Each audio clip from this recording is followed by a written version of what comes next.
Let me connect on the PC.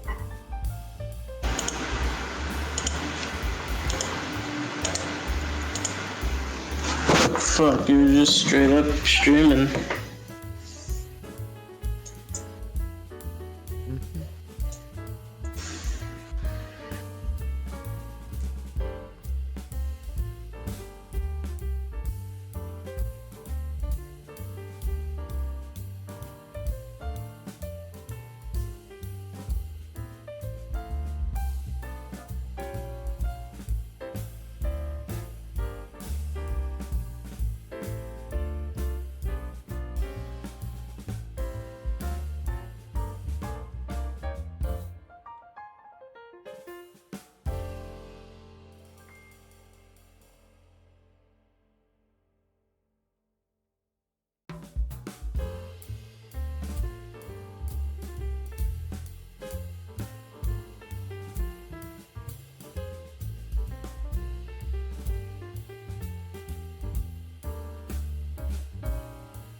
No fish strong.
Sorry I'm taking so long just prepping some snacks and stuff.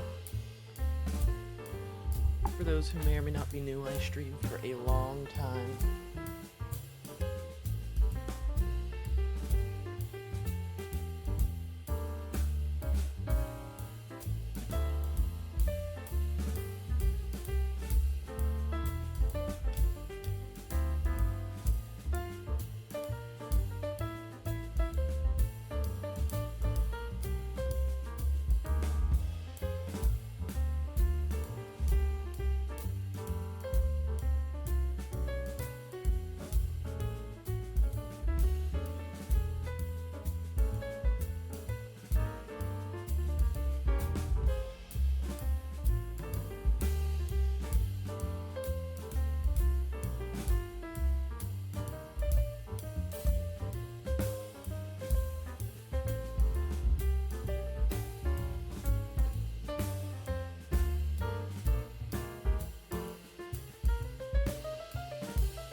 Gee, thanks, innocent.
I was like debating whether or not I throw on a jacket.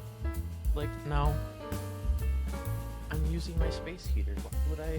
Why would I need a jacket?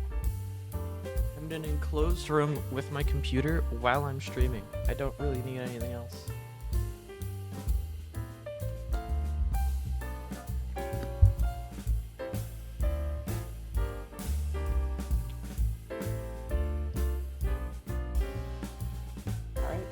Welcome.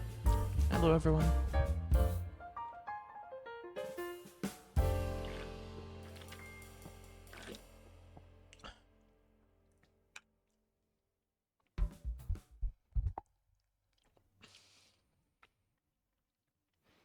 We begin now.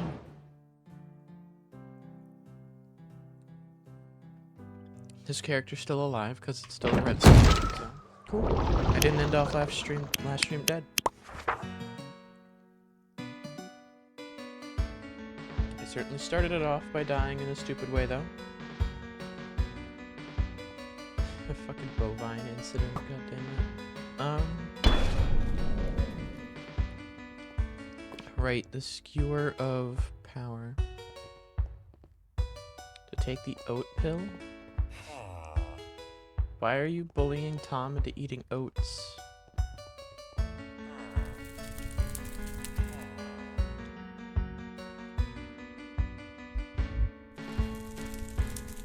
I think I farmed for string now. I need more strong flash too. Alright, we'll start off the stream farming for more materials, I guess. Wait a minute. Is this the quickest? Probably not. Oh, hey. I will always take a dead Bob.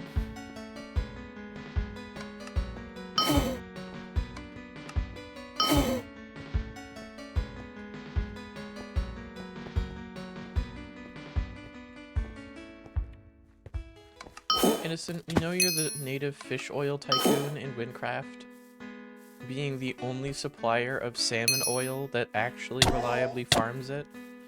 But my god, that's a lot of emeralds.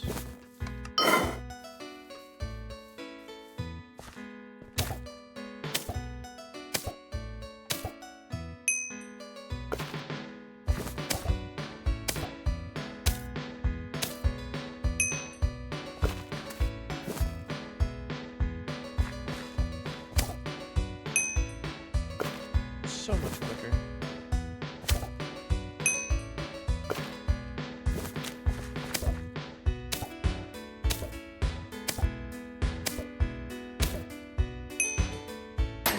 Damn. Wait, that was barley? I do not want to collect barley. I want to collect wheat. Barley comes later.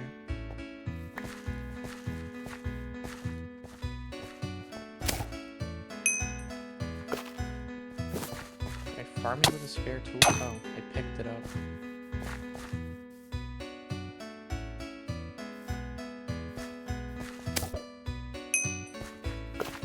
Alright.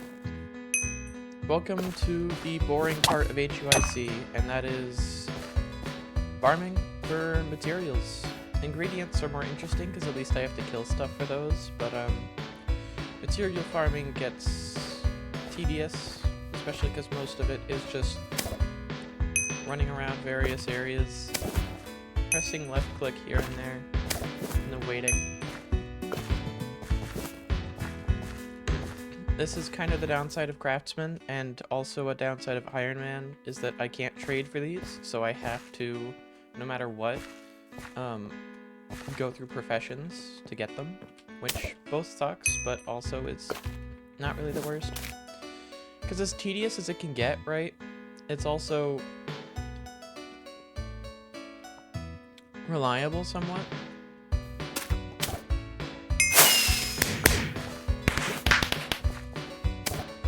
Because I do have an immediate use for everything I'm collecting right now.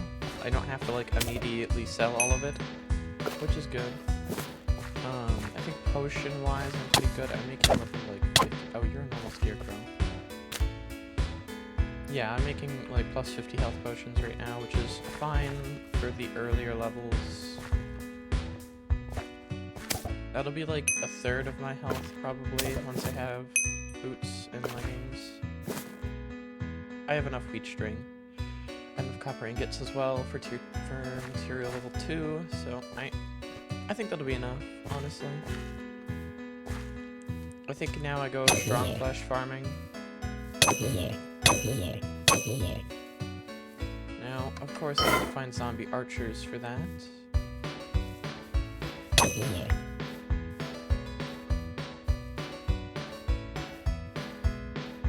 And I don't think there are many zombie archers in the area.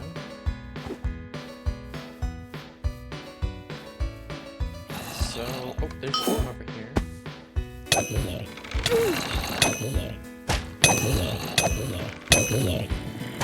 Did they change it? Oh, there it is. Hey, Risen. Fancy seeing you here.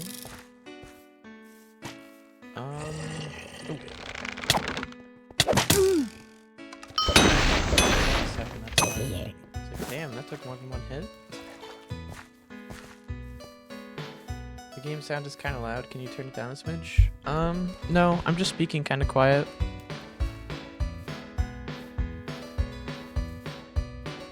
It could also be... Yeah. What was that? Oh, well, I guess that doesn't change it. Wait. Wait a minute. It's going past the limit. Wait, I have a limiter in place. You were right. It's going past the limiter. Innocent, you should have caught that. Thanks, Innocent. Yeah, what the hell? It went past the limiter. That's so weird. Hold on. I need to rein that back in then.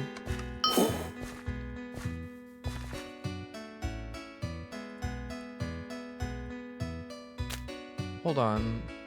Filters. What do I have this set to normally?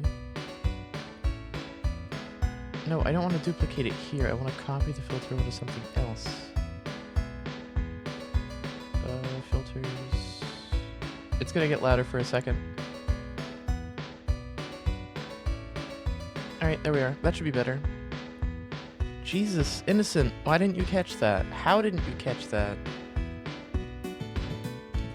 You're the one that said audio was fine.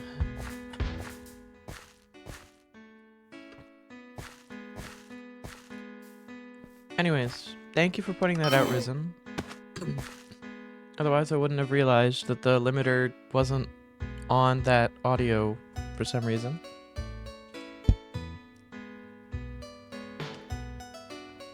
Anyways, back to Ancestor Grotto, because I need strong flesh. Because strong flesh helps me craft good gear, and by good, I mean blatantly overpowered, pretty much.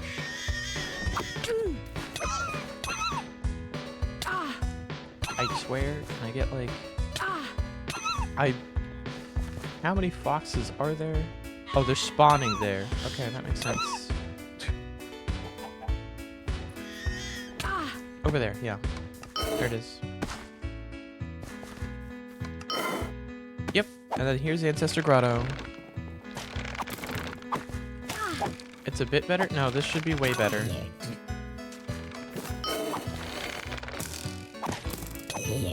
This is the point where I would say if it's loud, then that's because your stream volume's a little bit too loud.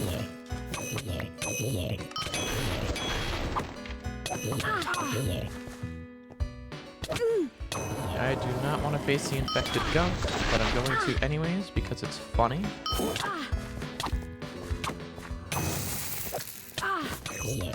Little shit. Alright. Don't think complain. Listen.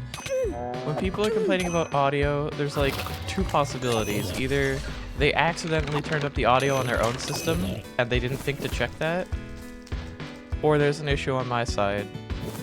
I would say at this point, I've pretty much exacerbated or gotten rid of any problems on my side.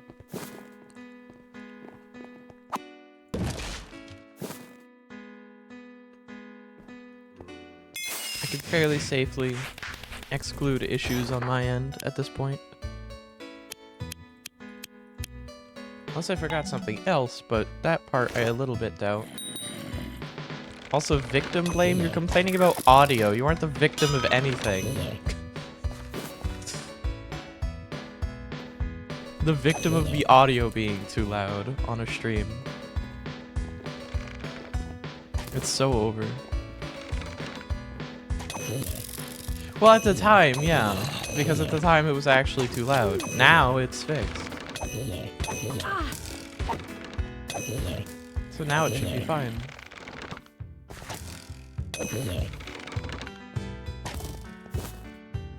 There was a problem on my end. The problem on my end has been solved, is what I'm saying. So going forward, any audio issues are user side.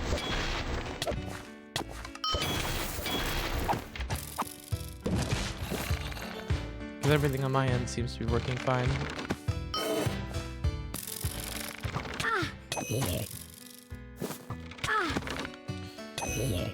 Why are you all the way up here? Usually they don't spawn up there.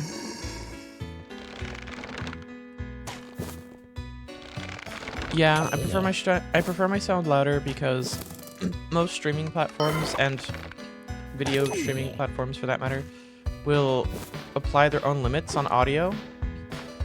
And whenever they do their own pass for encoding, they will make the entire video quieter. And so if you don't make it loud, kind of by default, then people just can't hear you.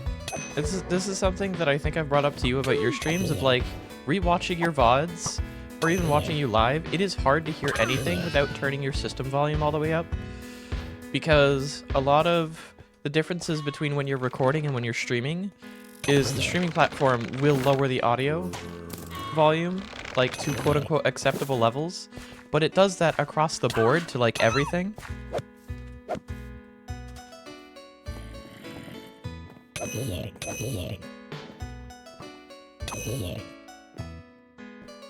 And also, people have a greater ability to decrease the volume of their computer than to increase it. You can only increase it so much, and you can only decrease it so much, but the power over decreasing it is significantly more refined than increasing it. I have opinions and I still don't care. True. True. Counterpoint. I'm explaining how the systems work as opposed to just stating opinions.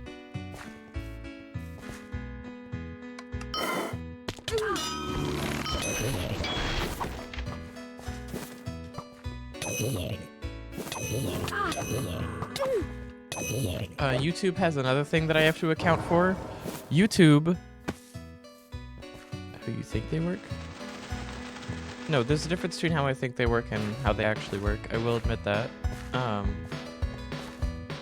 they work in reality is going to be a little bit more complicated than that, but overall it will quiet down everything by quite a bit.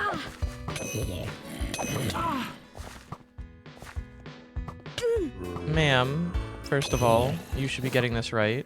And secondly, look at the Twitch support page for audio.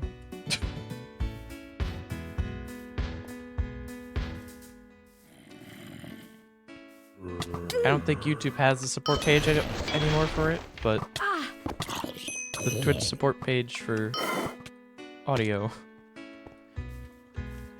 Specifically under the section of why is my stream audio so quiet?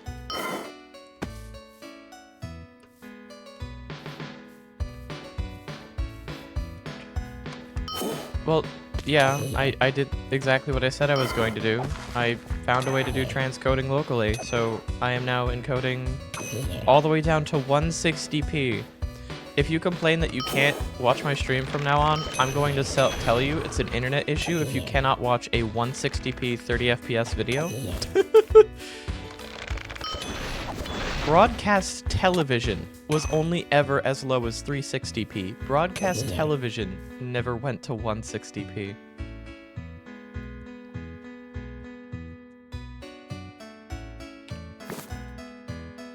Alright.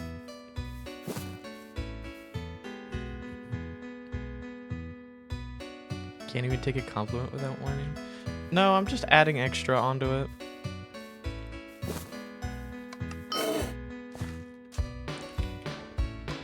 And also, I'm not really gonna take a compliment for... Like, the hard part about it was I had to switch over to OBS Studio, which wasn't really that hard, it was just kind of tedious. Literally, getting it set up is just turning on a button that removes my control over basically everything, which kind of sucks. Streamlabs OBS is not OBS Studio. They never were and never have been affiliated.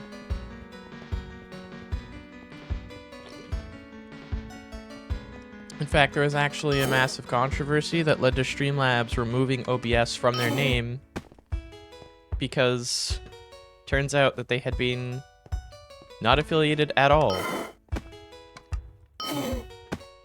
Anyways, it's real simple once you have it set up, yeah.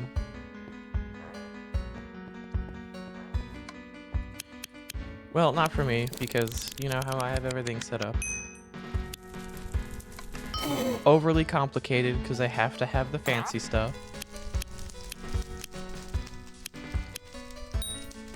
And usually making stuff myself. Also, Les, don't shit talk Jack playing Lethal Company. Jack is better than all of you at Lethal Company. You just haven't seen him when he's actually trying to play the game. You've seen him when he's dicking around.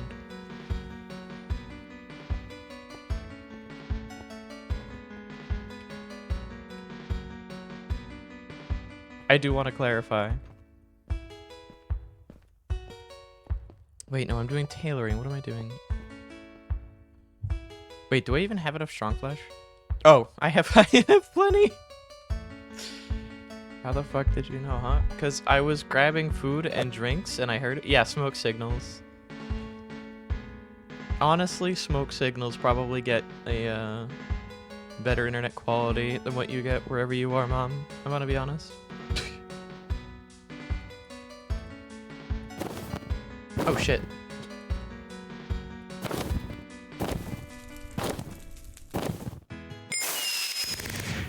Didn't sound like it.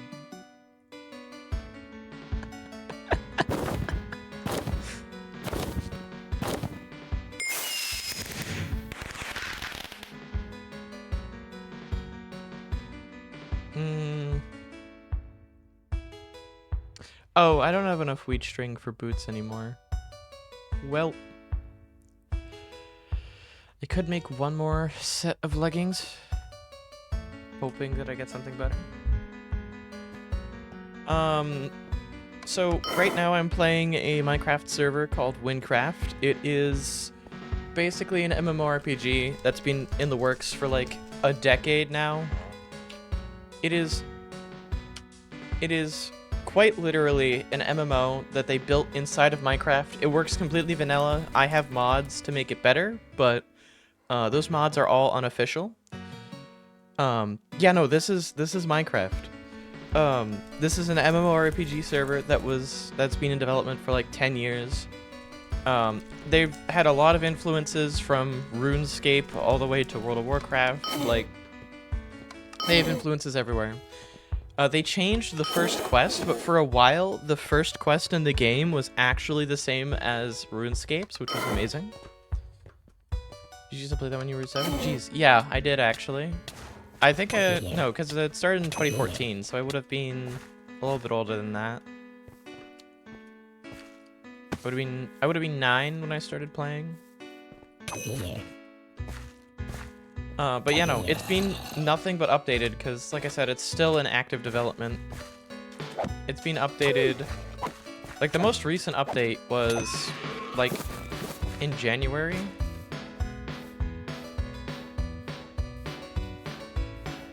I'm doing pretty good, Les. But yeah, no, the most recent update was in January.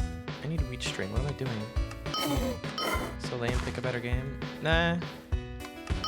You say that. This has been getting me the best. This has been getting me the best average viewership and the best engagement out of any of my other streams.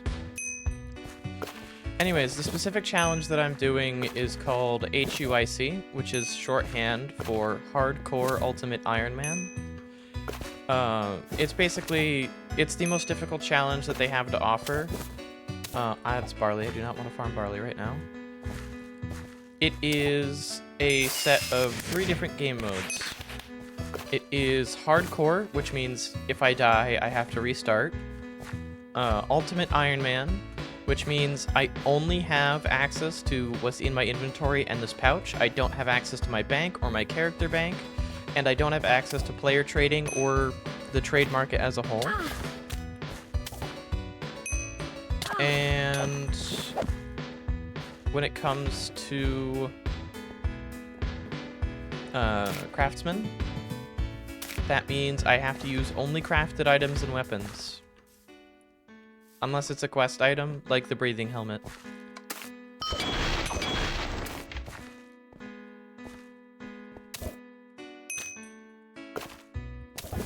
And also, for the record, if you want to progress, you do kind of have to find a niche. Because if you don't, then, you know, people are more likely to watch the better streamers, or the bigger streamers.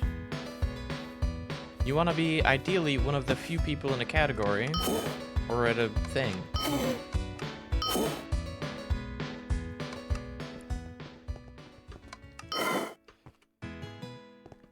Also, Mom, were you ever affiliated?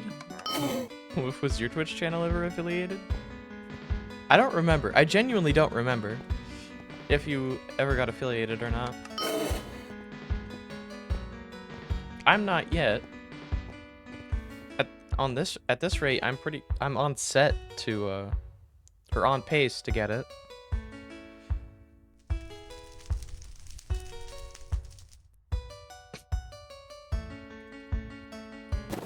Liz is affiliated. Liz has been affiliated for like a while. 2 followers shy. I've never been shy on followers. I've had the followers needed for 4 years now. My only issue with getting affiliate has been getting the average viewership. I still can't use my God Spear. It's so over. Plus I worked full time and was a female. True.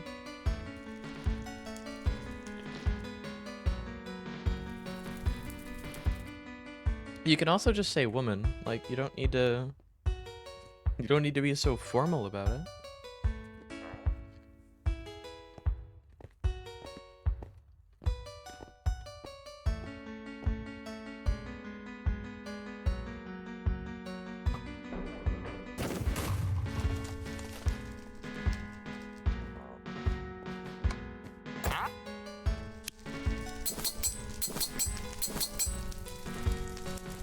All right.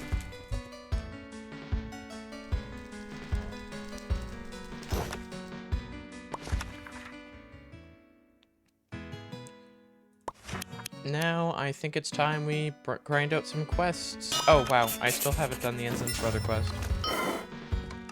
Well, that explains why I was such low level for so long. Holy shit, shaders look so cool.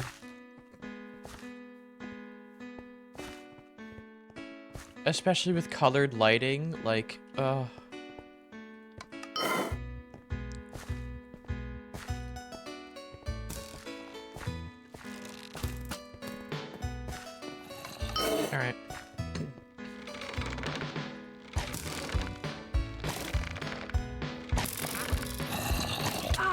Hello? Oh. At the exit of Ragni. Okay, wow.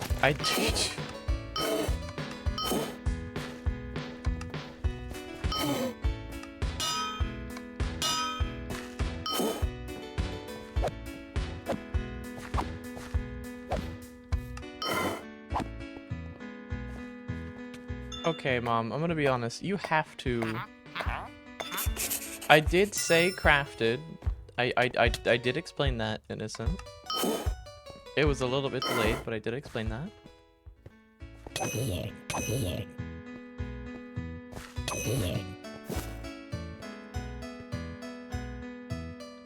Alright, now I should be able to start.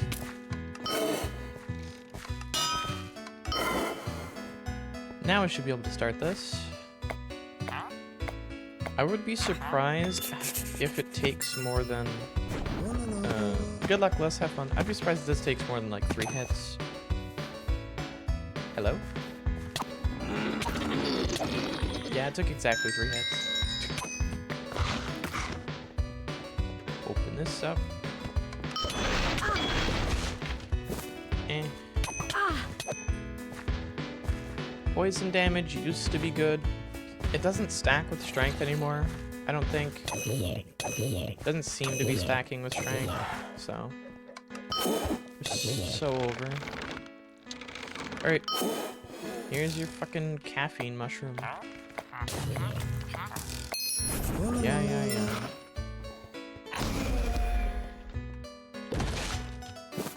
Wool. And there we are. Got the key. Now I can go into this boss cave here.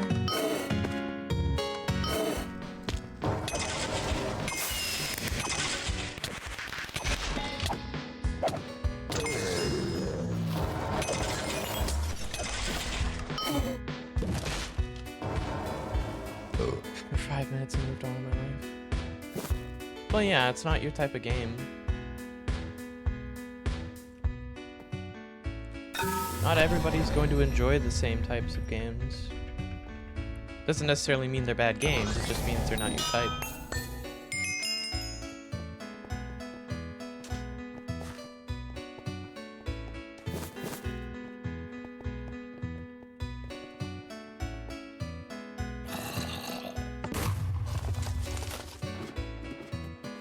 Speaking of which, I heard some news that might be of interest to you, Mom. Apparently, they're working on a new Mass Effect game. Play them by choice, doesn't make sense. Well, if you want to argue art style, that's the difference between... Because back then, they didn't have to be blocky, necessarily. Like, they could have done, like, super, like, high resolution, whatever the fuck.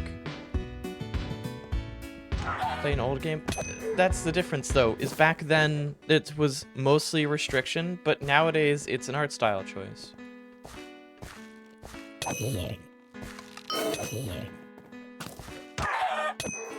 Not every game has to focus more and more on pushing the graphics higher and higher, especially when that doesn't necessarily fit every single game out there.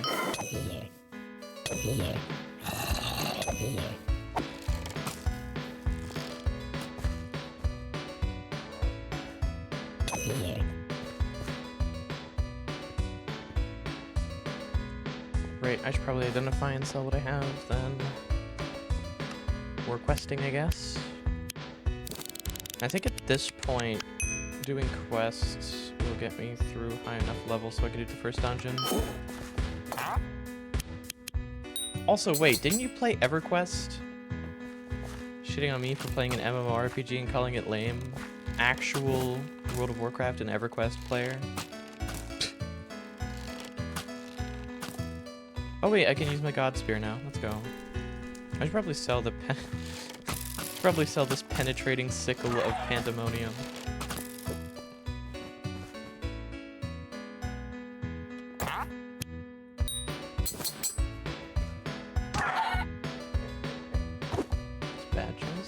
necessarily a bad choice.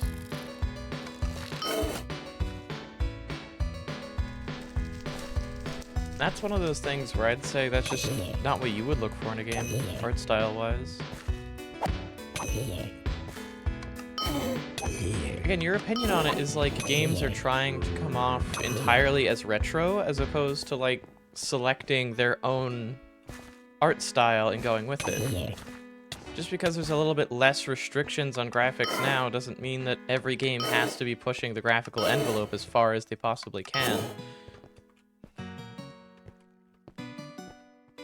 There's still plenty of people that play and enjoy old school RuneScape. Like, that's an old game that genuinely had reason to have those graphics. It doesn't anymore, but they aren't updating it to newer graphics. Because every time they've tried, they've just made the game objectively worse.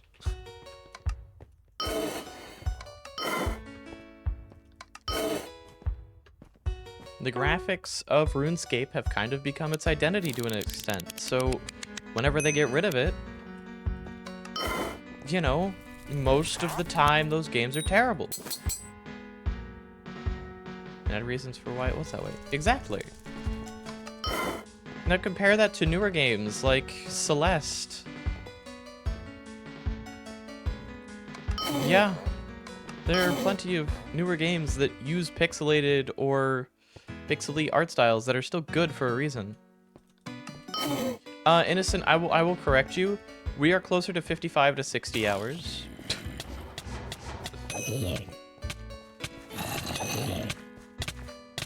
Agreed.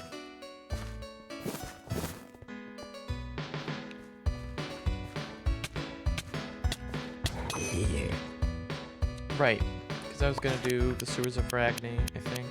I still haven't done Cook Assistant, I should do that.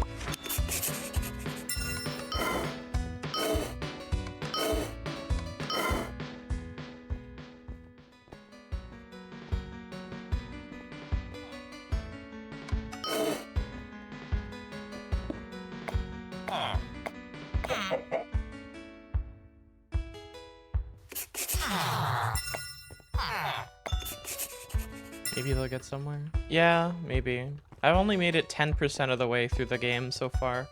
My record run before I died, which I died to a fucking level 20 boss at level 28.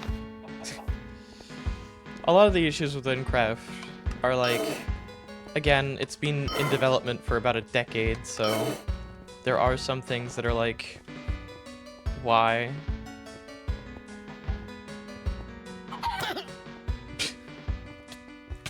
Like a level 20 boss being able to destroy me at level 28.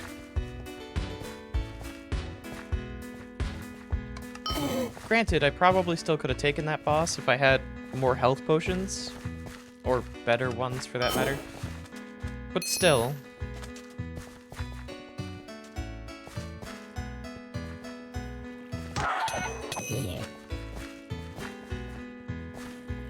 And to clarify, there's like a large amount of content, so getting through 10% of it is actually a pretty big milestone. Because there's a lot to Wynncraft. The fastest speedruns for this game are like a week-ish long.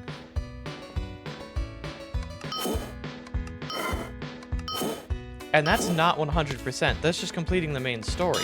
It takes about a week for speedrunners.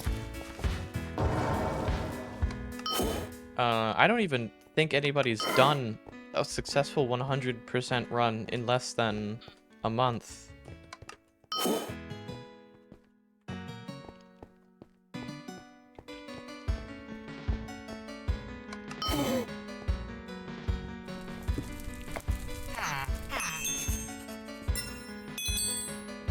I'll have to watch some of those runs sometime. They don't do HUIC, so it's all the side stuff, just a fun part of the game.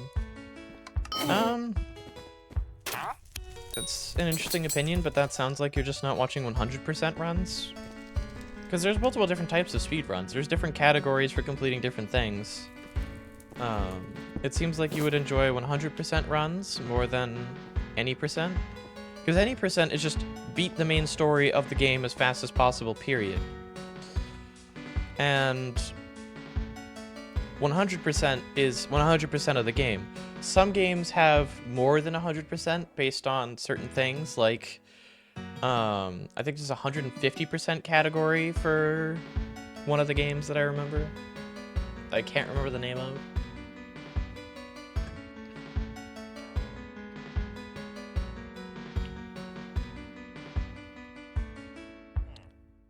Right, before I go anywhere, I don't want to do infested plants yet. I have no idea why the Sewers of Ragni is labeled as level 5. That should be level 8. So that's free and not $14.99 a month. That is also true, the value proposition of free 99, assuming you own Minecraft.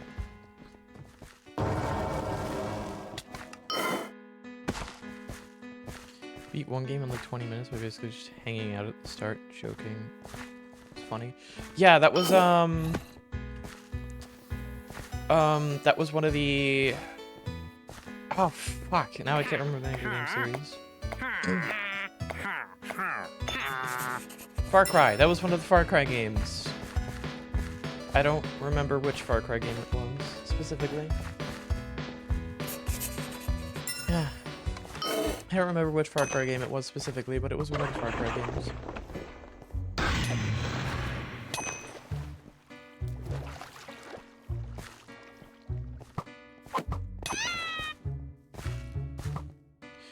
Wow. Stamina is a wonderful mechanic. I'm just gonna stand here and wait. Stamina is an amazing mechanic. You were here for that? I know a lot about games in general. But yeah, I was here for part of that.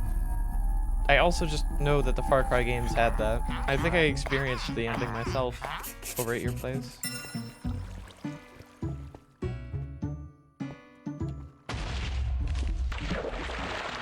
And we flood the sewer.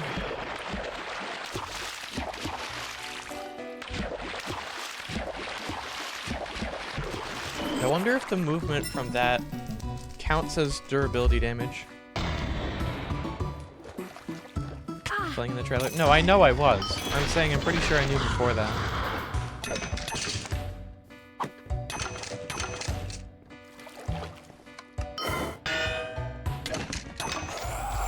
Yeah.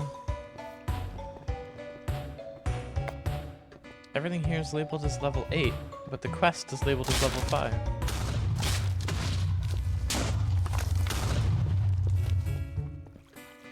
Alright, come on.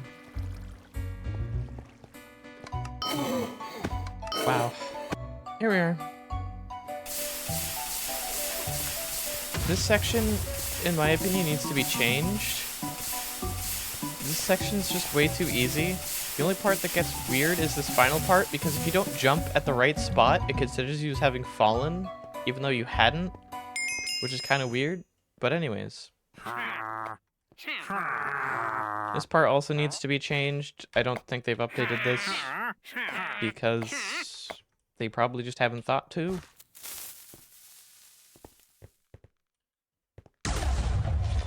That TNT can actually damage you, unlike the other TNT. Don't ask why.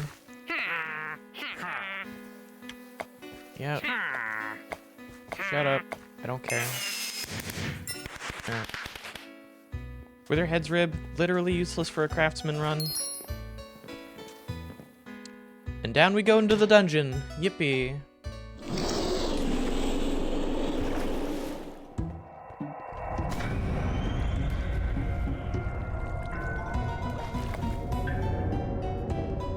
Ugh, game reminding me to use my skill points. I should have gotten cheaper bash.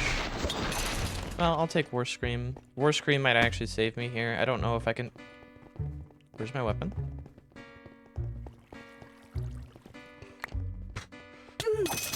Okay.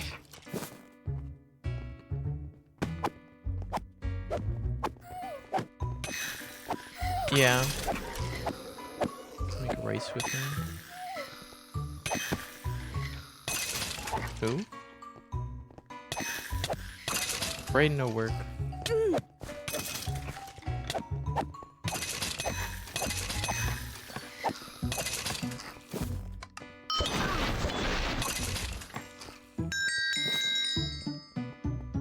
Yeah, I was on the couch before I moved over to the camper, and then eventually my trailer. Oh, not my trailer, the trailer. I will say though, the trailer was covered in spiders.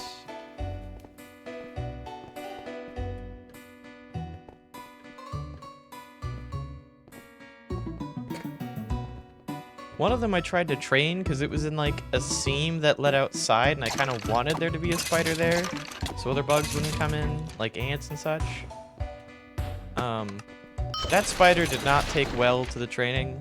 My training was basically just destroying the web and spraying it whenever it tried to create a web in an area I didn't want it to. It kept doing that. I'm sure I've told you this before. It just kept making the web out. I couldn't get it to stay where I wanted it to. Eventually, I accidentally killed it. Because it was just not retreating back into its web. It was just like staying with the web that I was actively destroying. I sprayed it with water like I usually do to try and get it to go away, and it didn't go away. It just kind of sat there and let itself drown. It was still flinching and stuff, not like twitching. It was still flinching, so I knew it was alive, but it just didn't move for some reason. I don't know. That spider was not very bright. It was a black widow too. They're usually pretty good about like staying in small crevices, but I guess this one just did not like that lifestyle.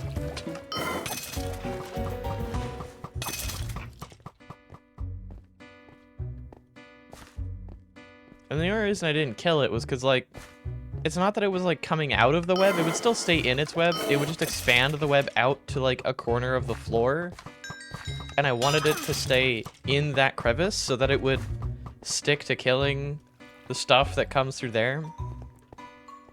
And again, I only trusted it to actually be able to kill anything that comes through that area because it is a Black Widow. Or no me being right. Okay, fair.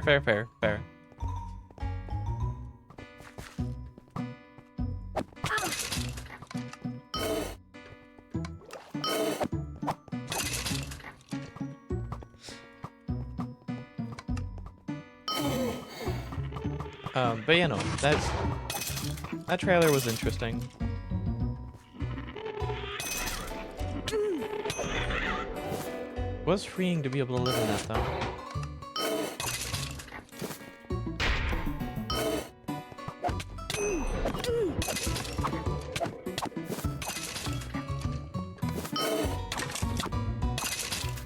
Love you.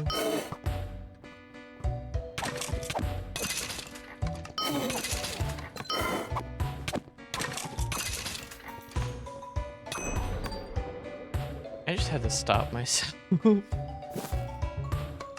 Oh, that is not a noise that I should make without context.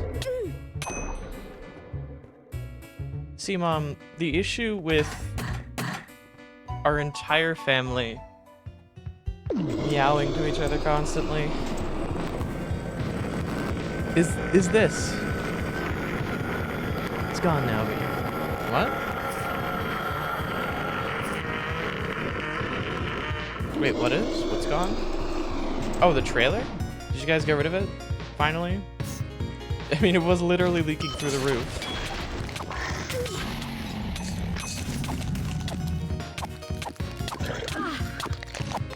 Ow.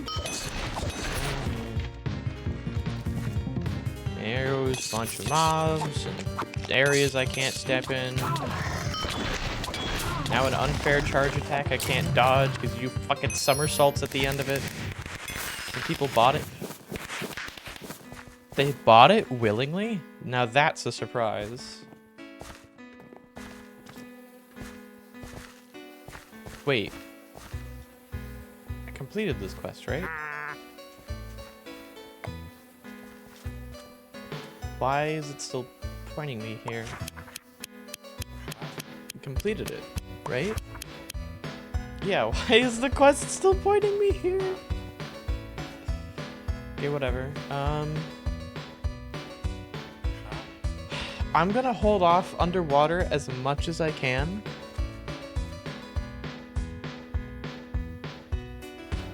And I cannot do Multics well yet, because that witch will kill me. So, I think infested plants would be next. Anyways, I need to do another run of this. Because I need this to pick up the tier 3. Let me look at my profession info real quick. Everything but farming. I need to get my farming level up, and then I will dump all these tools. So I'm going to very quickly get up my farming level. I think I'm going to sell... Make a second one that has been used in those. Ah, alright. That makes some more sense. Nope, I do not want to put into that. God damn it. Yeah, and it's not gonna let me remove because I'm not in a fucking town. It's so over.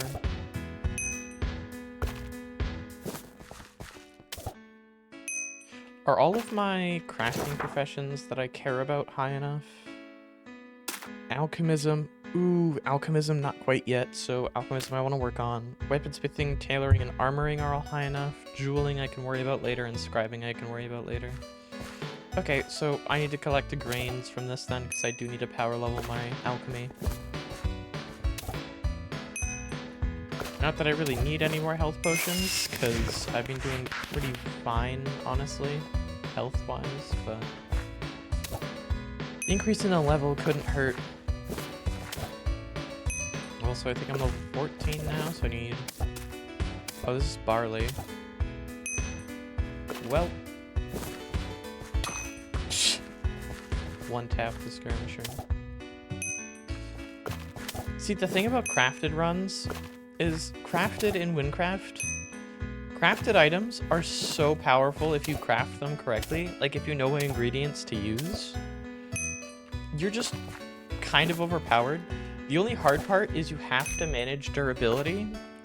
And because you're restricted to crafted stuff only, your ability to deal damage is entirely dependent on how short the fight is, because the longer the fight drags out, whatever fight you might be engaging with, the longer it drags out, the more likely you are to die. Simply because you cannot, how do I put this? Also, why did it pick it up again? I don't want... Wait, that means I dropped something else.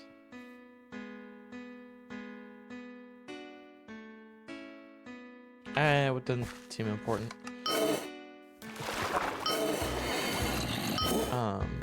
Because of durability. As the durability of your crafted items goes down, which it will go down because simply moving lowers durability, they get less and less effective. So at like 50% durability, I'm only getting like half of the benefits of having it on. So the longer a fight drags on, the more hits I take, the more I move around, the less health I have, the less damage I deal, etc. That is kind of the downside of crafted. And I'm fine with that downside. I think they just need to change armor and jewelry, because it is so stupid that me leveling my horse by just riding it around to places instead of using teleport scrolls, I get punished for that by my armor and jewelry degrading. Why does running around degrade your armor? Period. Why does just distance traveled negate, like, it's so stupid. I'm sure that at some point in Wynncraft's development, there was a purpose behind that, but now it's just dumb. They should just make durability damage based when you take hits or when you use an item, running around isn't using armor. Getting hit is using armor.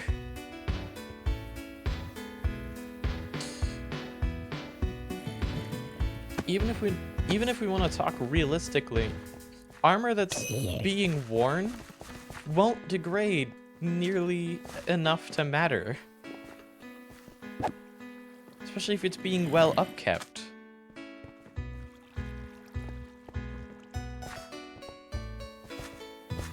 Like, it might get dirty. Some bits of armor might even get rusty. But, like, why? It's so dumb. Especially for any mode of travel, period. Why on a horse? If you want to make the argument for, oh, well, maybe your boots or leggings because you're running around. Why the fuck would it degrade when I'm on a horse? Let alone degrade at a rate that's noticeable.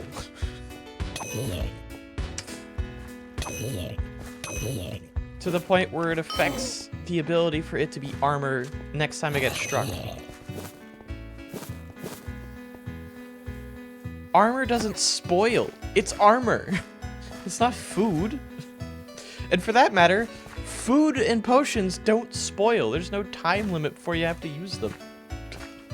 They don't go bad if you don't use them for too long. I need this key guardian. Where is the Decrepit Sewers key guardian? Normally there's one around here.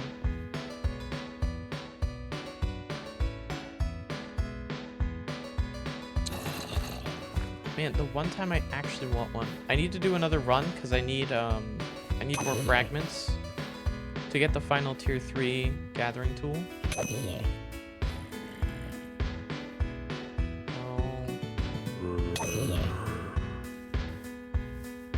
I know you're somewhere around here. There's no way.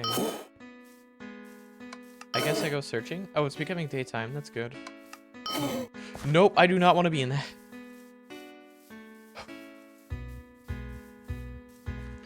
World events are incredibly dangerous when solo, for many reasons. Ow.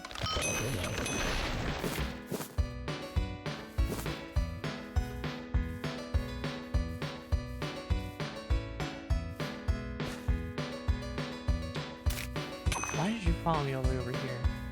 Not a very good scarecrow if you're willing to wander away from your farm like that. Maybe the Decrepit Sewers key guardians all the way over here. I know that generally only one of them will spawn. For that matter, I'm surprised there aren't any other players. Oh, they all look like high levels. That might be why.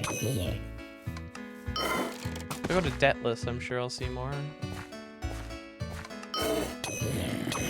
Oh, there he is. I need that key. Alright, key acquired.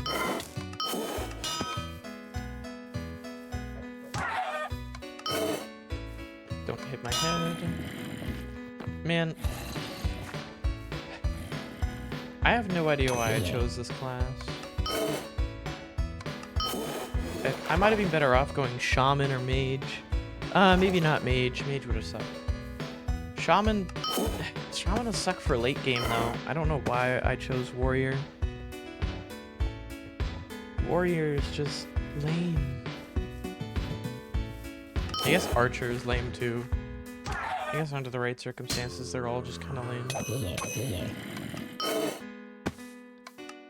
I mean, Rogue literally goes in. Oh, I kill it and then it spawns over here. Gee, thanks. Thanks, Wynn.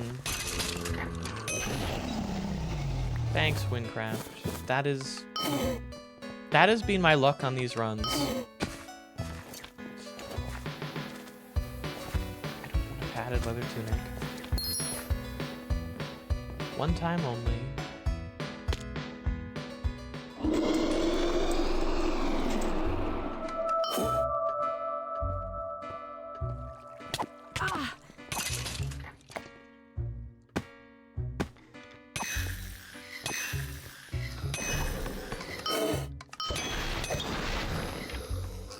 I will say, the lore here in Wynncraft is incredibly fucked up.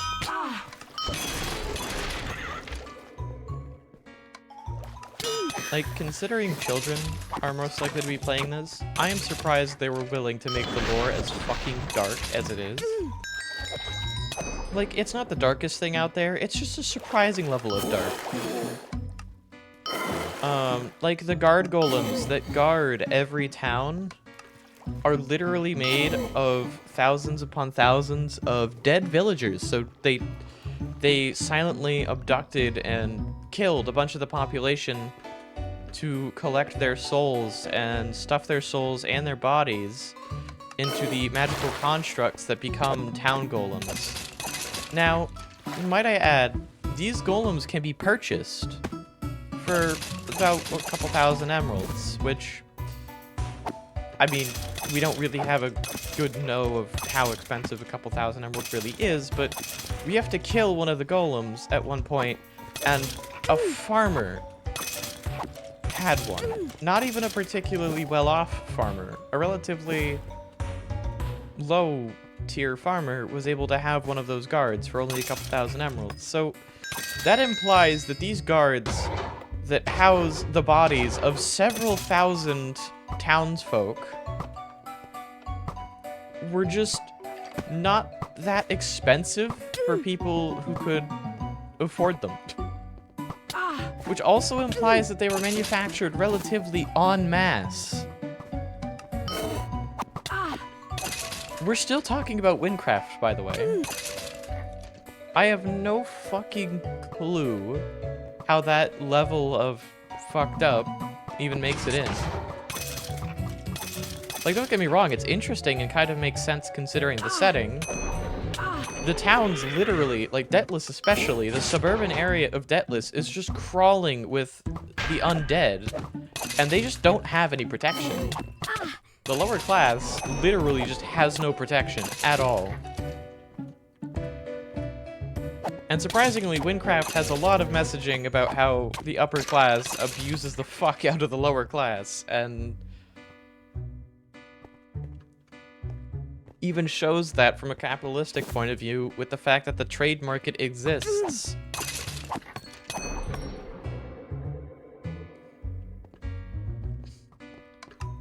Which is just so fucking funny to me. It's a mixture of funny and messed up.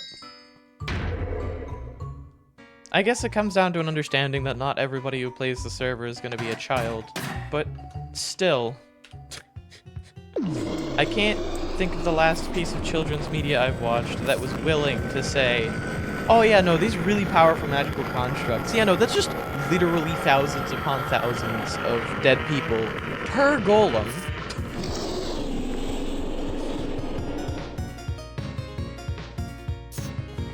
That's why the golems are so powerful, and that's why they guard the towns. And specifically, guard the rich people. And the richer areas of those towns. So fucked up.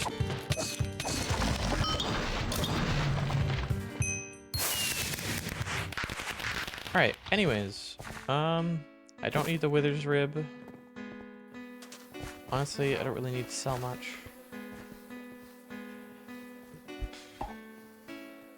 I still need Tier's Rod, and I literally can't spend it on anything else other than, like, powder, but I don't... Honestly, grinding caves for powder is probably better than grinding decrepit sewers. So, I'm going to start infested plants, finally, probably.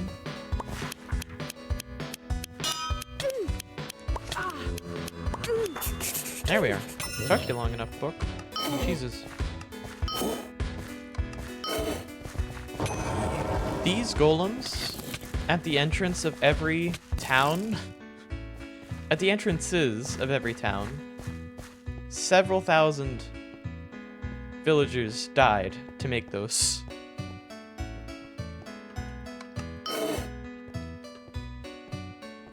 And golems aren't rare.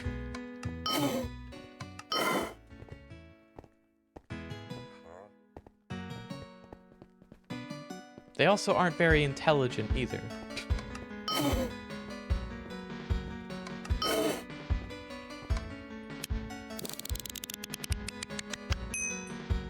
Yep, another item I can't use because I'm crafted.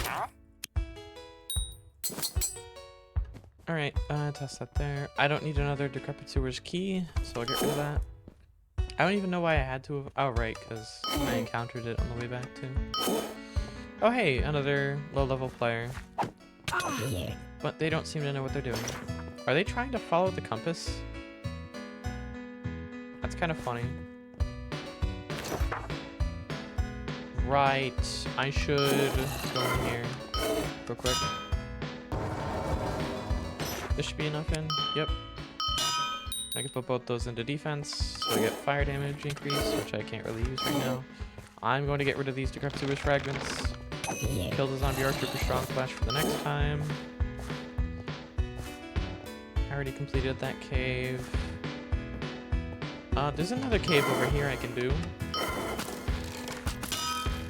Yeah, I have to let my mana recharge. It's so over.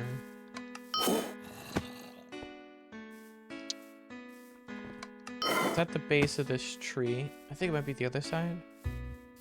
Yeah, it's Ragni facing.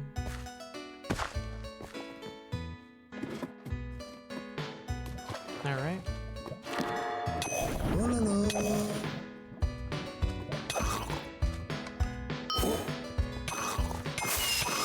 Easy.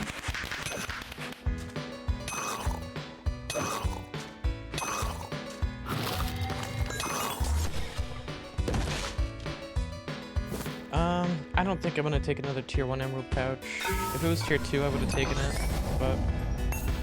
Oh hey, I got fire powder from that. I don't really care about water powder because I'm only speccing into defense, so fire will be the only damage I scale with. At least until the very, very, very late game, but at that point I'll decide. Okay, I think I'll take cheaper charge at this point, and I'm not really using bash that often. Fire powder good. Okay. I'm gonna teleport back to Ragni. And I'm going to get back to alchemism, because I'm now remembering that I forgot to do that.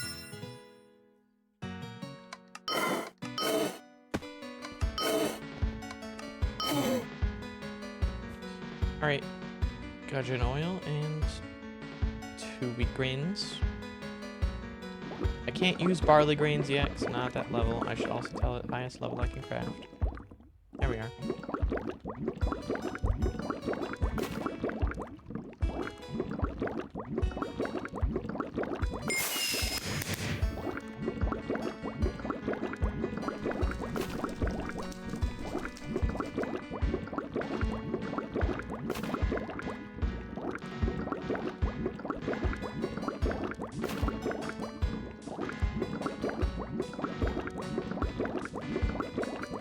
Tell him I say hi back.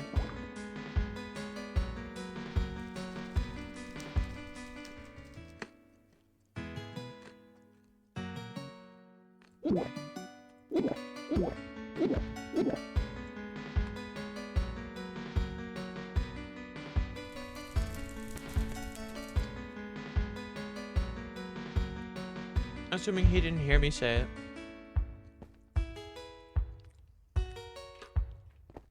Alright, I'm gonna sell my excess ingredients I don't really need.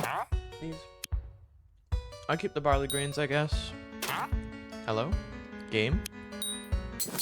There we are. Alright, I honestly think I sell the paper and copper ingots and the wood. I don't really have a use for these anymore.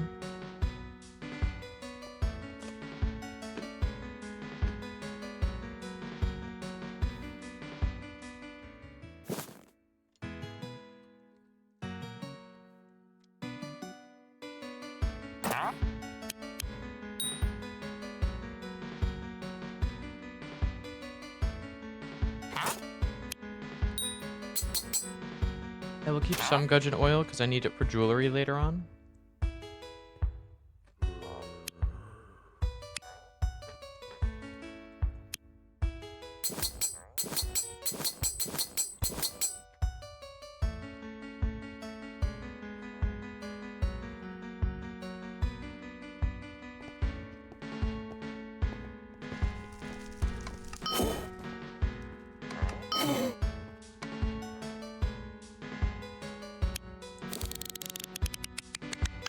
Surprisingly, after repairing everything, I'm not broke. That's a first.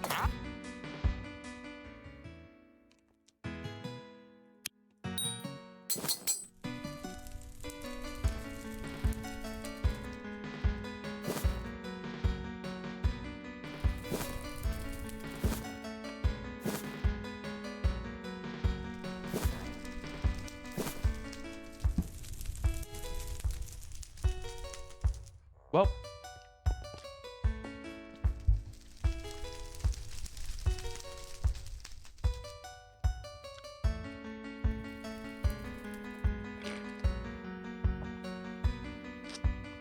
I have too much money for my own good.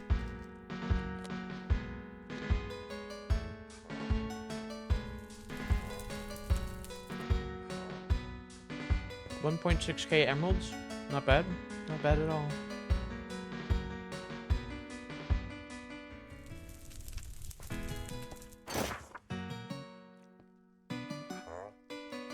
My alchemism's still level 9. That sucks. That really sucks. Well.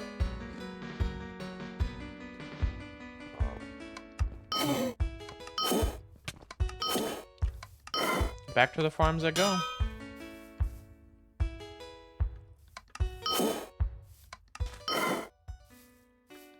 God, at this rate, I might as well just go to Nemrek and sail to the fucking Durum Isles. Honestly, with this equipment, I probably won't even die instantly to the stuff over in Nemrek, even though they're double my level. Bad Scarecrow.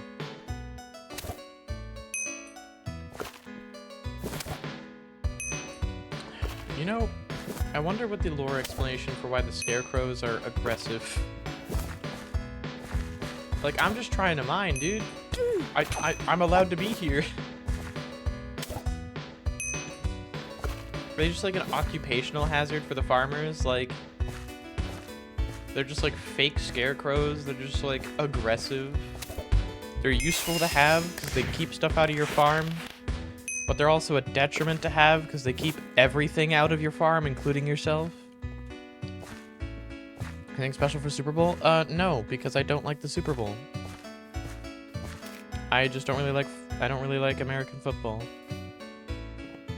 Never been particularly interesting to me, even when I've played it. Hell, rugby wasn't that interesting to me.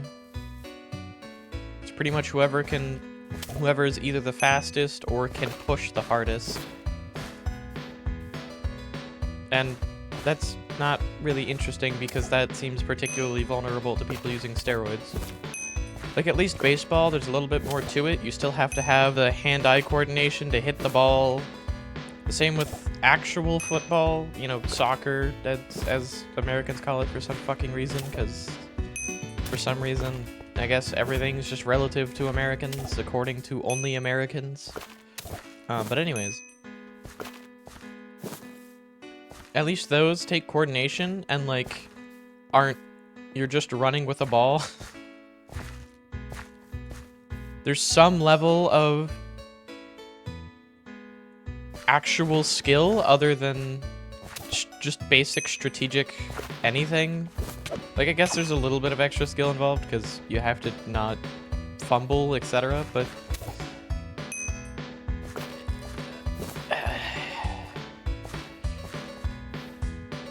see it if you haven't. Savage Land. I don't know. I might have, I might not have. I don't really have access to much, and I don't feel like pirating stuff. Primarily because that's illegal. And I don't really have any money to purchase stuff, so I've just kind of not watched much recently. Pretty much unless it's something you sat down with me and had me watch, I probably haven't watched it. Other than Burn Notice, I've been binging Burn Notice on and off for almost a decade now. And by on and off, I mean I binge it all the way through until completion, and then I rewatch it like a year or so later. Oh, I have a little bit extra. I think I pick up some... There's gudgeon in this lake, right? Please tell me that there's gudgeon in this lake. Salted?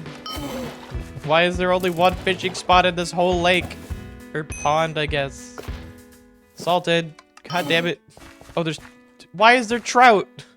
This is a level 3 area. Why is there a level 10 material? Why is there trout? This should just be gudgeon. What? Why? I can't... Man. Do you have any idea how rare a tier 3, or... Yeah, a tier 3 material is? What the fuck? Why? I can't even use it. I mean, I guess I can use it, but like... Oh, that's so mildly frustrating. What am I supposed to do with this now? Well, this will definitely bring me through to like level 11 probably. Or not. Yeah, there's nothing else to craft with. There we are. Now at this rate, that will leave me with 2... Yeah, it should be enough. Yeah, whatever.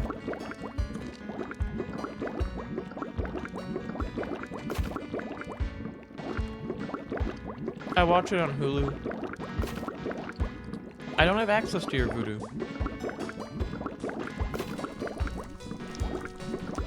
And I thought Voodoo purchases were messed up because they moved from Voodoo to like Fandango or some shit.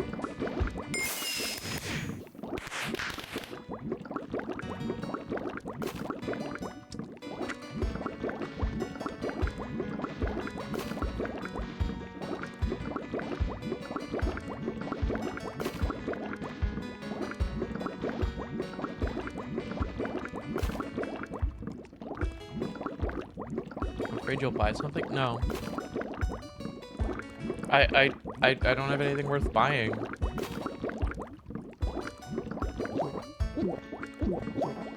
At least for now. Like, I'm sure that'll change in the future, but...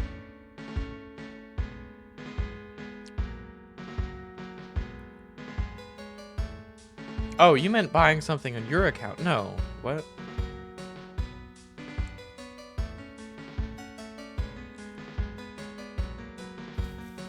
The fuck would I do that?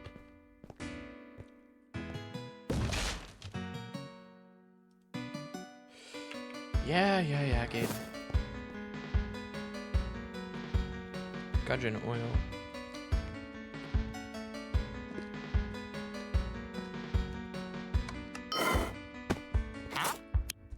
I said I was gonna hold on to it for dueling. I'll get rid of it. I can always farm for more later. Not that hard.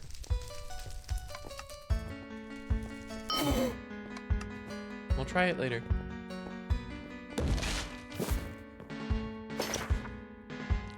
I think I do have a pretty good excuse right now. That being I'm live. Game! Game! Please! What do you mean? They're too powerful, it's so over. It's so over. Oh, he just fucking killed him. What the fuck? I'm not dealing with that. What the hell? Why are you out of your cave? Why are you unkillable too? What the fuck is happening? What is this?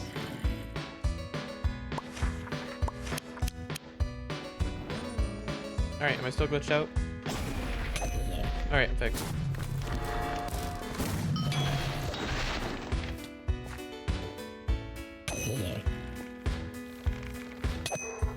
Yeah, I don't know why. I can attack through walls. That's just a normal thing. I mean, a lot of enemies can too. So I guess it's kind of a counterbalance. Alright. Hello, Tazim. Sorry it took me probably the equivalent of like 4 days to make a 1-day walk. Hello, Oak. I'm just gonna meet you guys over here. Don't.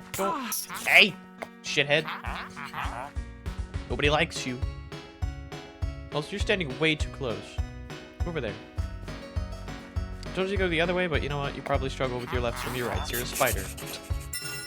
Those 8 eyes probably aren't facing the right direction anyways.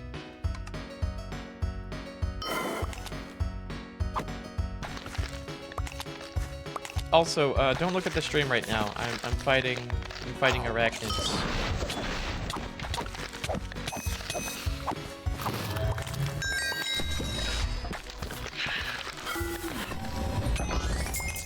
Ah, shithead.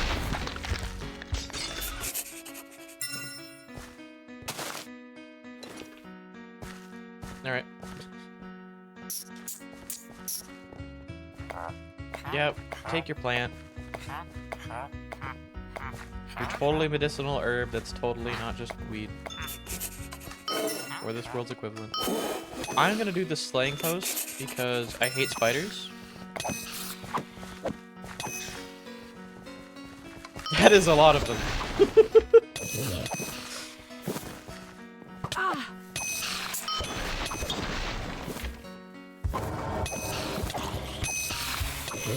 I don't know why, but for some reason in Minecraft they don't trigger my arachnophobia, which is kind of weird.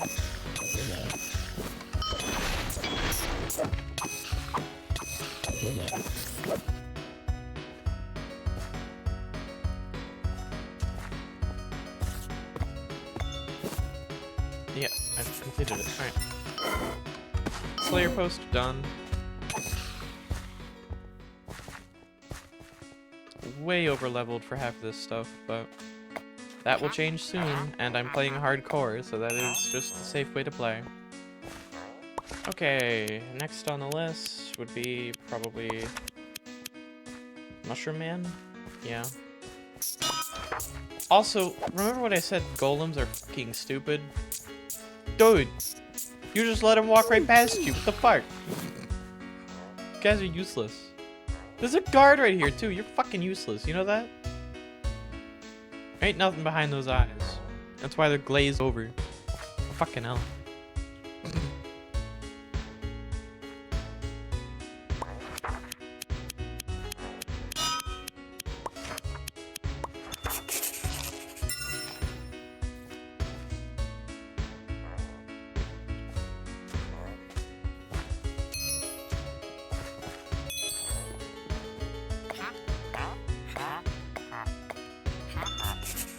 Be nice to Larry. Yeah, a tough day of staring at the Mushroom Man for some reason. Yeah, shut up. Shut up. I don't care what you have to say. I know, go over the place, kill the thing. I don't need you to tell me. Also, just casual dead body right outside the village. Another casual dead body right next to where this guy collects his mushrooms.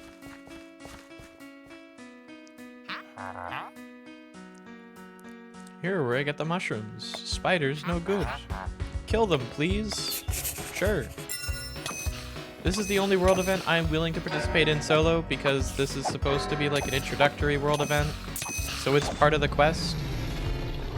And as a result, is actually ridiculously easy because most world events are balanced around having 6 players. This one's only balanced around having 1 player, thank God. Obviously, I can't count as 6 players even if I'm over-leveled, because I will still be taking an immense amount of hits, and durability loss isn't based on damage, it's based on number of times I'm hit. And dead. I think I unlocked Cheaper Bash now.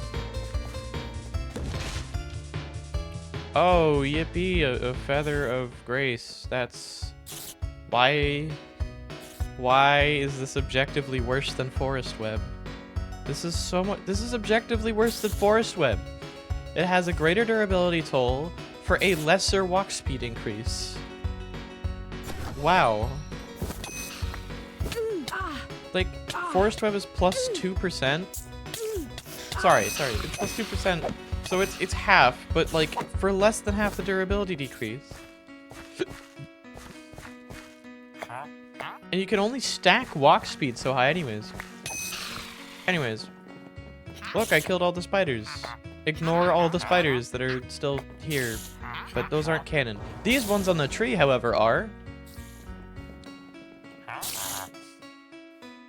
I don't know what you did to piss off these spiders, man, but... Bro got abducted. That's crazy. You know, I'm surprised they chose to abduct the man whose blood is probably more mushroom than it is human.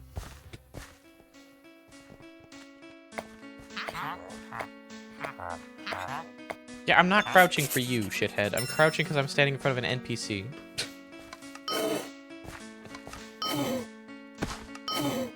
Don't think you're getting lucky.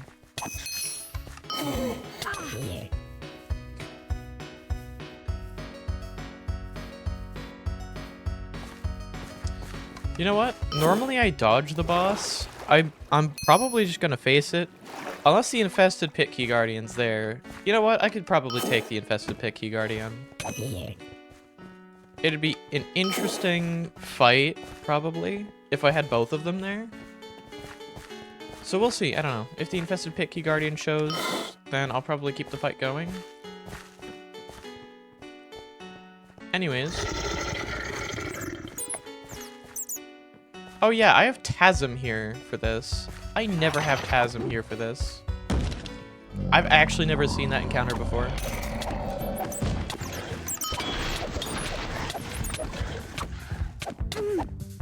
Oh yeah, that hurts so much. That hurts so badly. An 18th of my health. Shut up, I need to pick up the emeralds. It dropped money, TASM, you don't understand. We're gonna be broke. Alright, where is this fucking... Where is this scorpion-like arachnid?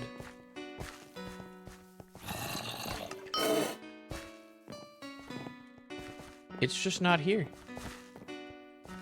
Man, the one time the infested pit key guardian doesn't, like, almost kill me is the one time I'm actually fucking prepared for it.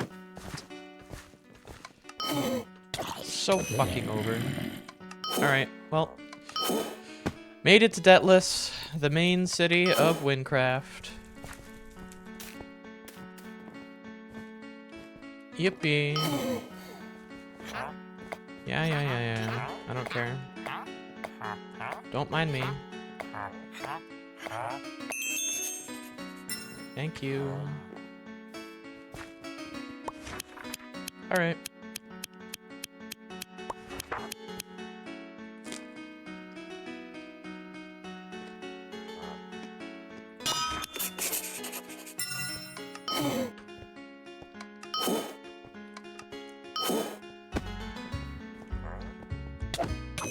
Alright.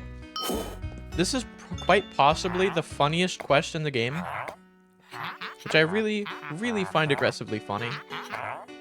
The whole point of this quest is between Ragni and Deathless, there's a tunnel that's designed to be safe for travels, except that tunnel collapsed and they've been remaking it for the past, like, a decade or so. They finally finished, but then there was a cave-in.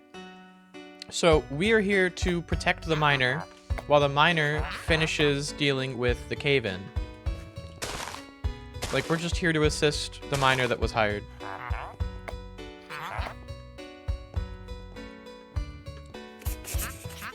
And, some funny things happen. I mean, obviously the funniest part is the fact that a tunnel that is supposed to be safe is filled with dead people that are very much so not dead anymore. Anyways. And the funniest concept to me is hard-packed zombies, because, like, this is a world where kind of everything that dies has a potential of just coming back. So, yeah, you would have, like, dirt crawlers. You would have zombies that are just more stone than flesh at this point. And it would make sense that they would be, like, breaking through the walls of a subterranean tunnel that's not very well protected. I don't know what the ground shakers are about. But, they are. The long dead soldiers kind of make sense, too, because, I mean, obviously there were probably people in here protecting the tunnel when it initially caved in on them. So yeah, their remains would probably be in everywhere. Have fun.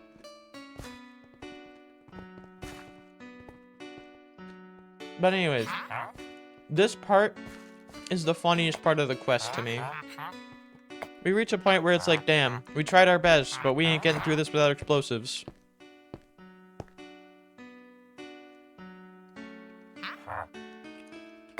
I'll just go. As far as I'm concerned, that didn't happen. I fucking love this guy. Because, yeah, I would probably have the same reaction. Like, nope, I didn't see nothing. I'm a fucking man cow. Trying to free all of these cows from a farmer that's been abusing them. Now the farmer comes down.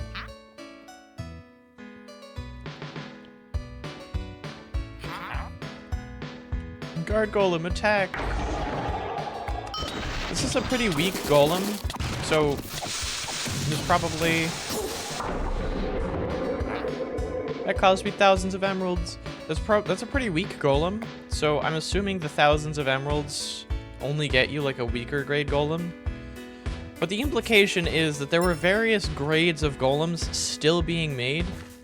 Now keep in mind, golems need to be made with dead villagers. Like that's how they function. They need hundreds, if not thousands of souls. Anyways.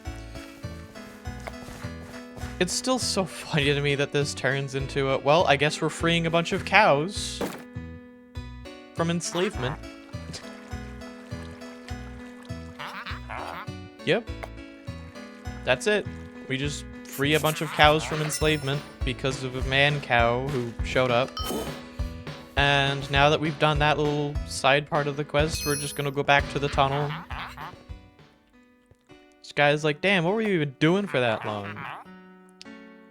You helped some cow-obsessed lunatics steal some cows? I don't think you're allowed to do that. There's a law against that or something. I don't care. I've done worse. Well then, ready to call it quits? We're definitely not making any progress, so we might as well. And then the man cow comes back with the cows and just breaks through the thing. It just offers help, you know, breaks through the thing that would have taken months. This guy's just like, you saw that too, right? And he fucking quits. Witnessing that, he just quits. He quits entirely. Tell whoever's on the other end that we succeeded, and tell them that he'll be searching for a better career. He quits just on the spot, seeing that. You know what? I would too. I would too.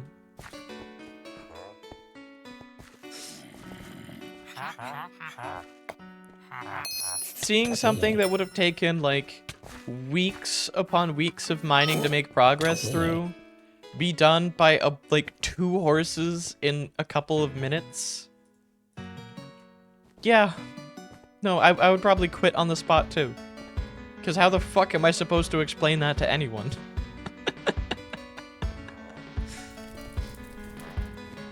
I don't know. That quest is so funny to me. Not to mention that for whatever reason, the cows come to help you after you push them away on the raft. So, like, maybe you could get the argument that it was other cows that he sourced, but, like, I don't know. Why didn't those cows go on the raft? Why didn't they get to go on the raft? I don't know. I think it should do that, and then you go back and push them off on the raft or something. I don't know. Or maybe explicitly have 2 cows stay off of the raft. You don't even have to explain why they're not on the raft. Just have them not go on the raft on purpose. Anyways.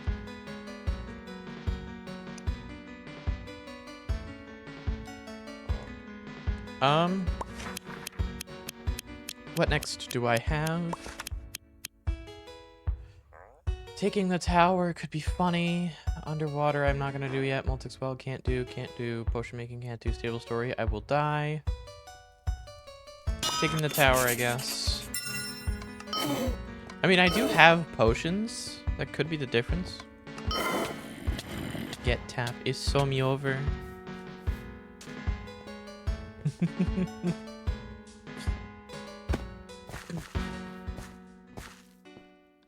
I think I'll do taking the tower though. This should be fun. Play it safe and grind for armors. I'm not at a level where I can do that yet. Once I reach like level 18, like I have it set towards once I reach level 16. And I have pretty good armor already. Actually, what rolls did I get? I didn't even look. +8, +8. Oh. +7. Well, you're right. Maybe I do.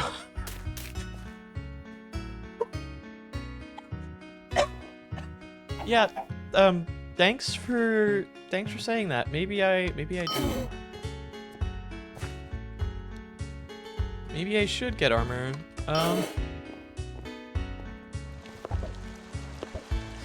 At least a chest piece. I want at least tier 2. Surely I get enough tier 2 materials for a chest piece. I want to be very careful because the zombie militias. God damn it. Give me something other than tier 1. Come on, I just want a tier 2 birch paper. Run! The zombie militia's organized. Holy shit, we're so back. Now I just need to get 2 tier 2 granites in a row.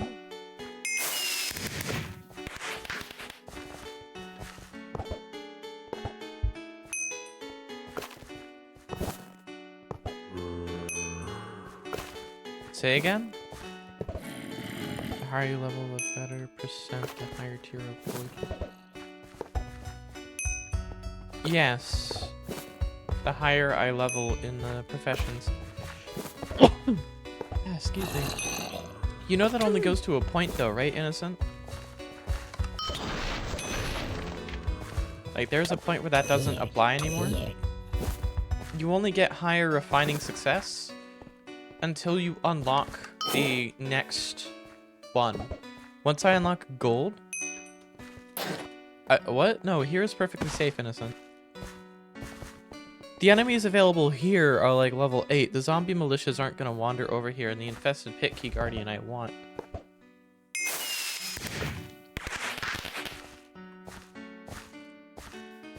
And also, it would be significantly more dangerous for me to travel over to the other mine.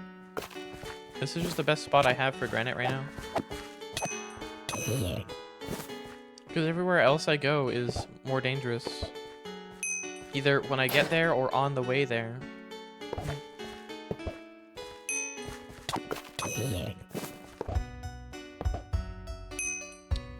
Wow. Dude. What? What's happening? Why is it all breaking? What?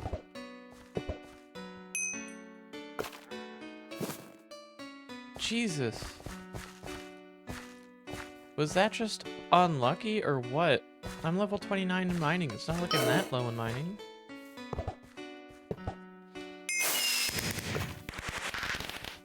Or level 19 in mining, sorry. Yeah, notice how it says new resource. Now, past this point, when I level up to 21, it will no longer increase my processing efficiency for granite. It'll only increase it for gold.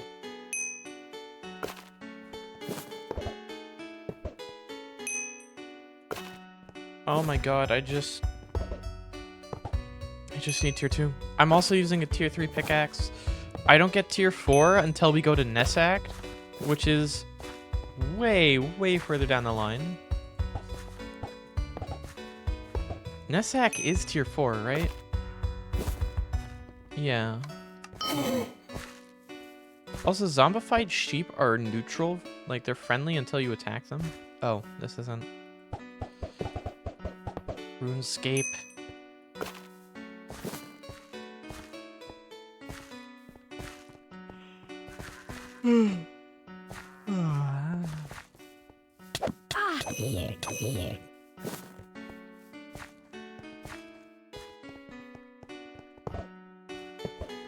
Here. Yeah, see how the only refining success that it gave is on gold. So that's only to a point, innocent.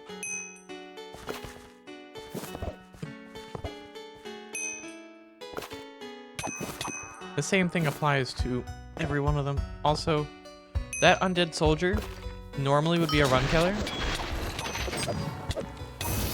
But I already have armor and weapon, so it's not that bad. Holy shit, I'm 2/3 of the way there. I'm so close now. I just need one more. I also really should probably unbind Q.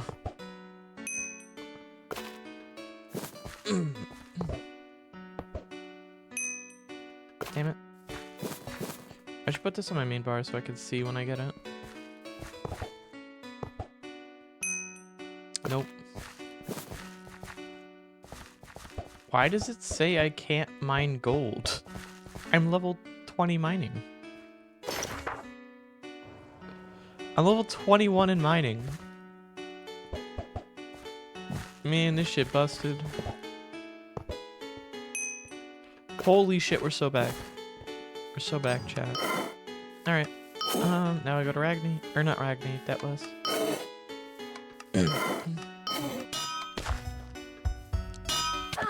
I don't like you, zombie. I don't like you either.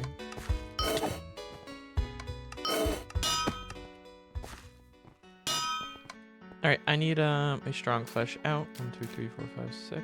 This is going to armor. No, it doesn't. Yeah, that just goes on weapons. So I will take 6 strong flesh. I could use a Bob's tier, but I don't know how much durability I'm gonna have on this base. And I don't feel like potentially grinding if the durability on this is low. So I'm not gonna use a Bob's tier. Even though it is only an extra 4 durability for... Okay, yeah, no. That's a good point. I should use a Bob's tier instead.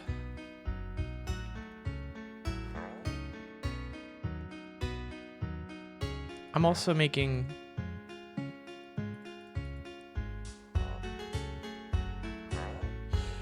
Right, because I'm using the next tier. I need 2 and 4. Yeah, nope, that's... Yeah. Right, that's not copper.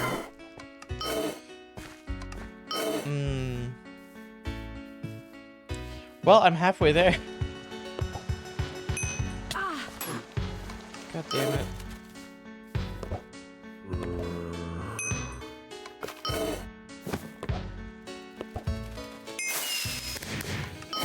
Oh, please.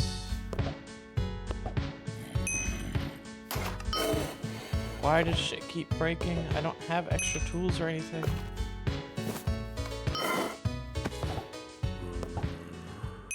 Holy shit. I have... Okay. Now I have the paper I need. I need 2 more tier 2 hearts. God damn it.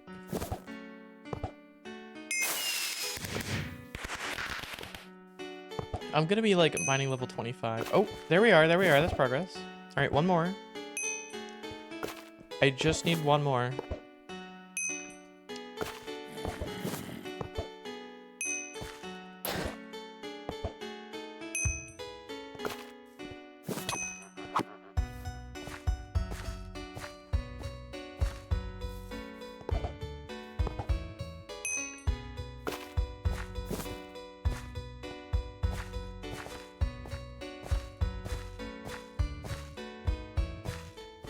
Oh, it ends in 6 hours. Okay.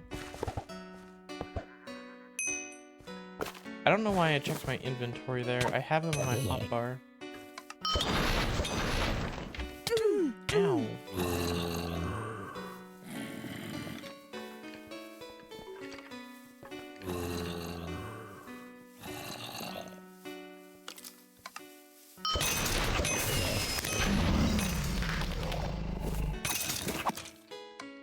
Such a juicy amount of XP. Alright, sorry, I couldn't resist. I had to.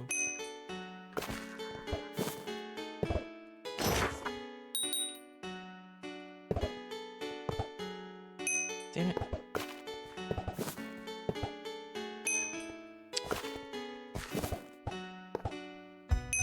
Come on, just one more.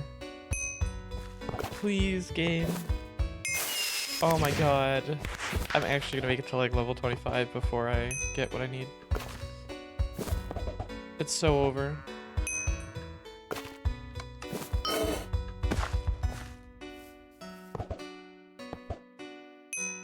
Oh my god.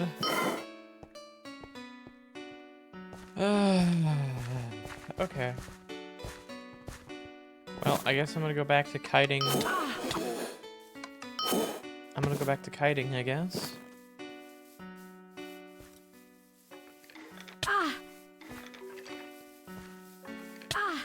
Wow, I guess they're faster than my walk speed.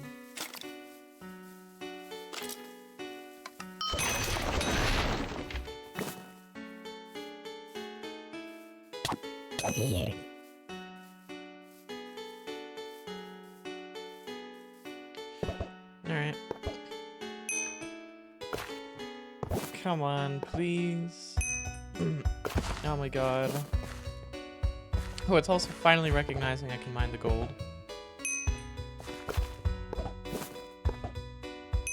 Ugh.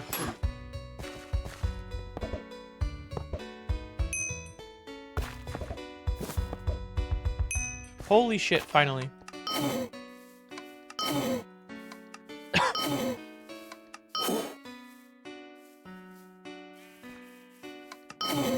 Okay. Wow, game. Thank you. There's just a zombie inside the fucking... Are these golems gonna do their job or not? God damn. 2,000 experience points? Holy shit. Free XP? Free XP? Free XP? Free XP for me? You shouldn't have. No, seriously, you shouldn't have. Alright, craft the highest level fucking piece of chest plate you can. The big girdle of chaos.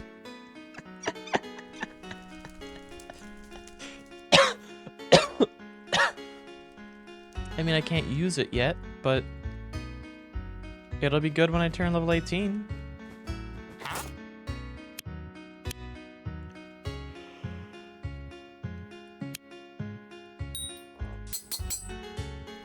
Why did I collect so much wheat string? What do I need this for?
Not what I meant to do. I will not lie.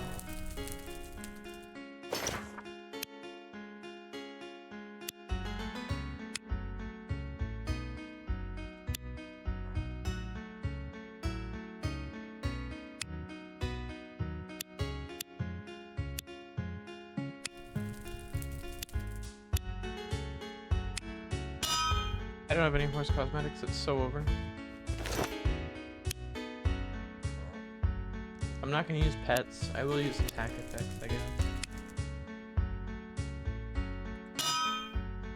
It's so over.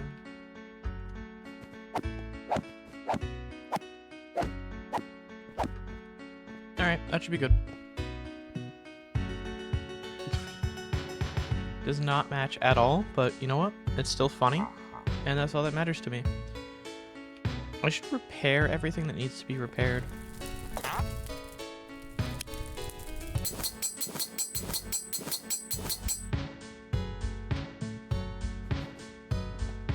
And I only say that so that I can store away some of this inventory space, because emeralds take up inventory space. It could be used on other things. Okay. What do I do now? Oh yeah, I was gonna do taking the tower. That'd be smart.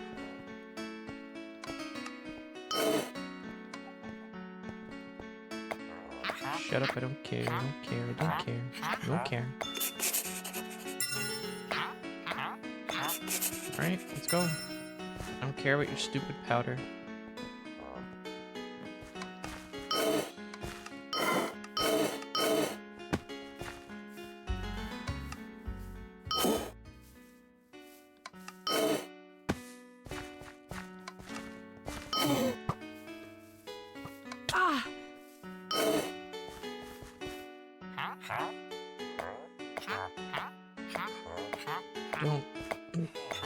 Don't care, just want to complete the tower.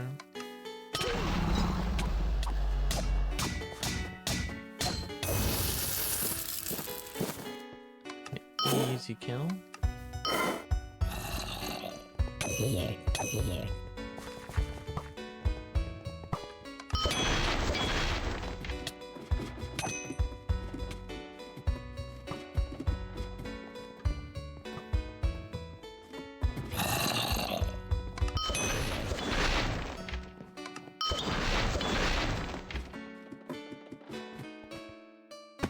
Here.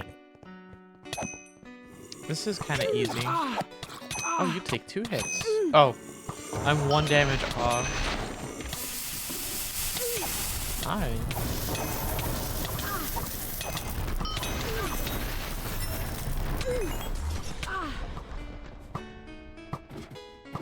Not low enough for me to use a potion.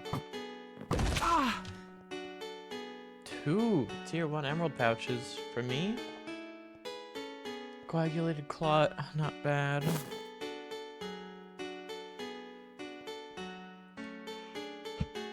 I think I could take you 2, and yeah, that'll be it.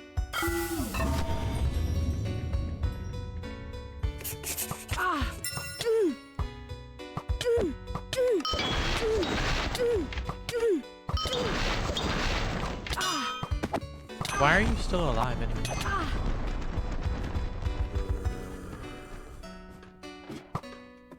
It spawned again? Okay. Well, that's enough to prompt me to use a potion.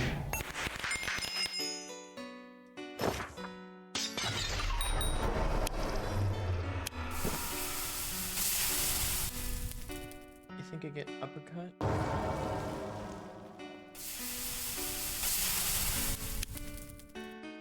Yeah, because I won't benefit from Fire Mastery yet, so I'll just pick up uppercut. I wonder, how would he get up onto this tree? He'll just teleport, okay.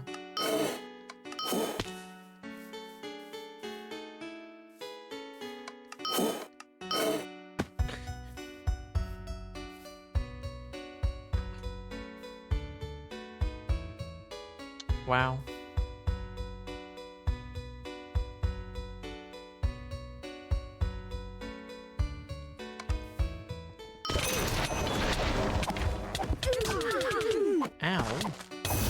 That hurt.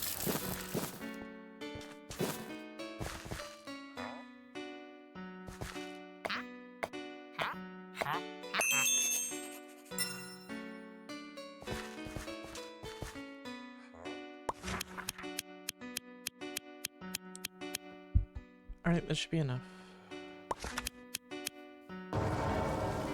Okay. Why were you at 4 health?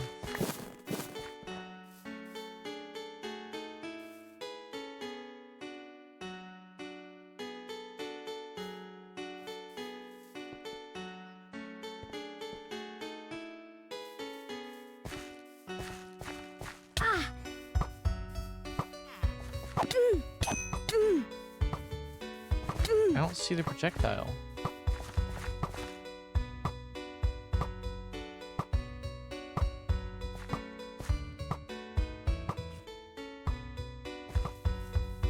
I'm confused.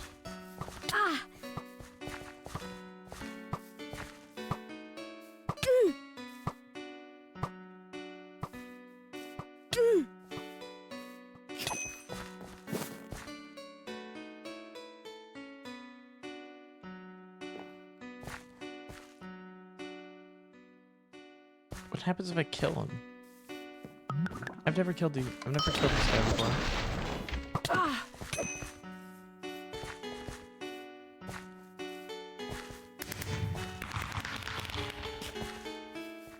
Okay.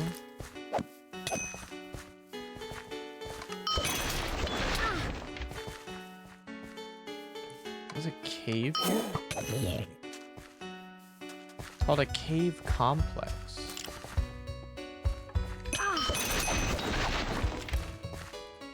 Well, surely I can do this, right? Oh, it's this thing. Oh, yeah.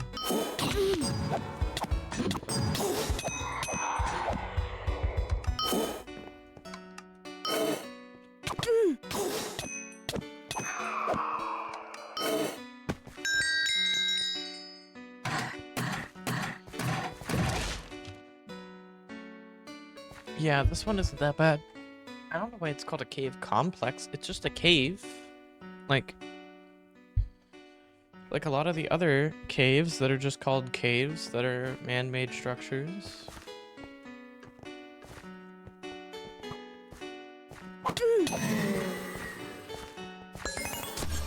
Unless the implication is supposed to be that this is a special cave.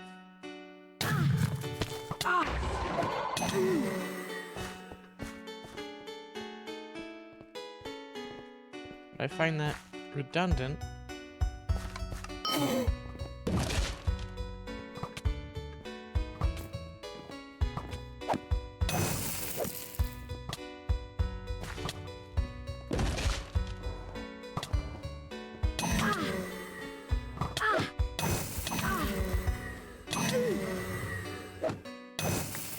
Now there is an exit there, but if I want to keep going, I do have to...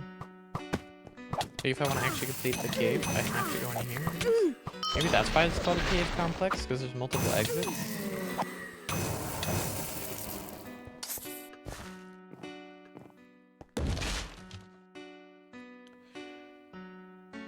But I don't know why that would be important. I'm still only getting tier 1 stuff from this. Man.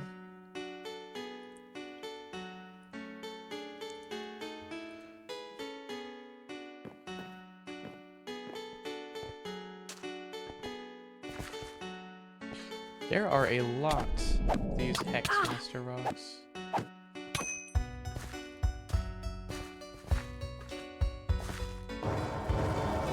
And for things that are only supposed to be able to move in straight lines, they sure as hell move in diagonals quite a bit.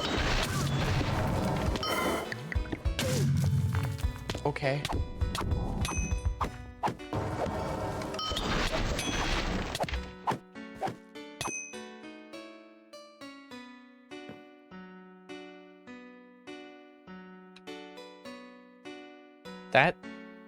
That just happened? What? Okay.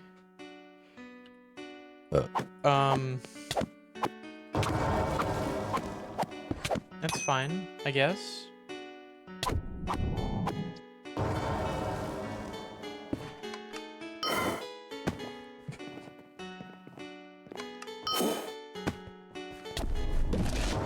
Oh shit. I hope there wasn't anything important in that chest. I couldn't tell. Because I was trying to fight, and the chest opened, and I closed it on instinct. Ugh. Wynncraft really, really need to make it so that left-clicking chests doesn't open them. Because that just leads to them being opened in combat. That's so frustrating. On so many levels. Also, I have way too much money. I can't believe I'm saying this, but it's actually a problem.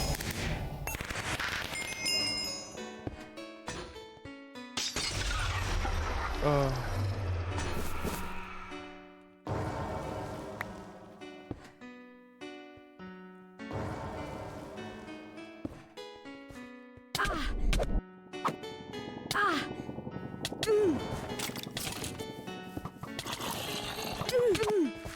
Hello, infested Pixie Guardian. Scorpion looking head ass. God damn.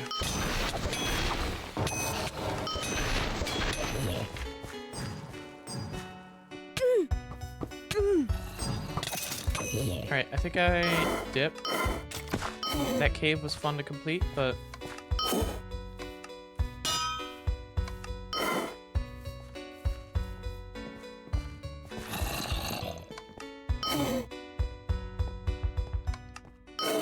I'm also hopefully going to spend a lot of money at this item identifier.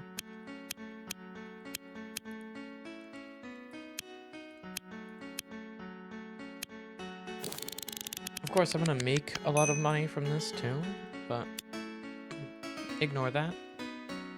Also, these emerald blocks don't stack with each other. Well, that sucks. I genuinely don't know if I have enough inventory space for the amount of emeralds I'm about to have.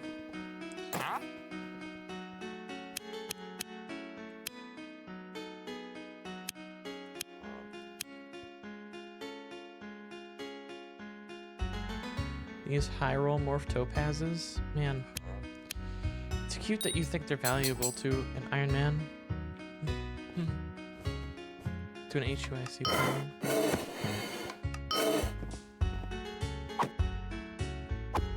Yes, you emerald merchant.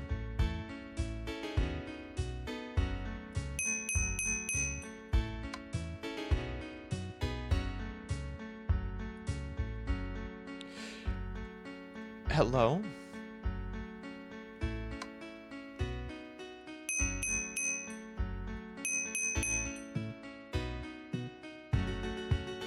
And there we are. Just like that, those emerald blocks stack now.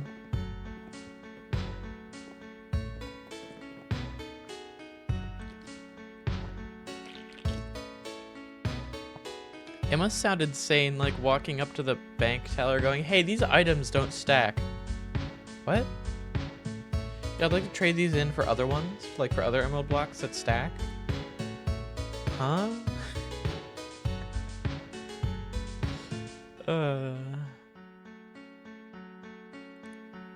Stack money? What? Oh god. That would be confusing as all hell, I imagine. Anyways, my inventory is practically full. I don't even know why I have this wheat string. I could sell it, but I'm not strapped for cash right now. I have 2.4k emeralds. I don't really need any more for the moment. You put that in defense, stupid brain. Alright, as far as quests, I'm level 16. I should make the next tier of armor, I'm thinking. How long have I been live for? Really? It's only been 2 hours. Feels like longer than that. You know what? Maybe I should drink my caffeine. That might help, honestly. Oh, gummies. Gummies. Hold on.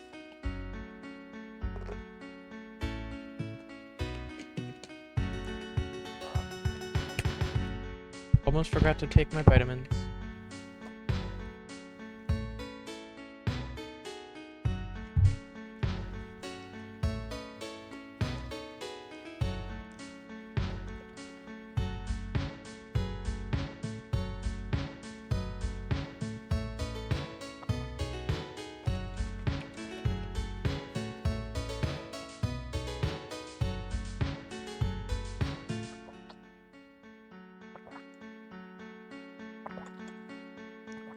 Also, Innocent, I can't use the morph set on HUIC because I can't craft it.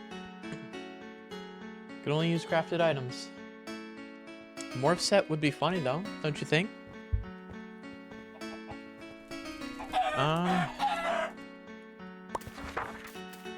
So I think the plan from here is grind up until I have enough to make stuff.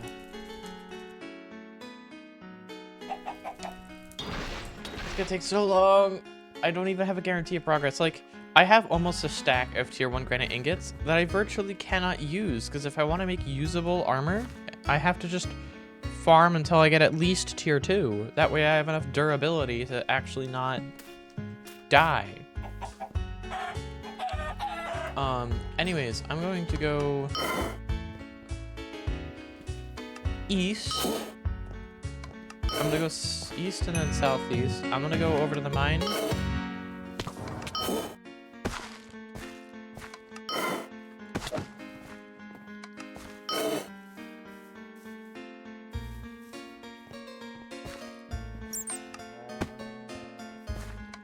There is also a bunch of secret discoveries I could be doing, but I will do those later. So I do want to do those before I upgrade. I will get the materials together to upgrade my armor, and then I will do them. That way I can send out my armor with a hurrah. With a final death. For those who don't know, for whatever reason, they made it so that using, like, walking and stuff with armor makes it degrade. Only, like, again, this only applies to crafted items, because crafted items are the only ones with durability. Normal items don't have durability, so you don't have to worry at all. So they just decided that crafted items degrade over time, just from walking, which is stupid. Specifically armor and jewels, it doesn't apply to weapons. Weapon durability is only based on usage, which is good. It should only be based on it being used. The fact it was ever based on anything else is stupid. IMO. Oh, I'm gonna need so many granite ingots. Helmet, I need 2. I already have the chest plate, and the chest plate was 4. 2, 4, 2. So that's gonna be... That's taking way too long to come up with the number 8. I'm so dumb.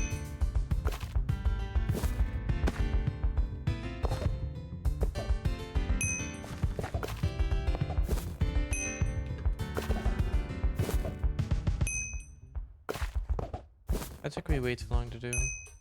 And I get a...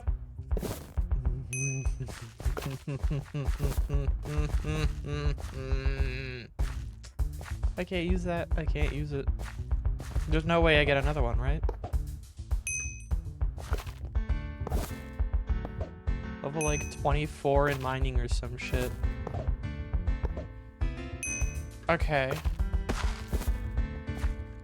That tier 3 actually really sucks if I don't get another one. I can only use that tier 3 if I get one more. I need a bare minimum of 2 ingots of the same... Like, I need a bare minimum of 2 ingots to do anything. With granite. And you can't mix and match tiers, unfortunately. You can't mix and match material tiers. So I can't use a tier 1 ingot and a tier 3 ingot. I have to use either 2 tier 2 or 2 tier 3 ingots.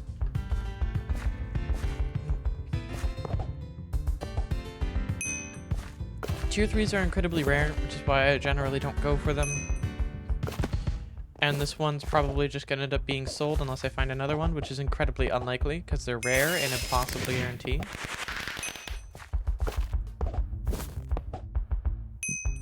There's no fucking shot. Okay, wow. I'm just... You know what? I'm gonna use that for the weapon.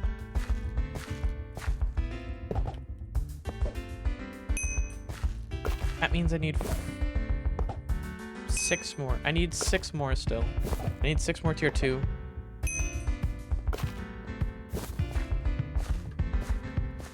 Six more tier 2, and then I'll be able to run. I know I said I only needed 8, but I'm gonna put those 2 tier 2 ingots towards my spear.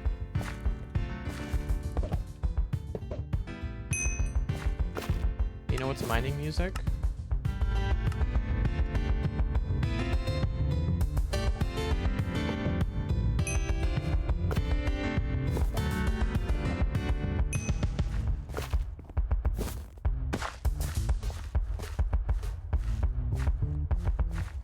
I mean, the rhythms are still, like, not the best, because the rhythm's not as consistent as it usually would be or should be, but it's close enough.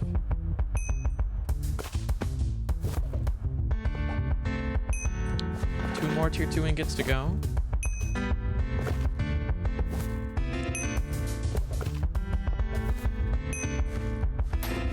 God damn it.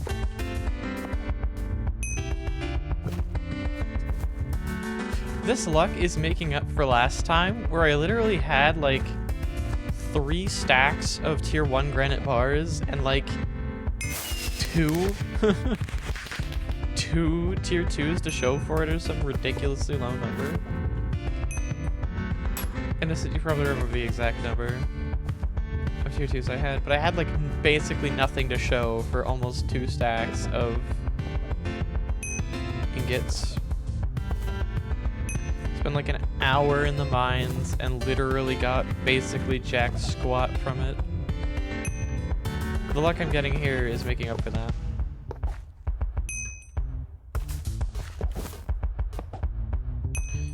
I do want to clarify, technically I could leave now, but like I said earlier, I want to use those tier 3 granite ingots on a weapon. So I'm going to use... Like, I'm just gonna keep going, because tier 2 is easier to get, like, substantially easier to get than tier 3. And by easier, I mean a lot more likely. It's still possible. I mean, technically this run, if you get unlucky enough, HUIC is impossible, because everything is based on luck. Theoretically, it would be possible to never obtain any materials from mining, because it is always luck-based. Even if you have the maxed out mining level, there is still no guarantees. There's no way I got another tier 3. Dude. There's no fucking shot. Okay.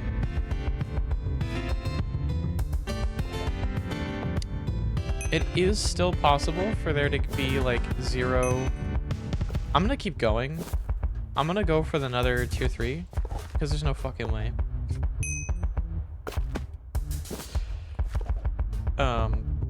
But yeah, no, the luck is just... It's all luck-based. You can't guarantee anything, no matter your mining level, no matter what tier tool you're using. There's still a chance, theoretically, that it breaks, and you don't get anything from it. And as a result, that means HUIC would be practically impossible, because you would only be able to use the starting stuff, which would be your most likely defective toe sack and your slightly better than depressing weapon.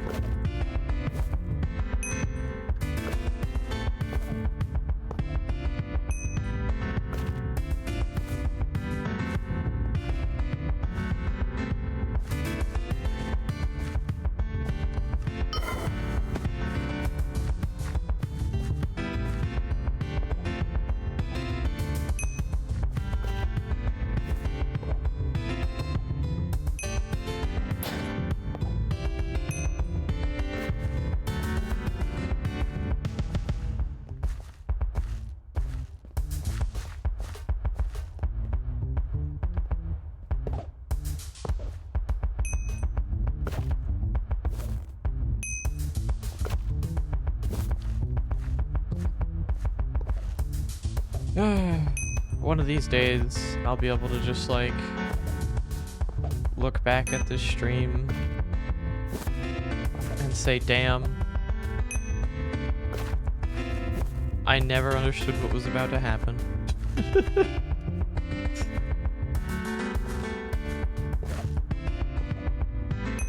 It'll happen.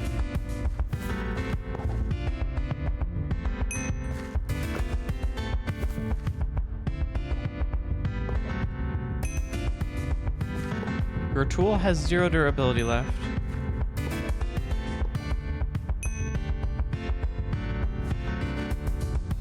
Oh, you just don't get anything. Okay. How long have I been mining without durability? Oh, only the 3 times? Okay. Well, out of an entire tier 3 pickaxe, that's not bad. That's actually pretty good. I have to admit, I got everything I needed and a little bit extra. And you know what? I'll take that.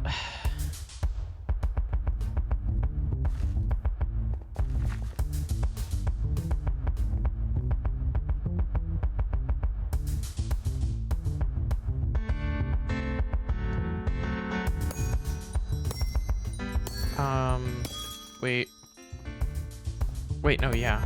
Because if I do this, then I can fast travel the Deathless. Did I do that already? I have plenty of Bob's tiers right now.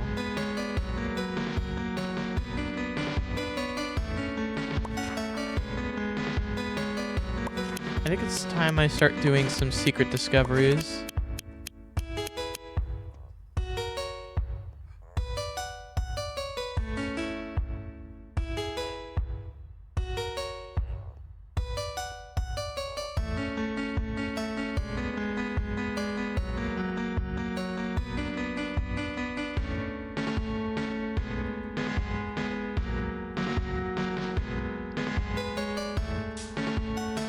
And there we are. Alright, a bunch of waypoints to do.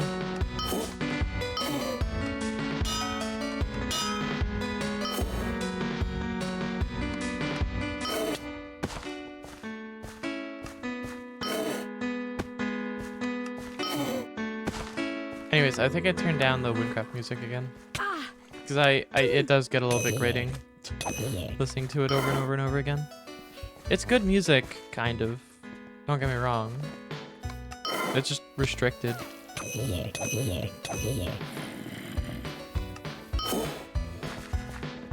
Kill.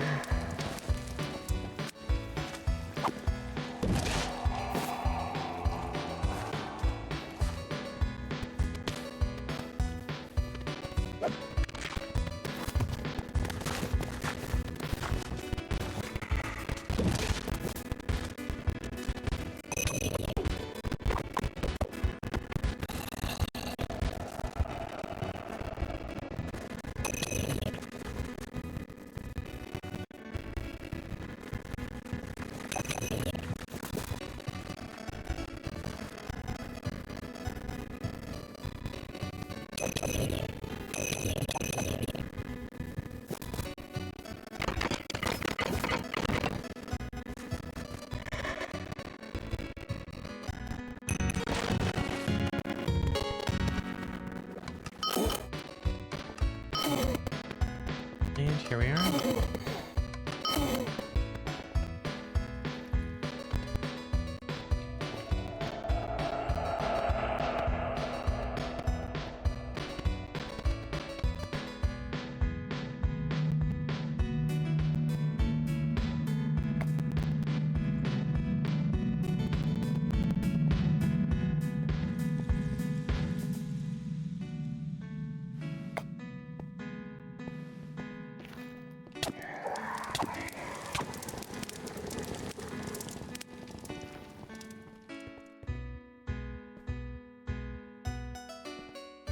Oh, for a second I was like, uh-oh, am I trapped here for killing the ghosts?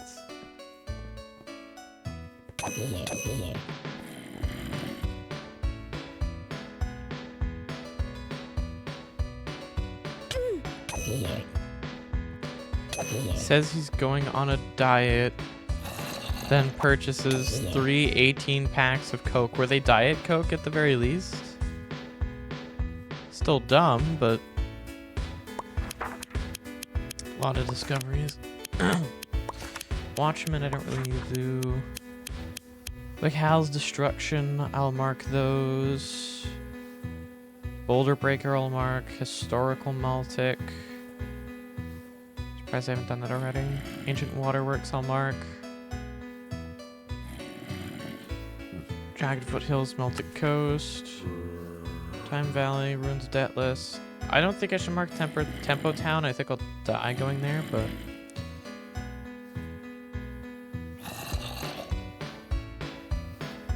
Water of the Past. I haven't discovered Elkern yet. Oh, I'm thinking of Ailkin.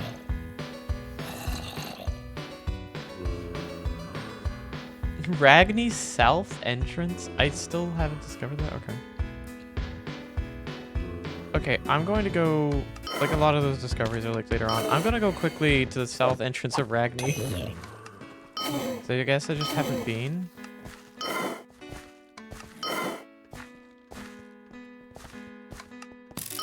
So let me go check out Pigman Ravine.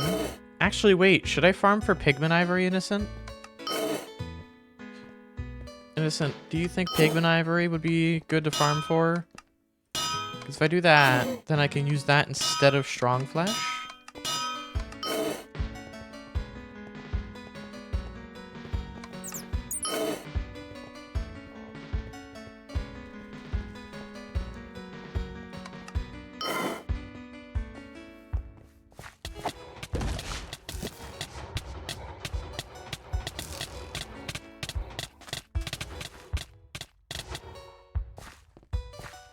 Wow. These guys are still, fascinating. They add weapon damage. Yes, and they are better than Strong Flesh, but also harder to farm.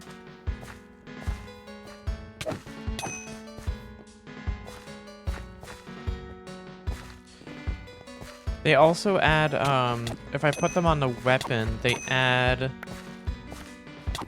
I mean, aside from just weapon damage, they add the regen speed. Well, they only go in weapons, what am I saying?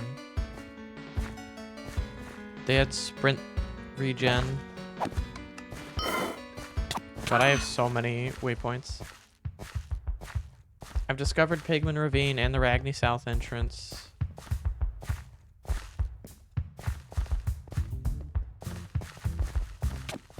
Strong Flesh is 4% attack and 4% nut. Strong Flesh is flat attack. Yeah. It's +1 to 2 flat attack per.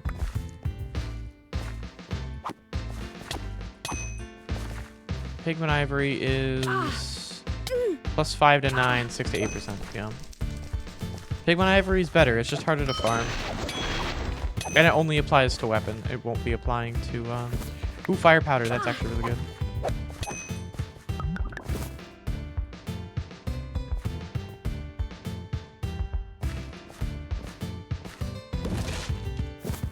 To clarify, I want Fire Powder because for this run, I'm speccing entirely. All of my skill points are being dumped into defense.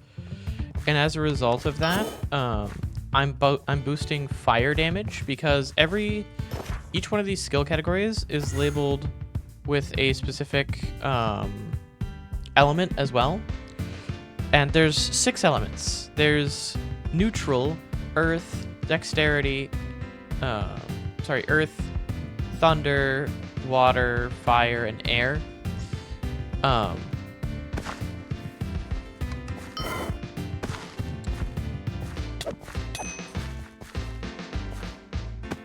And because, also Innocent, I'm talking about Pigman Ivory, not Pigman Meat. You're thinking Pigman Meat. Pigman Meat is bad.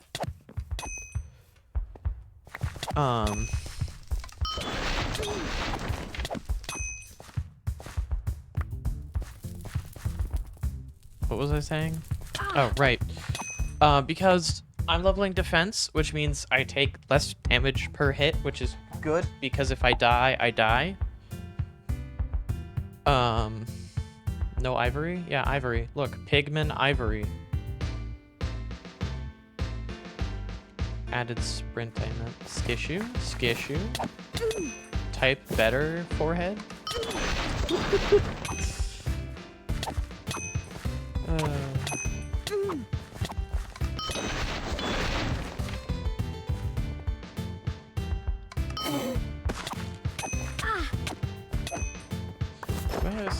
No, I don't have an ability point. It's so over. Pigment ivory is not 8% damage. Innocent. There's a difference. You know what that says? Plus 5 to 9 main attack damage. Where do you see a percent sign in that, Innocent?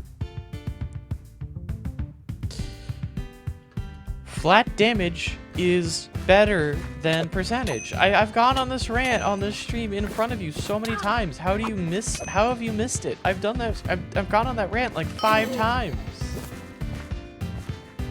Fucking cat, Jesus.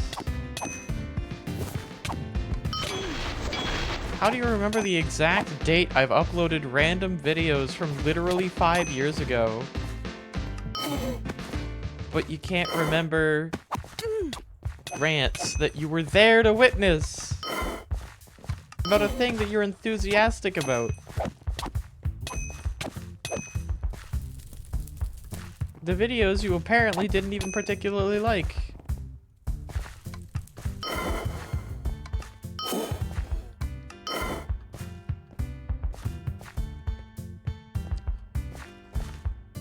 God, there's so many waypoints, it's actually a little bit cluttering, but it's fine. I need all of them.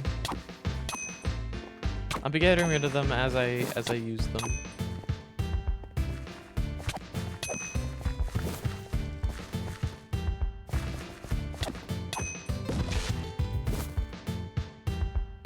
Yeah, not really worth collecting.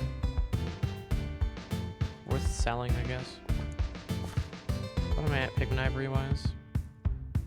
I think 4 will be more than enough because again I can only use it on my weapon, right? Yeah, I can only use it on my weapon. Alright, I think it's time. I already did a hero's origin, so I should probably remove... Oh wait, no, if I remove that one, it removes all of them.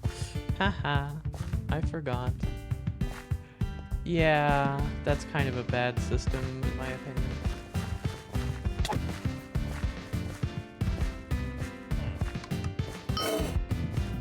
Oh, here. Yeah, I don't want to be here. I don't feel like finding my way back through the ravine. So I'm just gonna teleport. Run into the center of town and just teleport away. Man, look at all those beacons. Hey, there's Bob.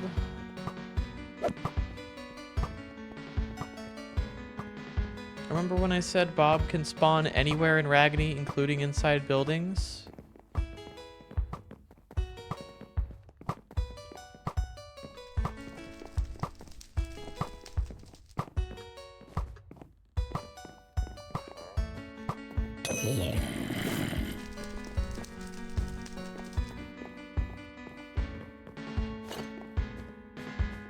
Take that.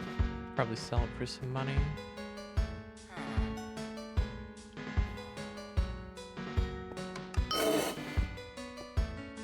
Yeah, I think I clear inventory here a little bit.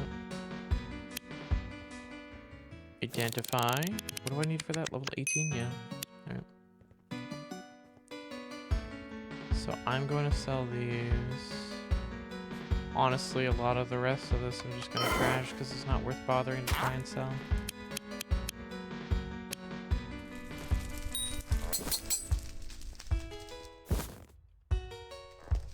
Okay, I'm gonna go over here.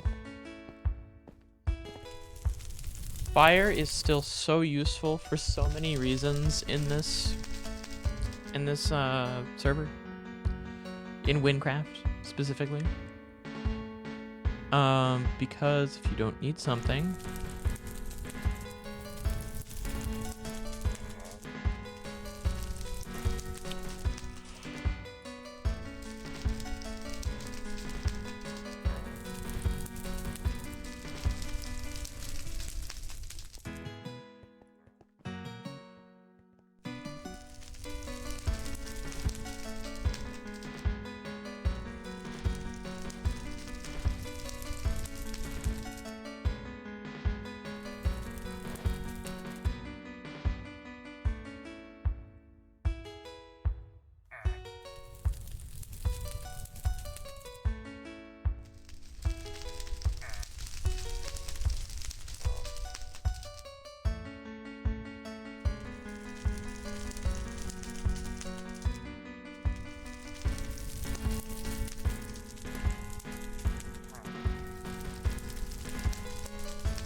would probably go in that potion. Honestly, I think this is just a potion in and of itself.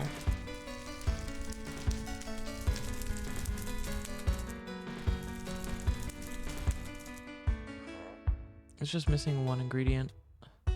I have the apple I'm gonna toss. Wait. I can't use Bob's tier in potion making. Yeah. So it's missing 2 ingredients. I guess I don't really need to throw... I don't need to use all 6 ingredients, I guess, for potions, because the duration subtraction does kind of suck. And the primary use for that potion would primarily just be the XP bonus and loot bonus. So the longer that this lasts, the better, I guess. And to that end, I'll take the extra spell damage to help survivability alongside the coagulated clot for the extra health regen and health overall, and then this with the extra health regen and walk speed. Just survivability things. So yeah, this is both the survivability and like kind of farming kind of potion, so it'd be good as long as I use higher tier materials when I'm making it. Anyways, yeah, 2/2 fire powder. I don't have 2/2 fire powder yet. I think, honestly, I think I hold out for tier 1 fire powder. Or not tier 1, tier 3, sorry. I think I hold out for tier 3 iron powder. Because I think that's likely to be a thing that happens.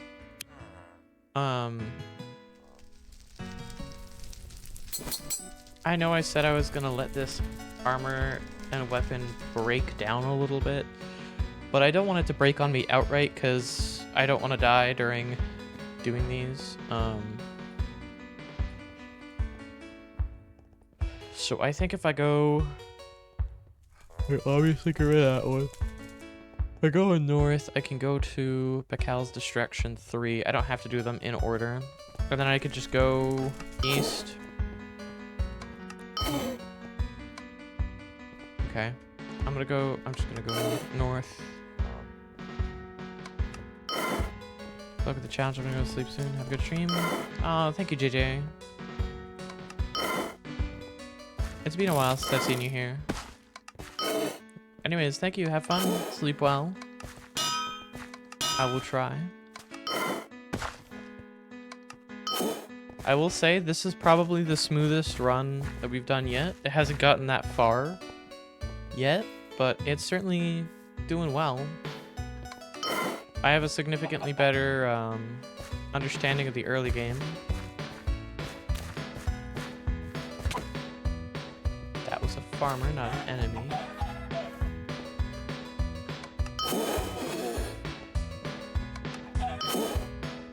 Ah. This one.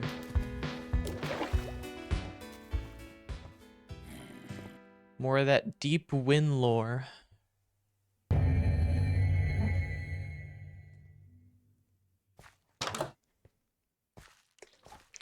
Also, wait, am I? I am in spectator mode. My armor's still visible anyway.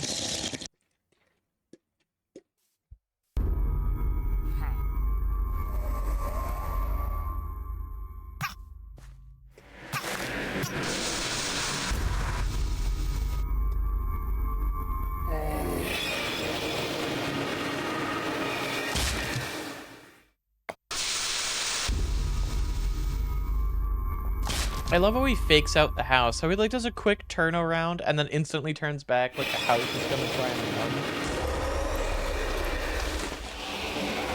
Like it's a building, bro.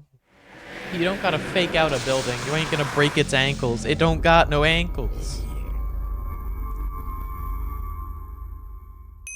Anyways.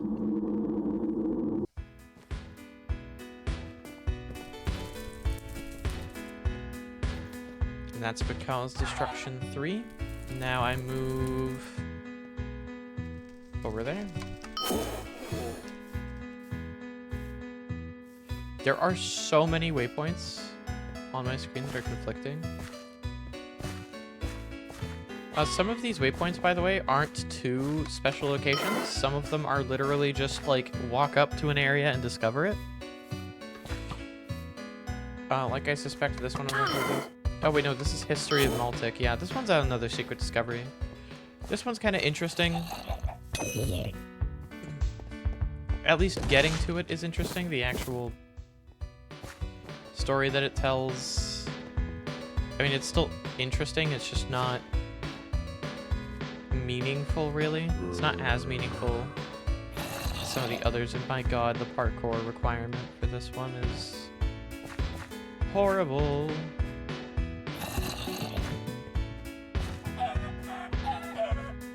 I also just suck at parkour. The issue is I keep hitting that block and then getting thrown off to the side. Ugh. There we are.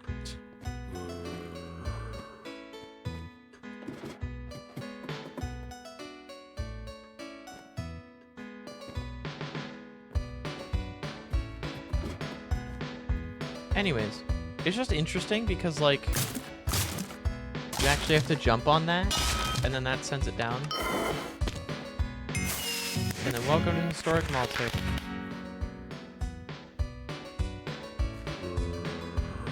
If they settle in at 900 AP, then what was about that farmer from, like, 160 AP? But anyways, that's about it. There's a lot of lore implications more than anything. It's not really told directly at that secret discovery. I think I go from here. I think I go northwest to that waypoint, to the Maltic coast.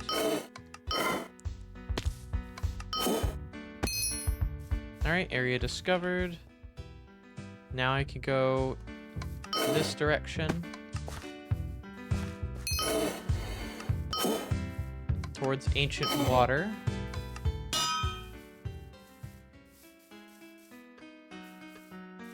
Ancient Waterworks. I'm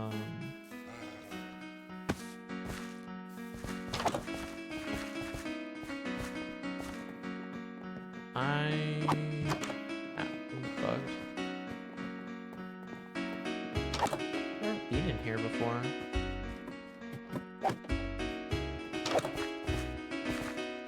Yeah, I don't know what the Ancient Waterworks thing is. Maybe it's just a discovery.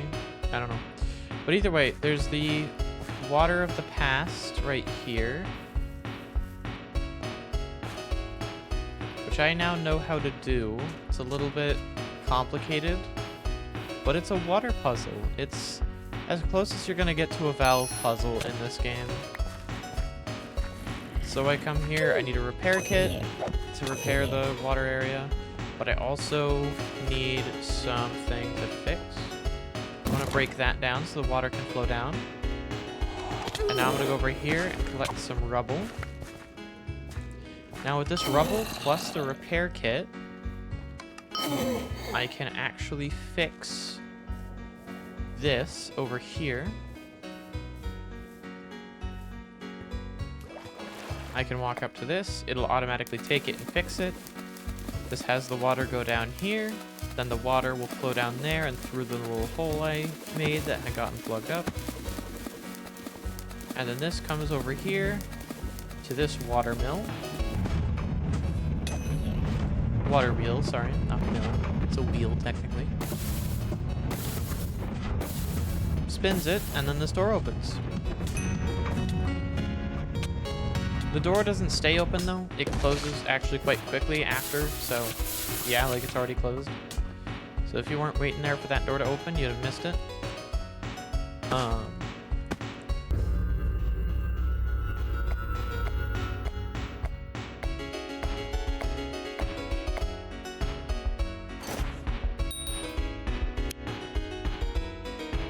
I think I'll take heavy impact now. Alright, that's dead. Wait, why am I looking at quests? Jagged Foothills, if I unlock that yet. I could get rid of that waypoint. I think I go... Yeah, everything else is south of this point. So I'm gonna go north to Jagged Foothills. I shouldn't have to go that far. Yeah, I've already unlocked it. And now I'm gonna go back down towards the Nomads Refuge.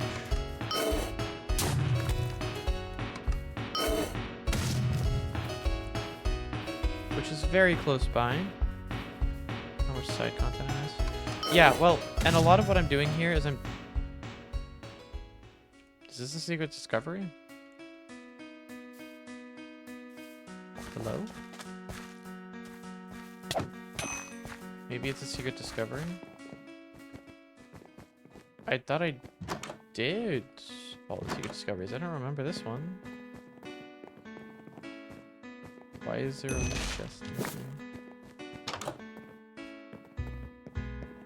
I'm confused. Nomad's Refuge. Okay, I'm just gonna was it a... No? Maybe I've already discovered it? But then why would it have been listed? Nomad's Refuge, what is it?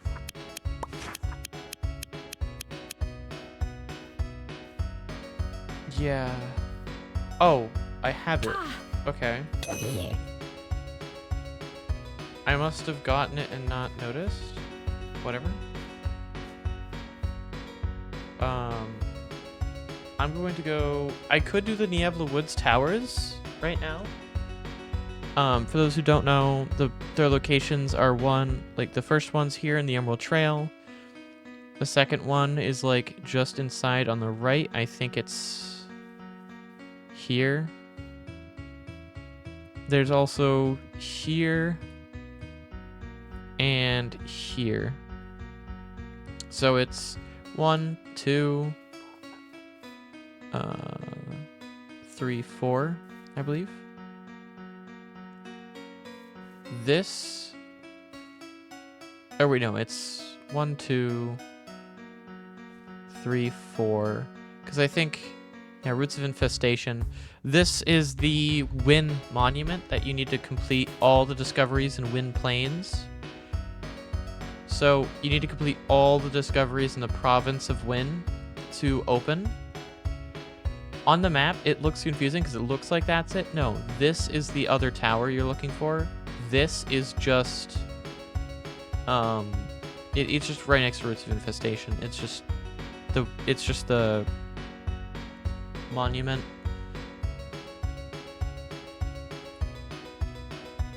So anyways, 1, 2, 3, 4, for any of those looking for them. First one's on the right at the Emerald Trail. Second one will be on the left just after you enter Niebla Woods. Third one will be significantly south of the trail, but certainly visible from the trail if you're looking deep enough. Past the old growth rot. Then going back onto the trail, going towards Deathless, you'll find the final one on the right of the trail. And that'll be all of that, and that will get you the Watchman Secret Discovery completed. I'm not going to do that yet, because that's just an easy one to do and I have it memorized for the most part. I'm going to go straight south for Road to Time Valley.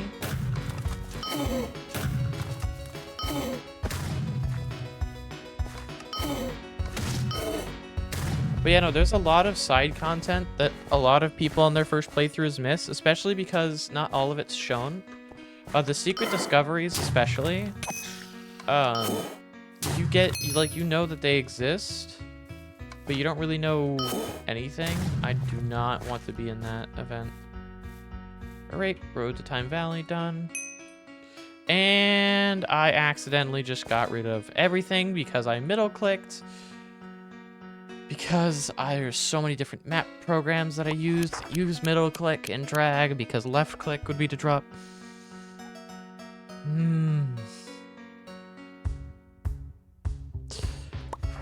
Anyways, by default, the secret discoveries are hard to find because they don't mark them.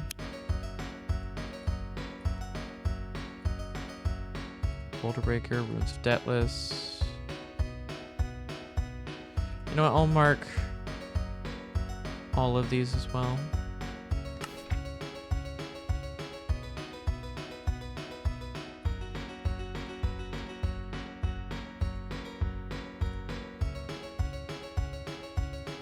I do not need bovine barn.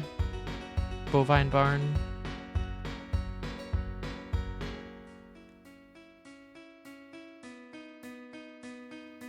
Crate crane. Yeah, sure. Okay, well. I'll add a bunch of extras. I guess I could have done... Oh, there was more if I had went up north still. Oh, I haven't discovered Nemract yet? That's a good point. I guess I haven't gotten Nemract yet. And then I accidentally selected Bovine Barn, which is... There were miles. I'll get rid of that. Hi. Anyways.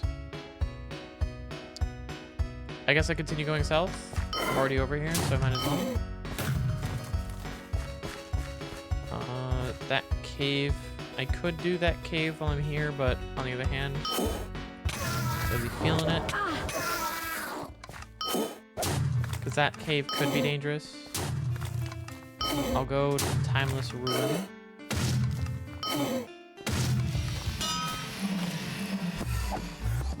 Whoa!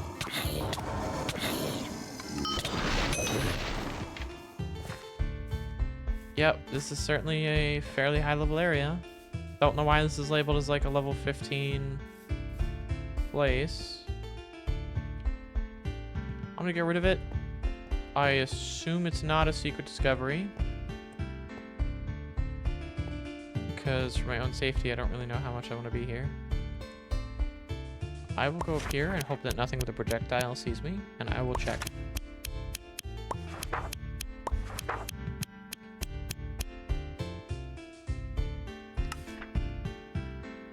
Timeless Ruin. Yes, this is a secret discovery, which means that there's a puzzle here. Oh. Or it's just parkour, isn't it?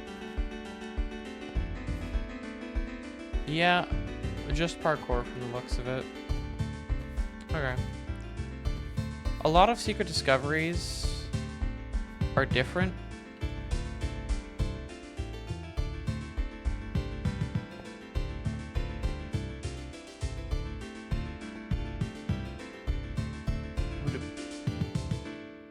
Here that this one's primarily a parkour puzzle.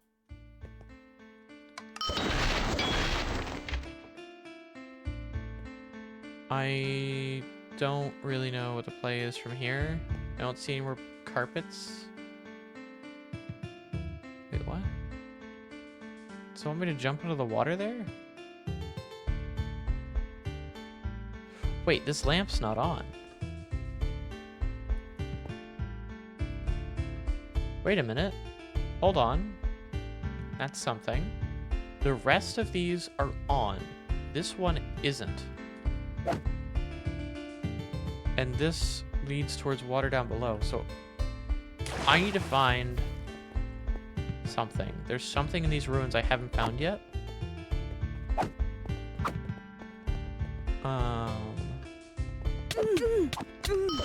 You, I'm assuming.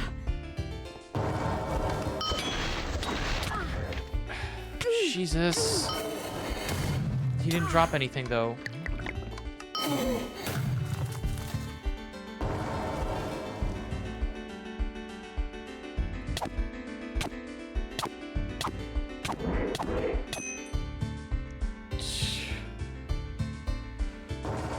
Okay. Yeah, this is incredibly dangerous. He didn't drop anything, did he? I didn't see him drop anything.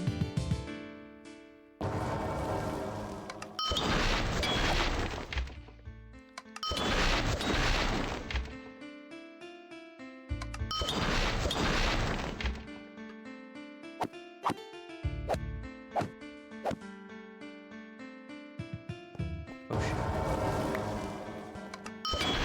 It's level 30?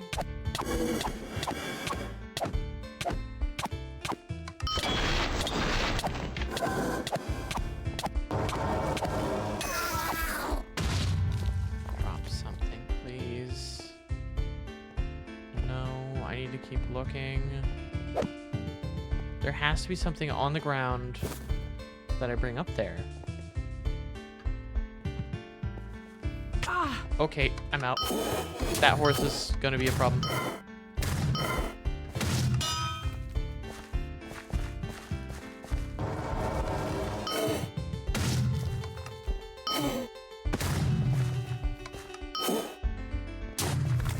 I don't think this is a safe place that I'm going towards either, but it's hopefully safer. Enough for me to check my map. I'm gonna scrap that, and I'm gonna scrap that too, because I don't want to go over there. Tempo Town. It's just east. Oh, I need to go north? What for? I think I go... Oh, abandoned farm. I think that's just a discovery. I think I go touch the abandoned farm, and then go east from that.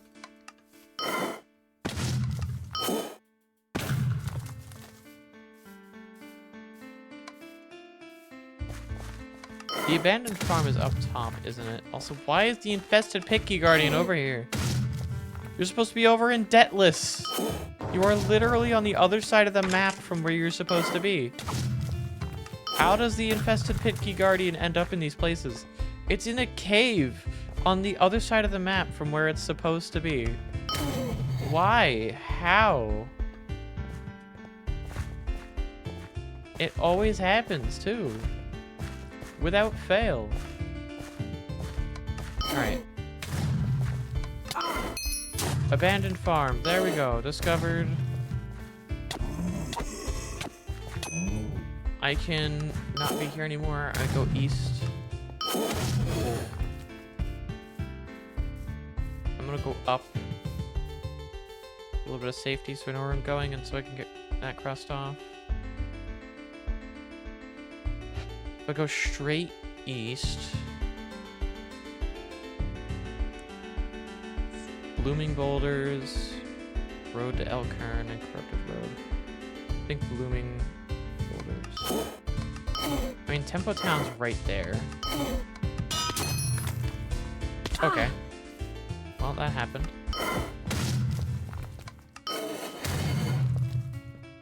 Somewhere in between. Yeah, no, I'm not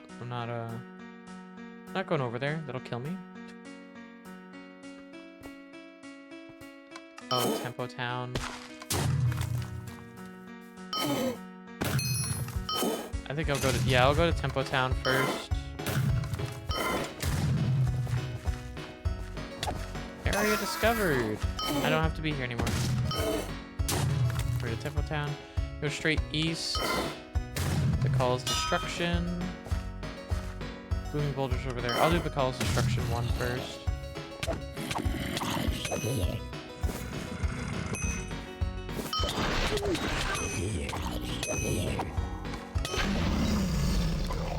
Alright, and now with this, there's a hopper over here. Toss this in the hopper.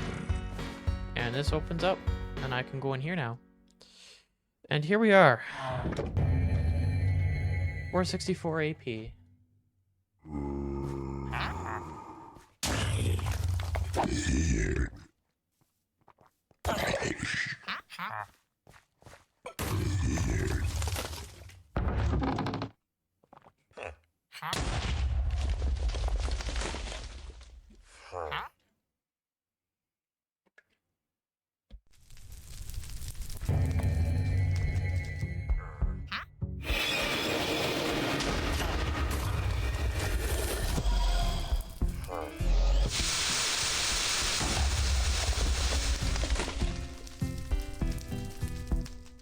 Courage won't help you as a corpse, and then just kills him.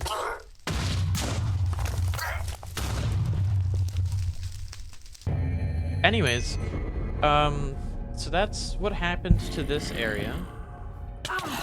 Gee, thanks. So that's what this dead fort's all about. What these zombies are about. Ow. Ow. Anyways, that's because Destruction 1 completed. I can take that off the waypoint. I'm gonna go over towards Blooming Boulders. The reason I have so many waypoints is because all of these are pointing towards various different places and things. I don't know if Blooming Boulders is a secret discovery or not. Let me check. Blooming Boulders is a location. Should be discovered now. Yep. So I can unmark it. Now I'm gonna go straight east again towards Road to Elkhorn, which is a decent, not a secret discovery, it's just a location.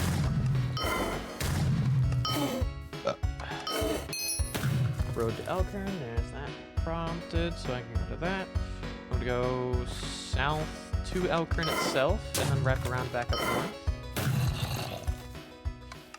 The reason I'm doing it this way is so that I'm not having to check my map constantly, and also because the way that the wind hills works takes a hot minute. Like, notice how every time I open this up, you hear it ticking?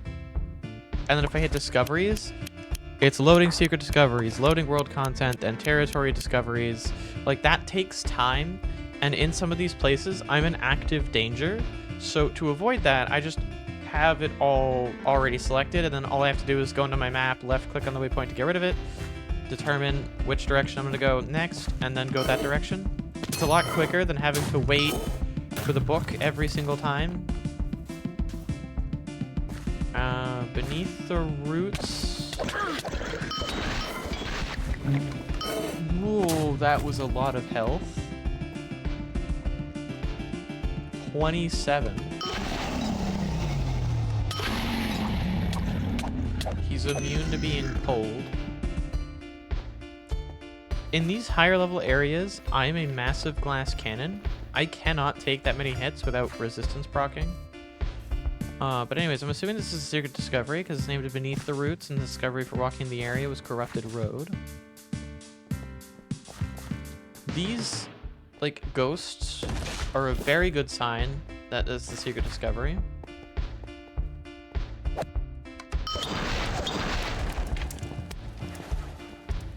They will also sometimes point towards hints.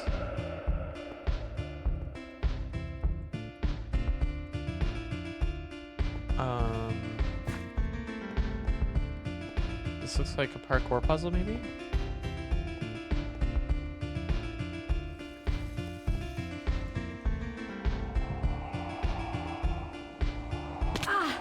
Yeah, this is definitely a parkour puzzle, but I don't know if this puzzle... Because sometimes secret discovery areas will have more than just one,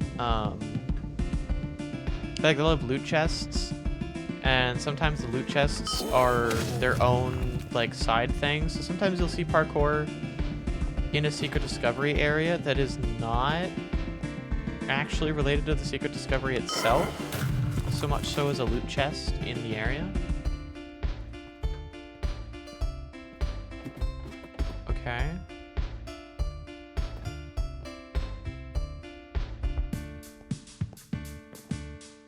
I really don't have that big a clue where this is going, because I haven't done this discovery yet, personally. So some of these discoveries are going to be my first time doing them, because, like, well, first time in a while.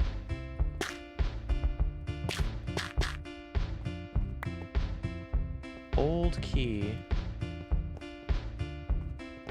I think that's everything. There's usually water or something. Well, it is a secret discovery, so why would they have water? Movement abilities exist.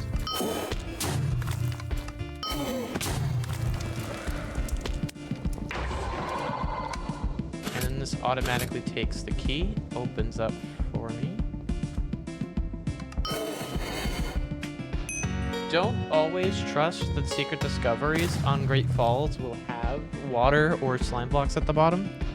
Some of them don't. And that's on purpose, I think. Oh shit. There's fighting in this one.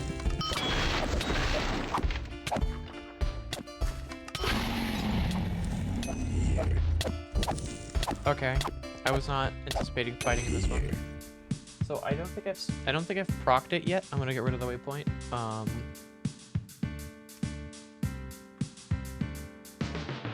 Discovery beneath the roots. Wait, no, I did proc the discovery.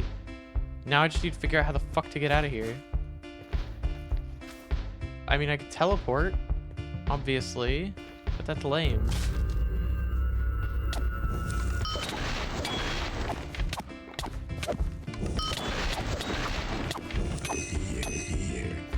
Teleporting would be the safe route, though, wouldn't it?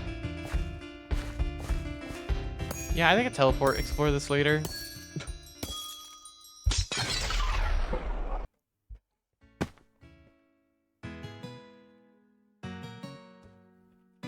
Alright, I'm gonna go over to that list again. Oh yeah, I haven't farmed up my birch paper yet. Probably should. Okay, fast travel to Deathless, and then we'll see what's closest. What the fuck? Dude, why you do this to me? You know, I'm gonna go inside Deathless. I mean, Deathless isn't really a safe place to be, unfortunately, because shit. Stay hydrated, Wynncraft? No. Are they in my server? No. I don't have any shout bombs, so.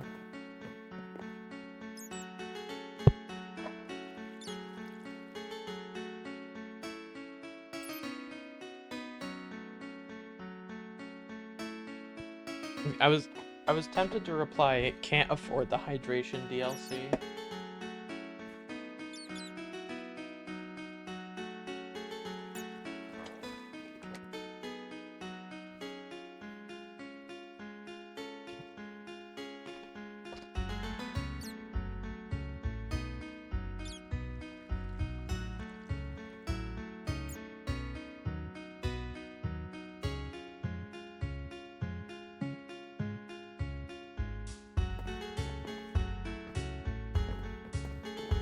Anyways.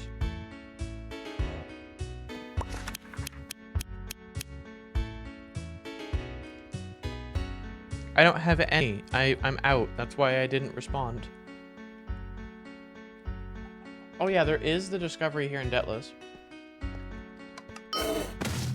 Ancient, the ruins of Deathless.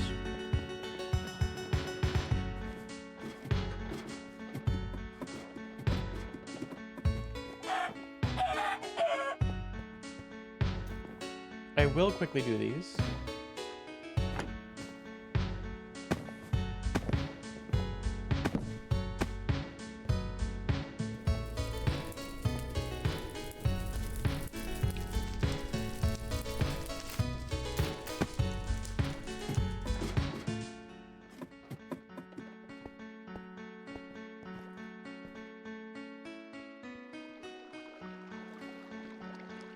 Something just knocked on my window. I'm on the second story.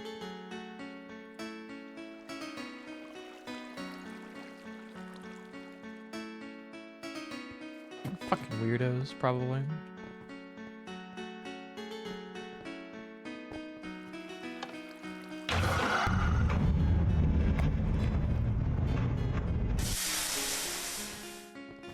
I'm not even gonna talk to the basement NPC.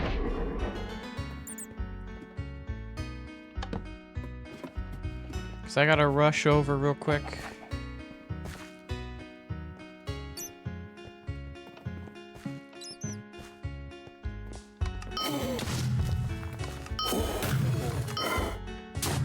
Gotta rush to the fountain. I don't know exactly where the fountain is. I just know that it's in one of the corners of Deathless.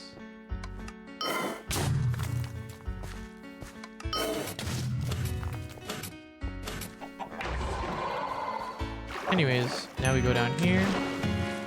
Secret discovery procced. Let's fucking go. On 20th birthday, we will sing Buddy Holly via shouts. That'll be in September, so you have 9 months to get enough shout bombs for Buddy Holly. I mean, honestly, you could probably just ask William, and William would be like, yo, that'd be really funny, and then buy like 3,000 shout bombs for the price of like whatever the fuck that costs. William's a fucking whale for Wynncraft. You know what? Somebody should tell William that I'm doing this.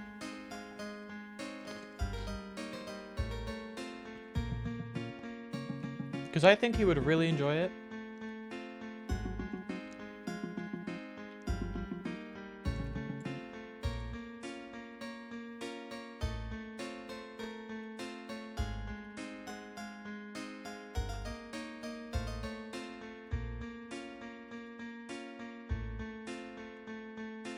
Hex. Shrouded Hex. How do you not remember?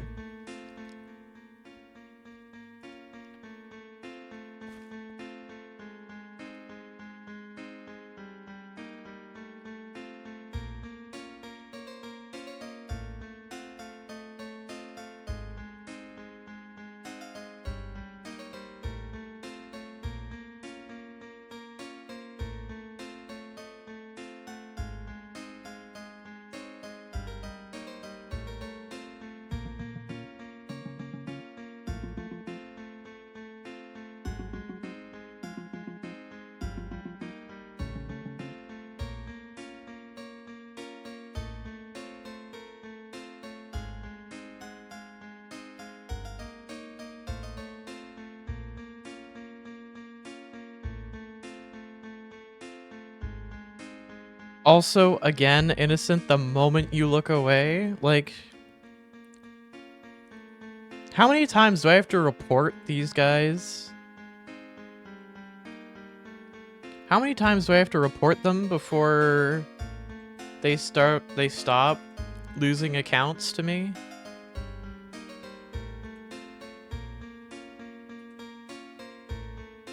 Like, literally every time I get emails after stream from Twitch, hey, we acted on one of your reports, by the way. Also, Innocent, you should probably send Hex a link to my stream. I don't know if he'll have it.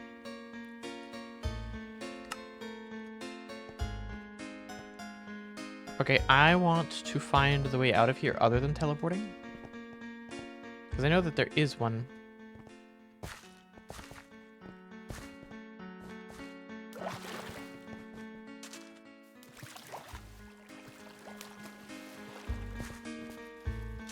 Again, one of these days I'll do a run where I'm focusing on the lore. Because I think the lore of Wynncraft is something that hasn't been touched on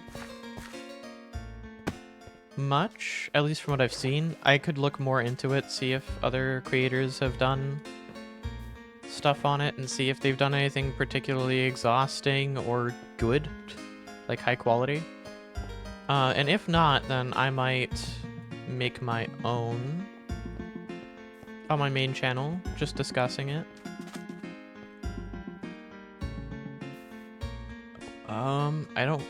I don't know where the exit is.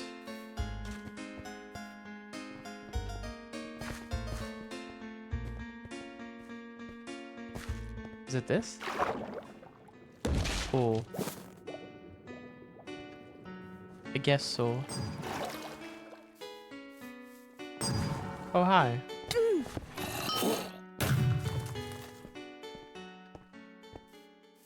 Anyways,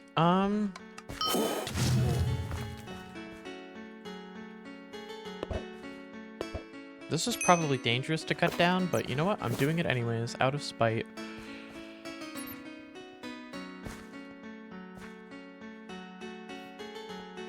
I just realized I need to do that more. I don't want to go to Mage Island. Mage Island really sucks. I don't like Mage Island. I don't want to go to Mage Island.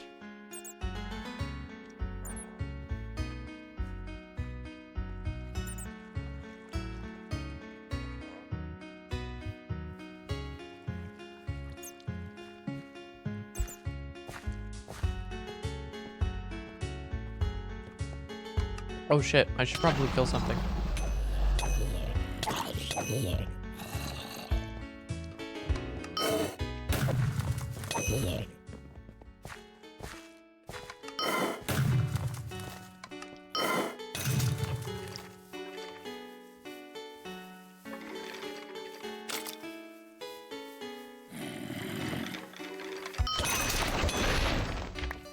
Really? That wasn't enough? Stream's going well. Thank you. Undead soldier. Also, ow. Anyways, thank you for the XP.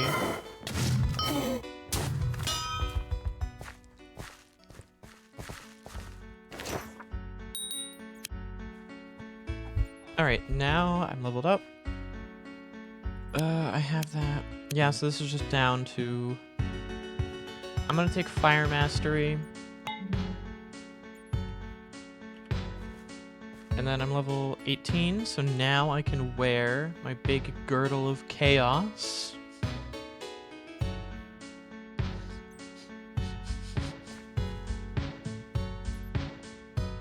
I still can't get over that, the big girdle of chaos.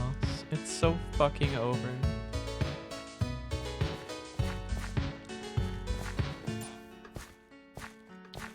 But you know, I need to farm...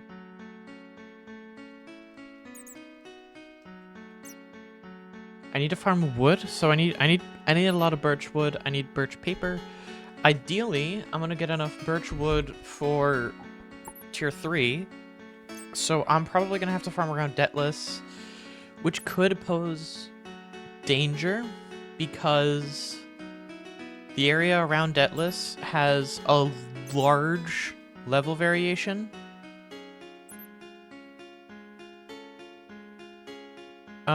But anyways, I think for the moment, I'm gonna go to the bathroom. It's been 4 hours since I started stream. And, yeah. I'll be back in a second. Sorry about that. I guess it's decent timing because it's gonna segue into material grinding afterwards. Oh, and this time I won't disappear for like an hour or two because we have toilet paper. I don't have to shower. I mean, I will after stream, obviously. I always shower after stream, but that's afterwards, not during.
I am back. I hope my game didn't crash. No, it did not. Okay, we are good. Good. Alright, let me pull up some analytics. I want to see how everything's going. I'm going to go over to mod view so I can see everything happening, including the people who are just sitting in chat, not quite watching. Oh, that's nice. Alright.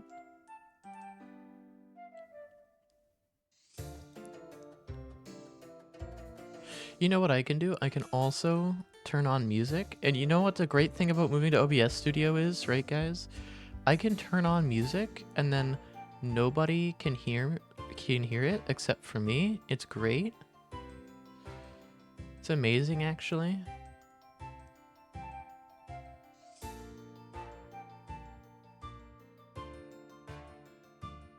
We just listened to Weezer. Blue Album, of course.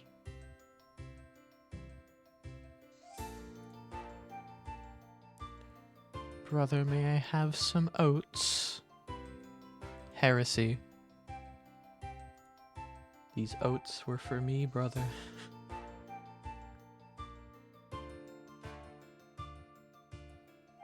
They clearly threw them at me.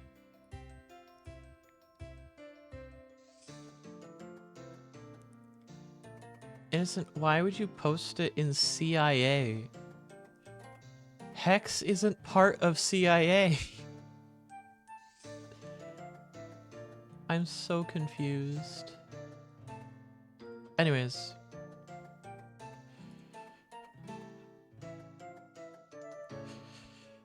Alright, let's get back to it.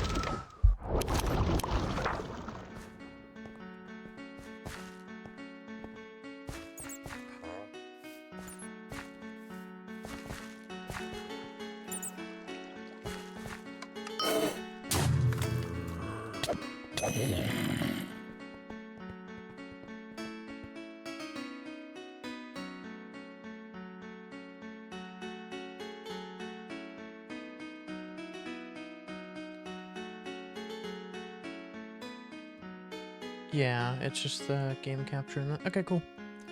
Not bad. I need to focus on things. I'm going to...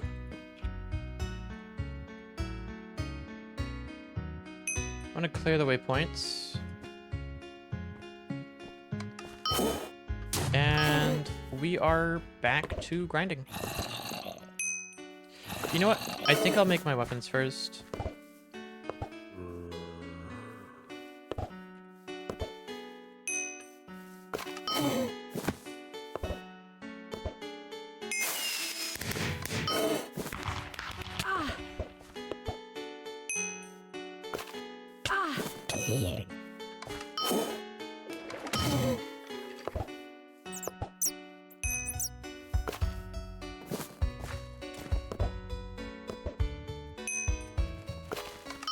Yeah, pull up. See what fucking happens.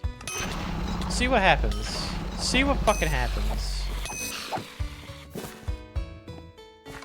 God damn, stupid fucking arachnids. God damn. I don't even need your fucking key. Get your fucking key out of here. It's literally the worst dungeon in the game, in my opinion. Like, don't get me wrong, it's a perfectly fine and serviceable dungeon. My issue with it is there's no fucking point to do it more than once. You do it for the quest, and every run after that is redundant. Any of the loot that you get is useless for HUIC runs. They don't even give powder. It's the same tier. Like, you're better off running the Sewers of Ragni, because at least you can get powder guaranteed from that.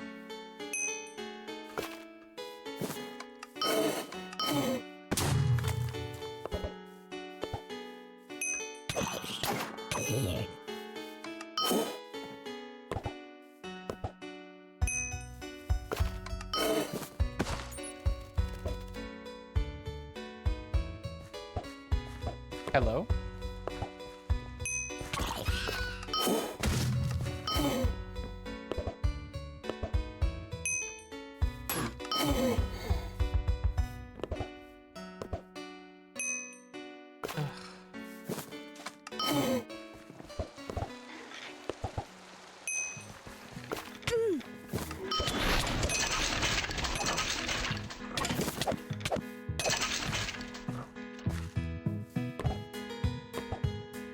Still wearing my level 8 gear, by the way. Using a level 9... 8... 9, yeah, 9. Still wearing my same equipment from level 9.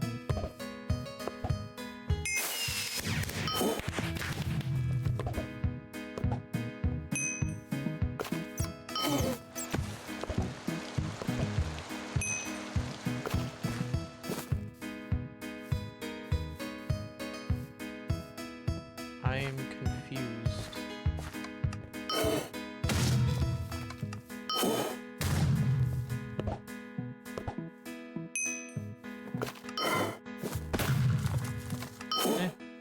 Probably fine. Okay. I'm gonna be here for fucking ages.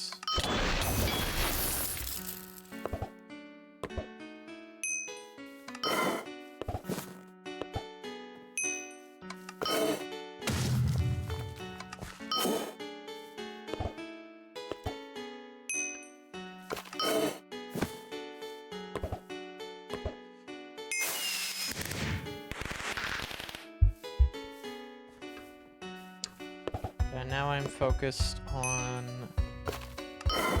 just tier 2. Honestly, the only use for birchwood I will have is tier 2. I don't need tier 1 birchwood at all. I just need tier 2 birchwood. I have enough for a weapon now, but I'm gonna keep going because... You know what? No, I probably should switch to paper. Yeah, then I can work on armor. The real only advantage of higher material tiers is the extra durability.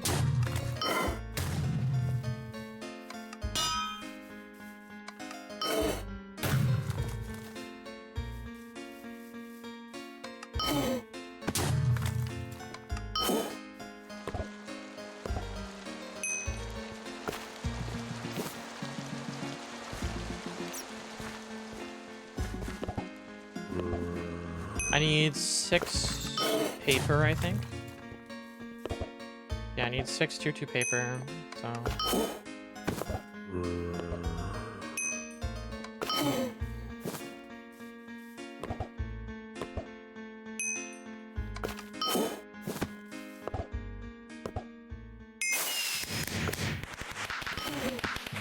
I am now level 22 in woodcutting while trying to farm a level 10 tree.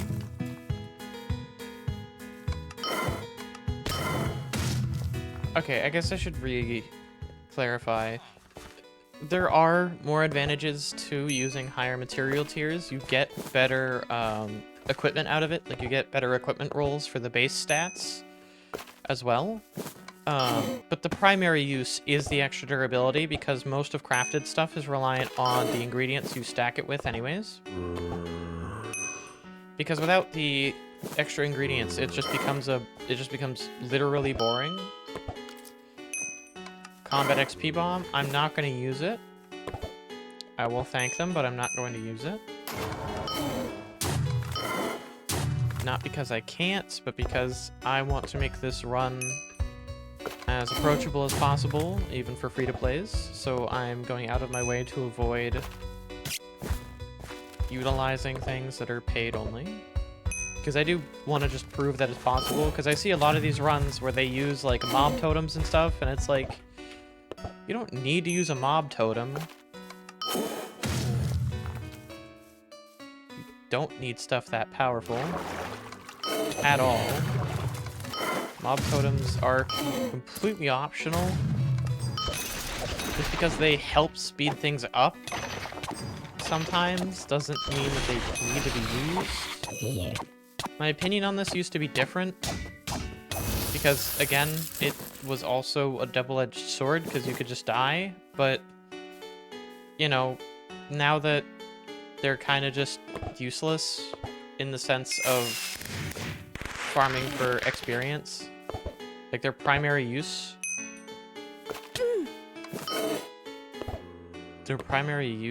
is for farming ingredients and such, which opens up a lot of extra ingredients that would have otherwise not been on the table without access to mob totems.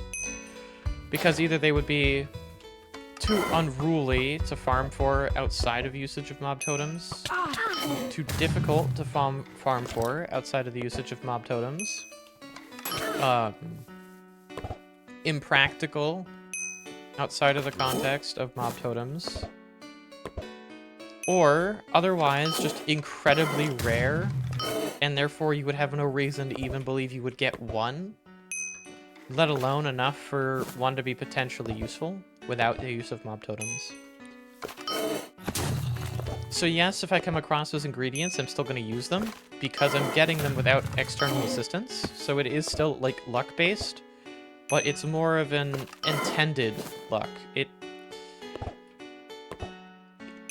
You know what I mean.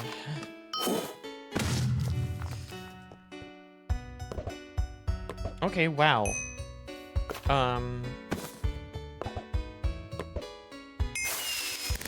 mean, I guess I only need one more tier 2 paper. Yippee.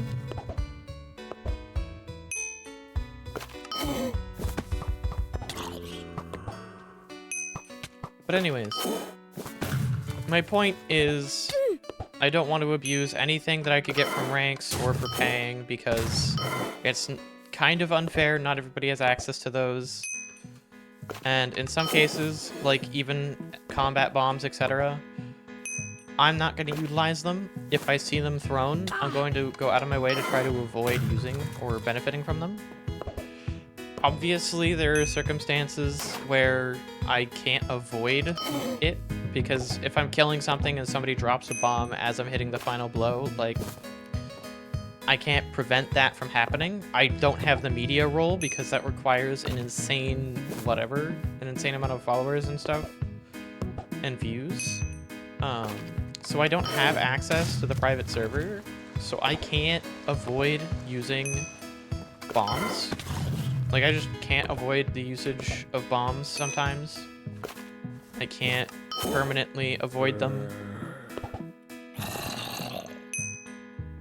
And when it comes to that, it is reasonable for people to be able to benefit from bombs. Because over the course of your entire playthrough, at some point, somebody else on the same world you're in is going to drop a combat XP bomb or an item bomb or whatever. And I'm choosing to forego benefiting from them, but by no means does it make your run any less legitimate if you use those things. I'm not trying to say it's not a legit run, I'm just trying to say that those are perks that not everybody has access to. So I personally want to set an example to prove it's possible without those things, and with these quote-unquote arbitrary restrictions in my case, because I have hero rank, I have access to mob totems, I have access to bombs occasionally, and like I could choose to, oh, I see a combat bomb, I should go farm for combat XP to level up quickly. Like I could do all of that, but I would prefer not to.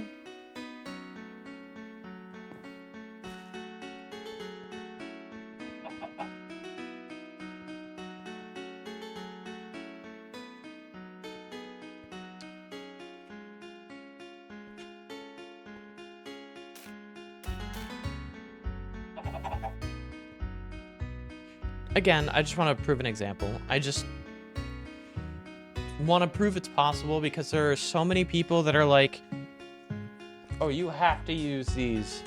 And it's like, no, you don't. They're not required. They're optional.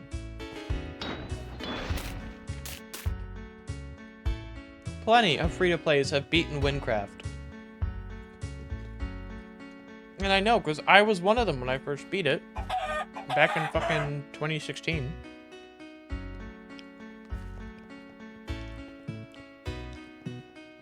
Or no, 2015, sorry.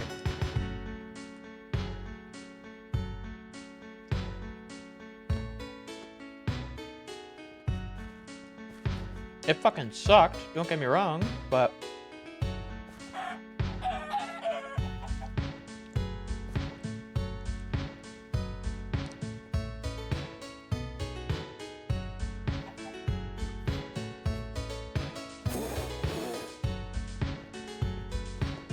Alright, I think I do...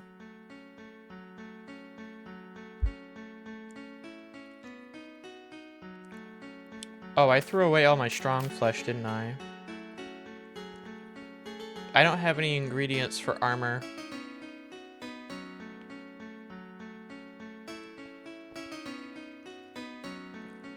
I have ingredients for a weapon.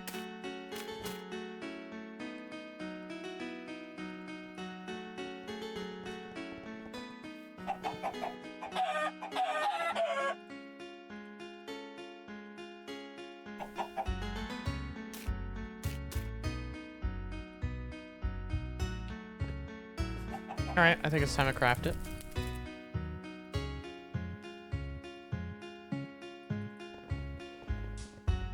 Crafting a spear. Selected the highest level available.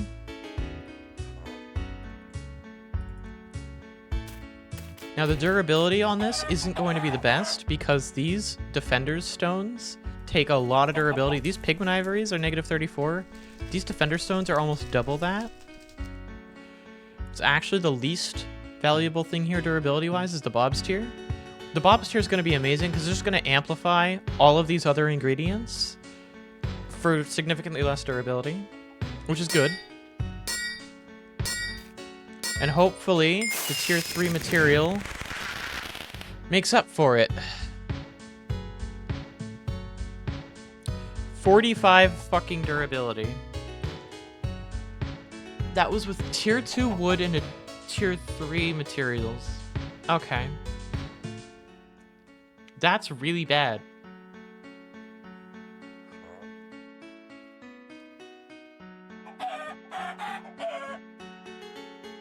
That's horrible, actually. I mean, okay, it's slow attack speed, which is actually good for lower durability, I guess. Wait, no. You would want fast attack speed. I'm sorry, I'm stupid.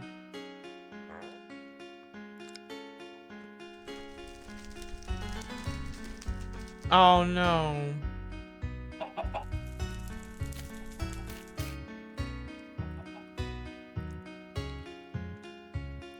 Died while playing Hunted. HUICH. I don't like HUICH. I'm gonna be honest. I think it's stupid. Some people think it's fun. I think it's stupid because it is. Incredibly stupid.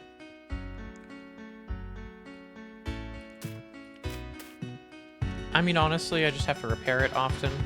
On a weapon, low durability isn't the worst, I guess. Because weapons don't degrade from walking around like armor does.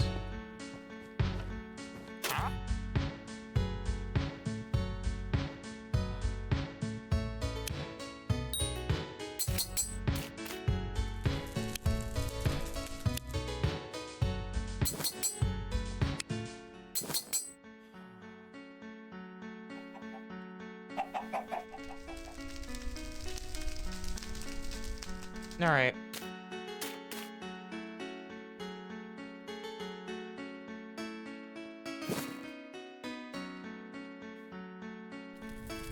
I don't know.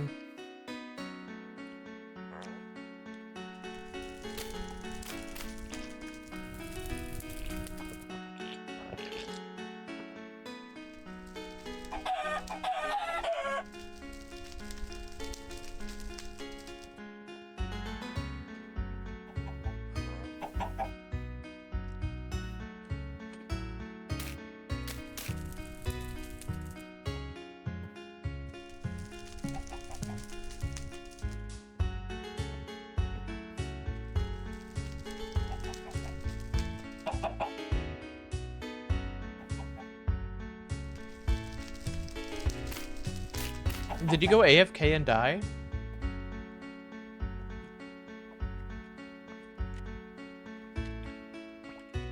That's why you don't go PvP.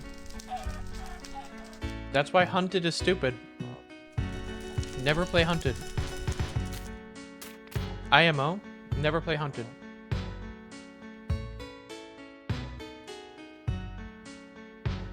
Because they scared the hell out of me. Oh, okay.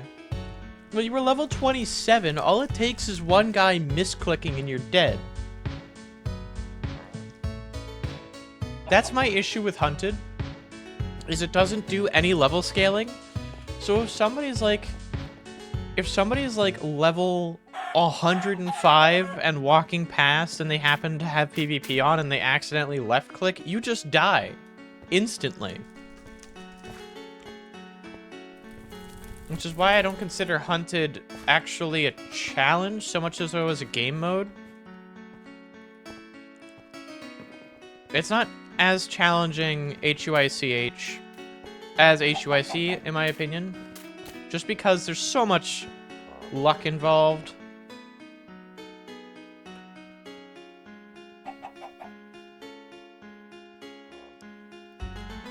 Alright, I think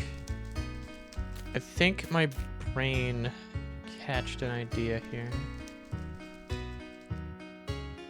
But on the other hand, that requires farming. I need an armor material. I'm gonna go to the wiki. There has to be a better armor material for Wynncraft. Armor ingredients, sorry.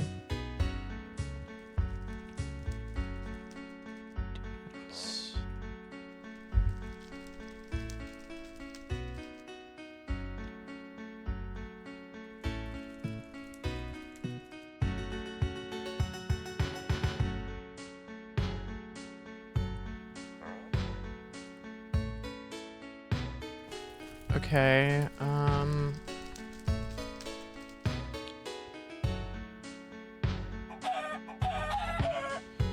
a lot of Beak of Nevelin Beauty. I guess I could just get a bunch of Beaks of Nevelin Beauties.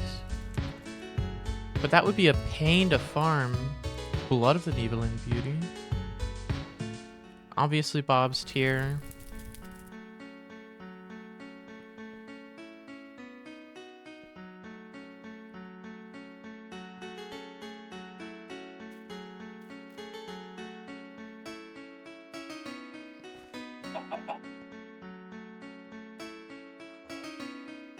Corrupted Chain would be amazing. But I don't know how to get the Corrupt Chain. Defeating corrupt hexes found in the Emerald Trail. Is this still in the game though? Did it get removed? Because I haven't seen corrupt chains. And I've killed a lot of corrupt hexes.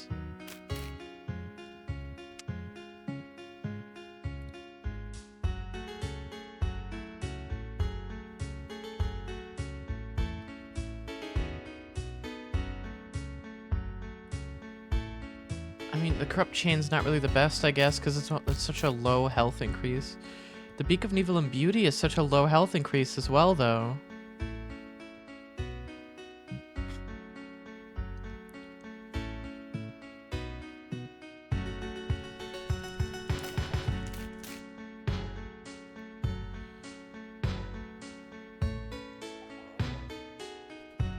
So level 96, level 23.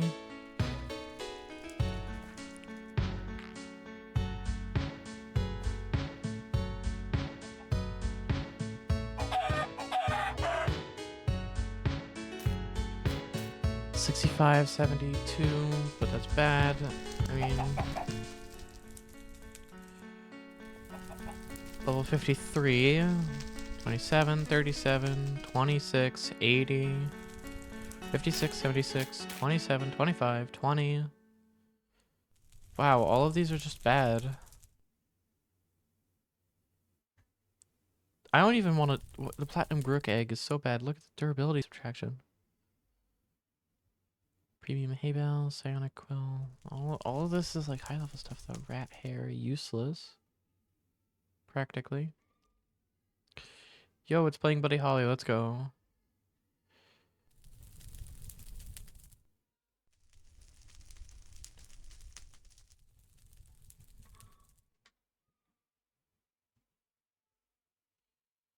Level 72, 105, 102, 18, but that's useless. 32, 10, but it's useless. 10, but it's useless. Useless. Strong flesh. Sturdy flesh literally doesn't have any listed.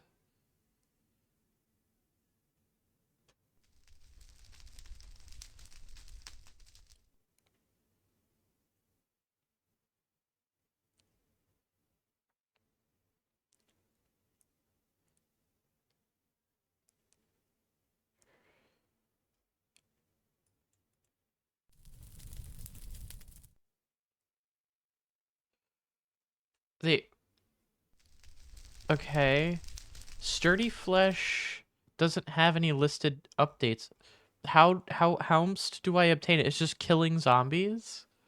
But like what zombies? Because strong flesh is guaranteed to drop from zombie archers. So the rest of them surely have their own. Surely they have their own things, right?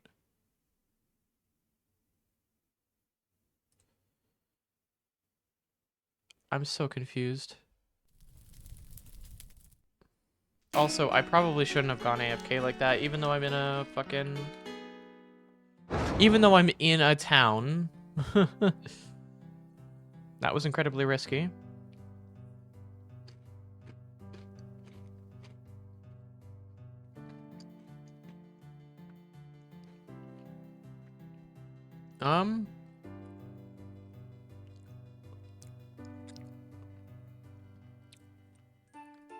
So, because sturdy flesh is, like, impossible to come across, I guess...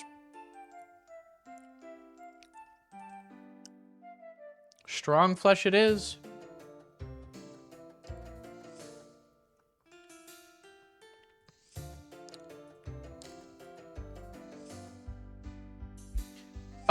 Oh, you know what's funny? It doesn't mention that strong flesh is guaranteed to drop from zombie archers. I'm starting to think the Wynncraft wiki really isn't reliable. It doesn't even list any upsides to sturdy flesh. Sturdy flesh just has minus 17 durability, and that's the only thing it lists for sturdy flesh. Like, hold on. Let me change character real quick. I need to check.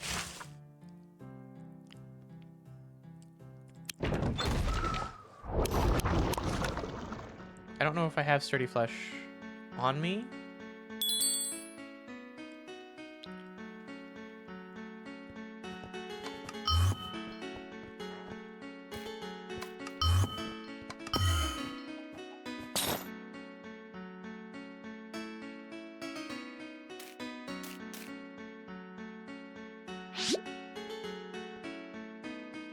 It's plus 15 to 25 health. That's actually not the best.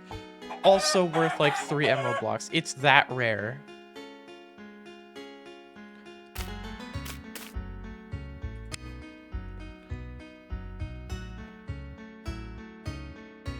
Also, I don't know why this one is up front. It's not the least expensive.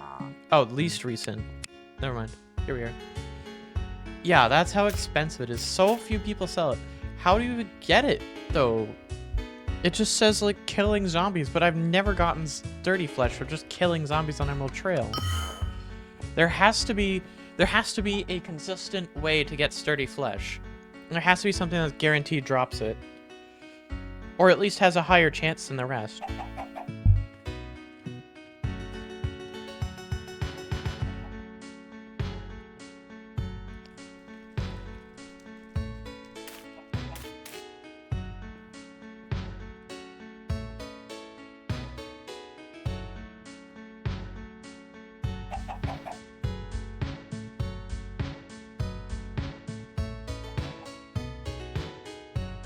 Oh, that's strong flesh, not sturdy flesh.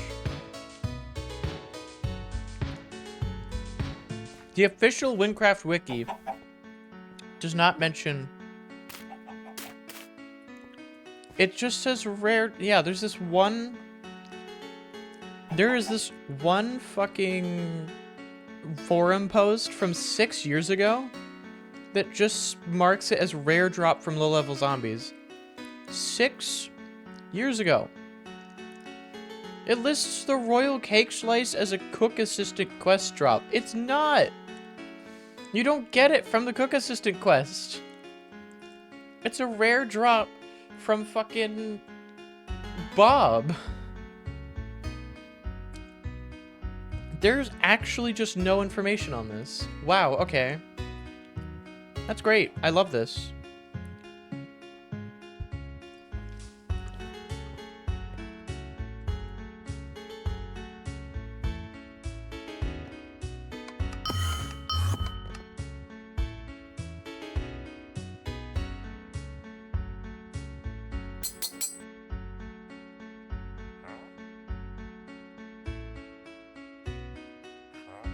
What level do I need to be for these? 50?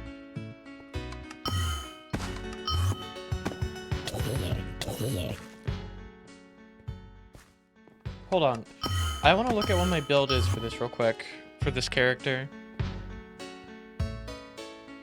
Because I don't play on my main character like almost ever. I'm just relying on adventures set. And then I have this with 2 maxed out powders, I assume. So it does a shit ton of earth damage, and I'm assuming earth is the only thing I spec'd into.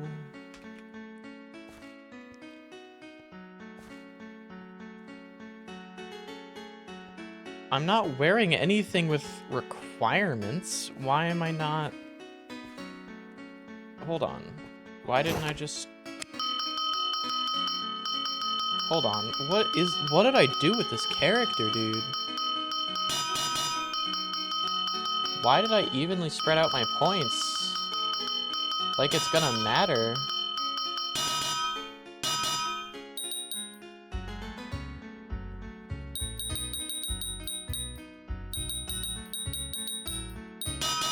Yeah, it's shift to add more. Shift click to do that with things. Okay, so put all that in there, and now I can still wear all the same stuff. And now my damage should be significantly higher. Yeah, now my DPS is literally quadrupled, because I get an extra 300 and something %. I also even get the spell damage increased, which is good, because I'm a mage. On this character anyways. I don't know why I went down often in. I guess I just didn't like the mana bank, but I don't know why I wouldn't just go with the winded.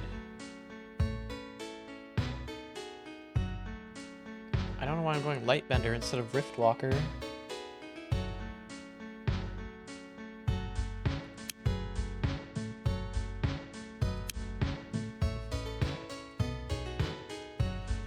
I probably just went down this for the Earth Mastery.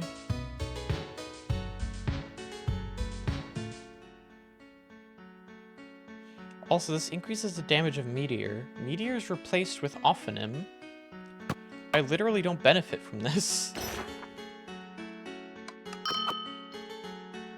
Meteor spell cast. Oh, I guess it's still the same spell.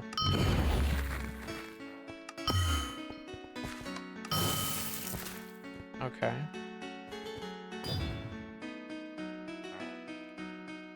Whatever. Weird. Anyways, I need to go farm...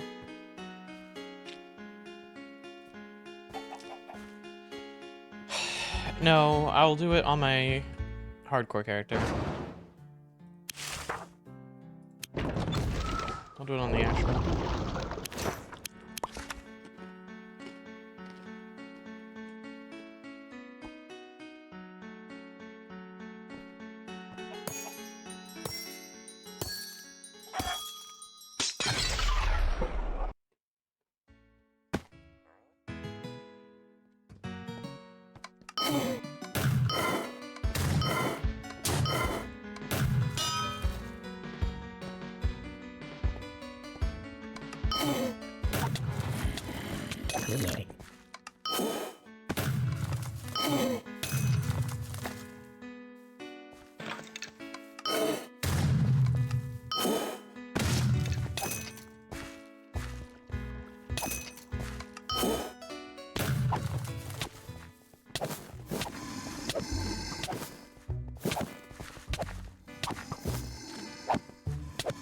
immediately putting this weapon to work.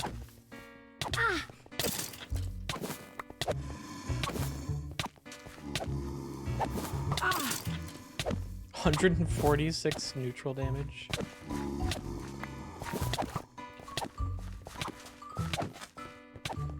Can't wait until I get a fire powder, like, 3 on you.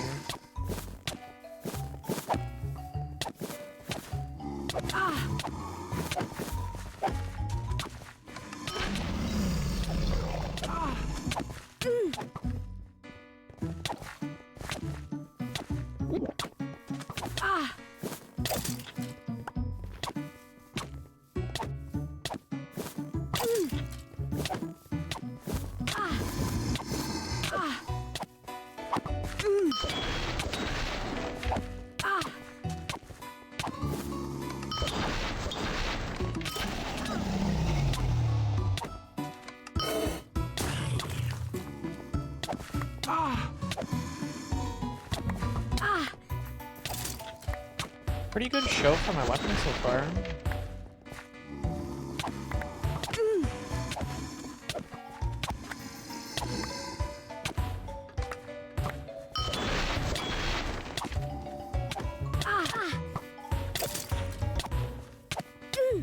Ow.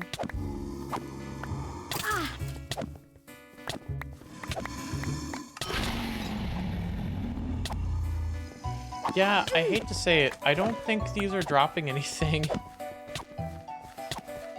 I don't think they're even dropping rotten flesh.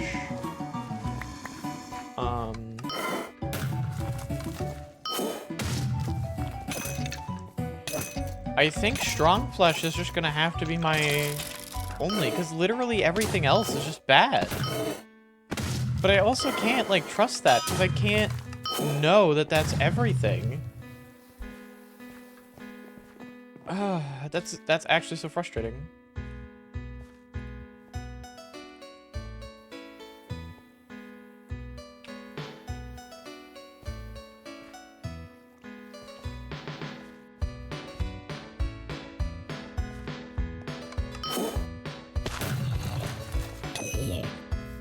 I don't know.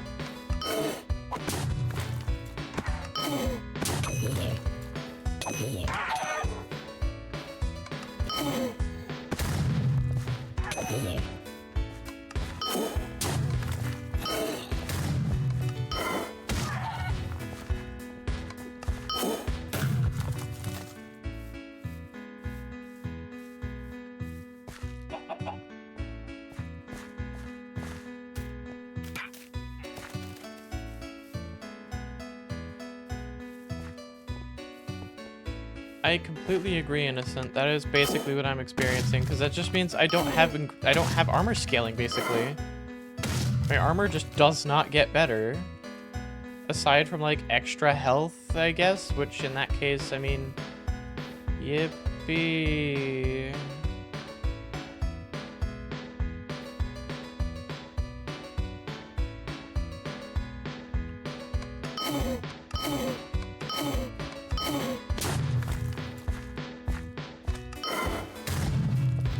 That's what I was looking for. I guess strong flesh forever? With everything that looks like halfway decent, it's like level 96 or some shit. The most useless wiki I've ever read, compared to like the Terraria wiki too. The Terraria wiki's really fucking bad. Or at least was, I don't know if it still is. But this was so much worse.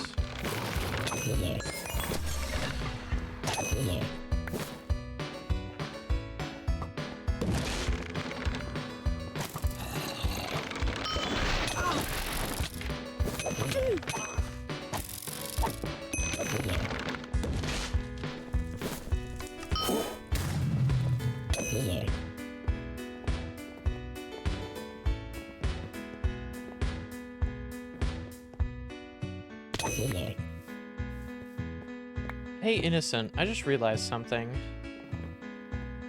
When I become affiliate, we're probably gonna have to make emotes.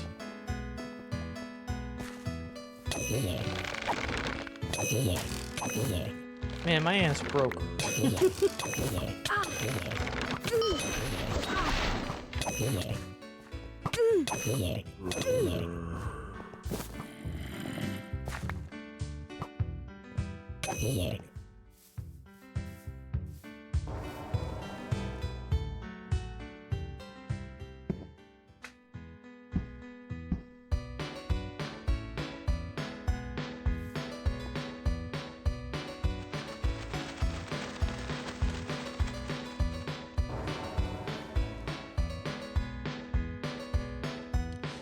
There's no point in using a Bob's tier in this case because I get better. Oh, right. It doesn't apply.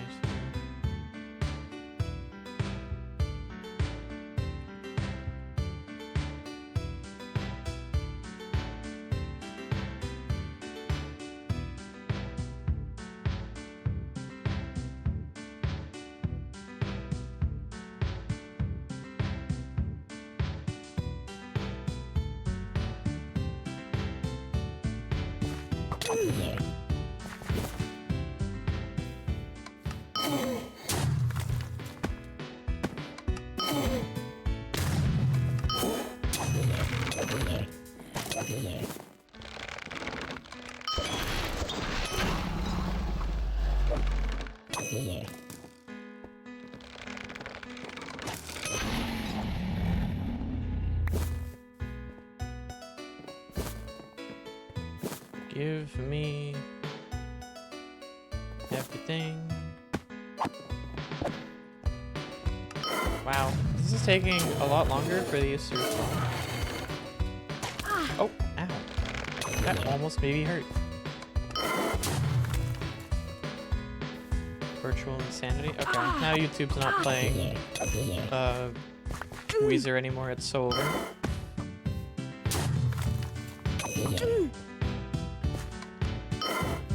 Also, nothing's spawning out here anymore. Interesting.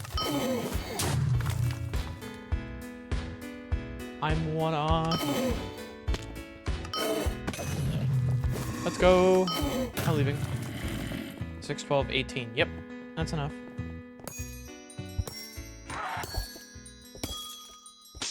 Whew! That timing.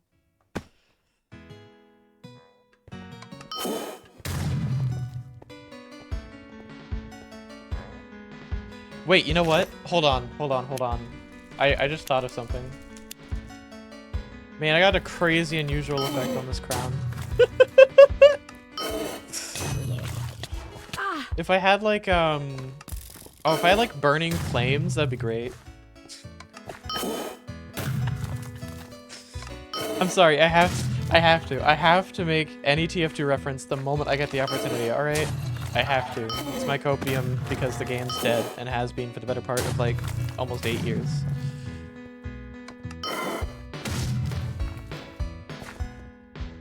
Why am I running to Deathless? I had a fast travel point there and I just didn't use it. But you know what? I think flexing my unusual is funnier.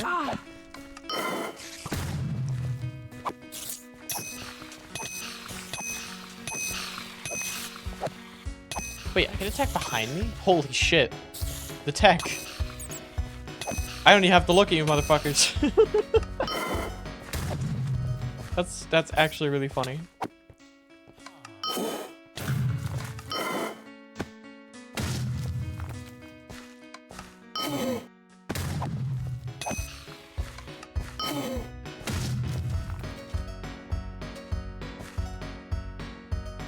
I get a higher sprint regen rate with this. It also gets me +2 strength and dexterity, which are kind of useless, but I mean, whatever. I will absolutely take the extra health, and that spell damage is really good. What's extra good is that +31 flat main attack damage. The neutral damage at the top doesn't account for that, so my minimum damage, the minimum damage I can deal, is actually 71, and the higher end of that is 80. So I deal between 71 and 80 damage per swing. And I don't think that's including my spear proficiency either. That's just the base of the weapon. That's not including spear proficiency. That's not including any of my armor, which is increasing that even further.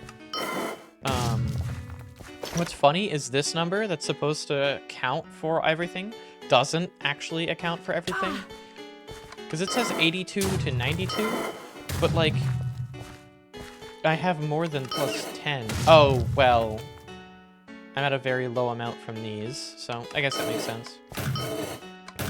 But it still doesn't account for everything. It doesn't account for percentage increases, for example. Oh, these golems are doing their job now. That's great.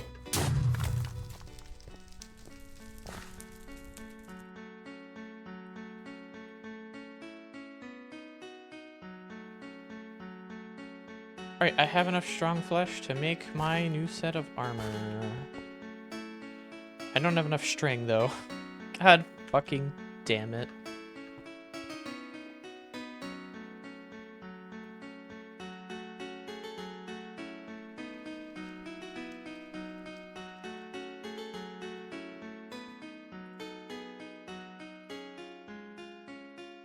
Wait, I don't need to make a chest plate.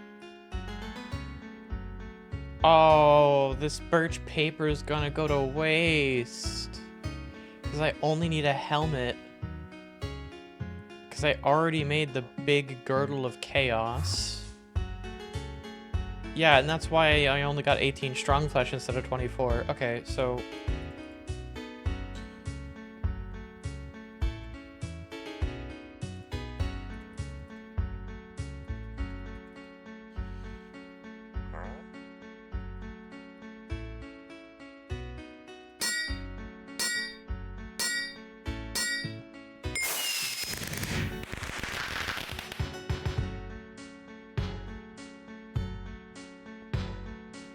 all things considered, that's not bad rolls.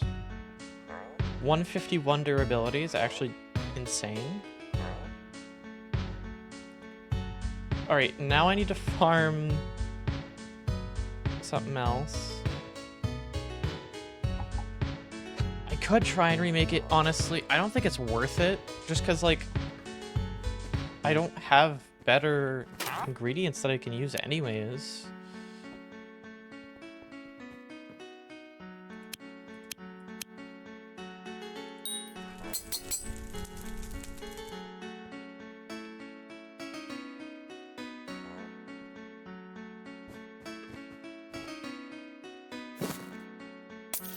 Alright, I need to go to Nemrax now. Sea skipper time. I should also repair my weapon. I'm gonna have to do this very often.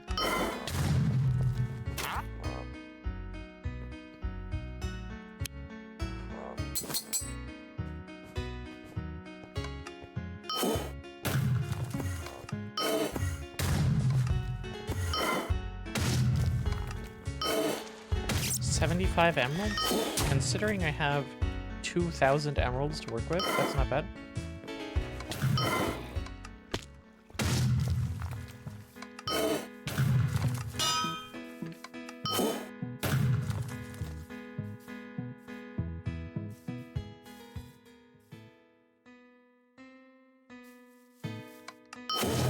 Oh my god, I hate this fucking...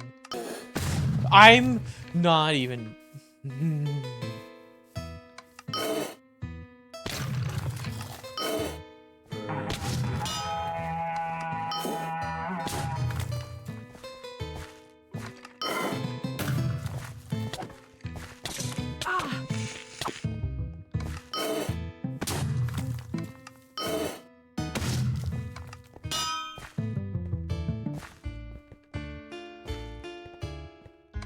Alright.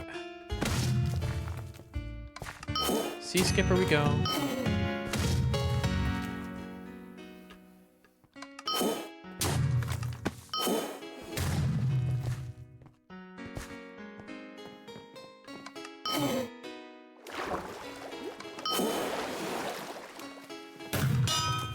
Bruh. Through miles we go.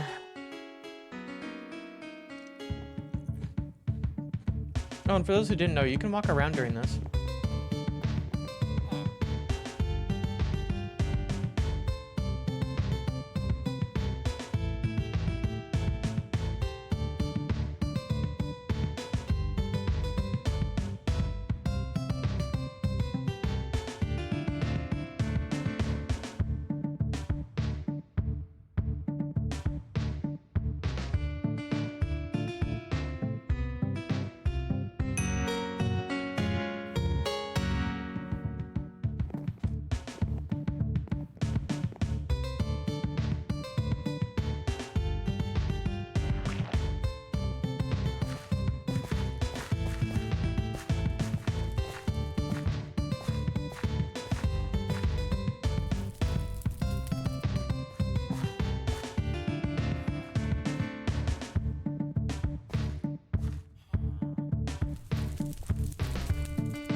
Ah. Alright.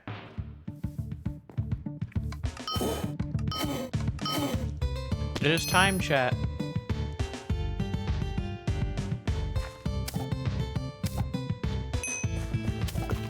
The real farming begins now.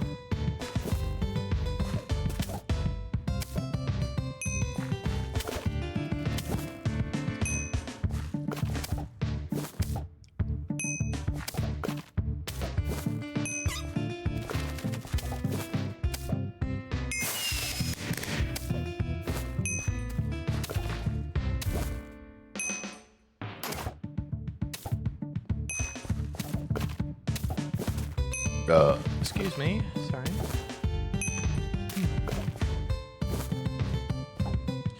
What I like about this island is it's completely safe as long as you don't touch the cows.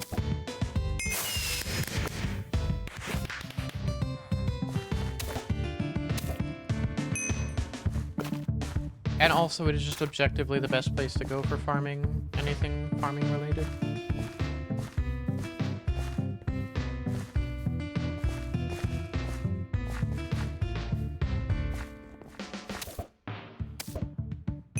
Okay, this music's kind of mid. Stuck in the head. Kind of mid. Man, what happened to Weezer? Why can't I listen to Weezer anymore? Why did we move past Weezer, YouTube? Just play me Weezer. That's what I asked for. Weezer.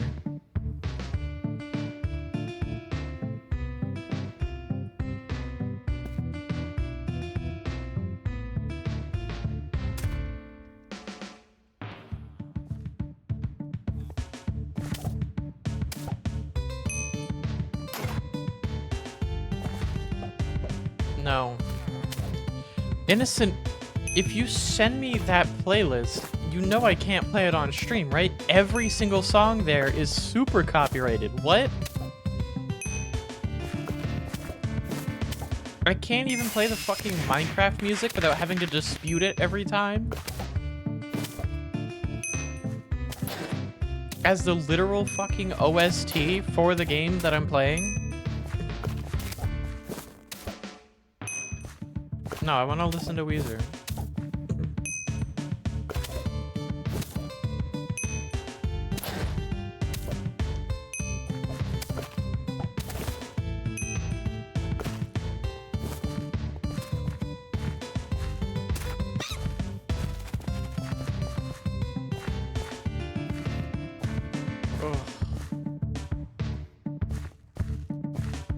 See, this is the downside to having to do this. It gets so boring.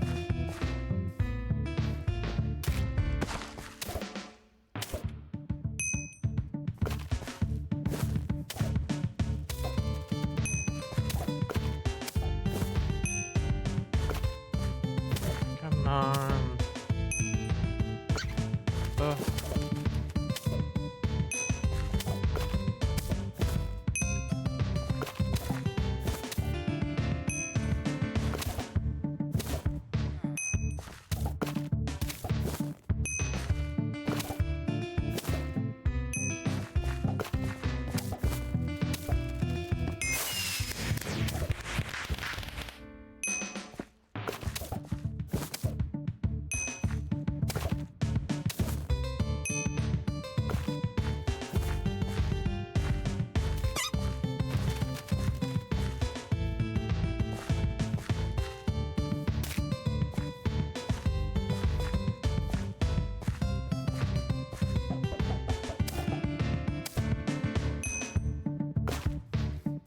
Come on.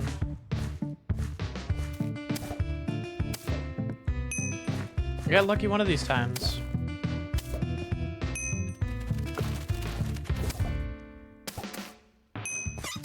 One of these times we'll get lucky. My god. This is the part of professions that sucks, is like there's no alternative to this, especially for craftsmen or anybody who wants professions. If you want to get higher level crafted stuff, you can't just purchase everything you want, Because nobody sells it. Because nobody bothers to deal with this. Like, yeah, I have 42 barley string, but all of that's effectively fucking useless. There's no reason to use tier 1 materials. Because higher tier materials are virtually required if you want the weapon or whatever you're crafting to be halfway fucking decent. Because if you just use tier 1 materials, the durability is going to be so ass you virtually can't go anywhere with it.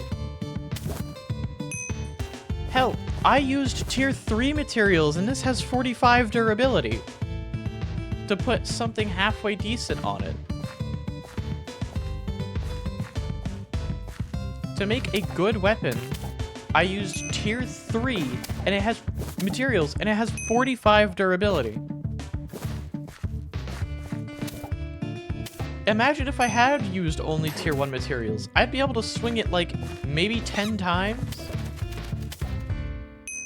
before it started to degrade. Like, it would just start degrading instantly at that point. Its durability would probably be in the single digits. If it was even a successful craft, its durability has a chance to get negative at that point.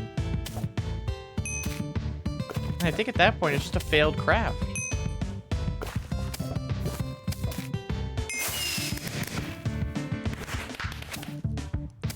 But no, I think being able to like run around and do this, I wish I could turn at like a 10-to-1 ratio for every, I don't know, maybe do more than that. Maybe like a stack for every 64 of a given material. You can tier level, you can upgrade it to 1 of the next tier or something at a vendor. And it also costs like plus emeralds to do that extra processing. Like something like that. I don't know. That alone would do fucking wonders for the professions, because that means there's a guaranteed ending point as opposed to literally everything you do just being gambling. It is the most tedious form of gambling I have ever interacted with.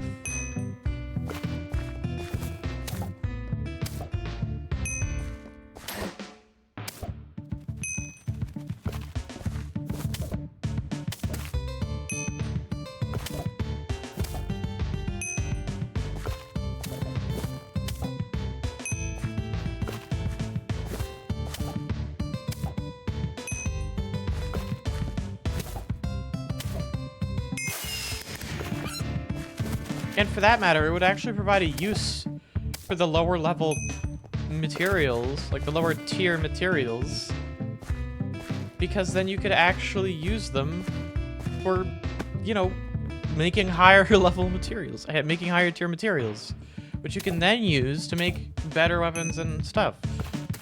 It doesn't really matter how much they make it cost, just the ability, assuming it's not insanely high to the point of being basically impossible, or being basically pointless.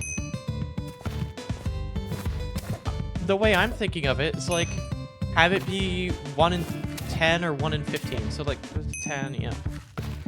A 10-to-1 ratio for every step. You need 10 barley string. Like you would need 10 of a tier 1 material to turn it into a tier 2 material, plus, I don't know, like maybe 10 emerald blocks or something. Have the emerald price scale, have the ratio always be 10-to-1, no matter what level material it is. I don't care if it's barley, oat, starfish, like I don't care what level material it is. Have it be just always 10-to-1 to go up the tiers, from a lower tier to a higher tier is 10-to-1. Have that be the ratio.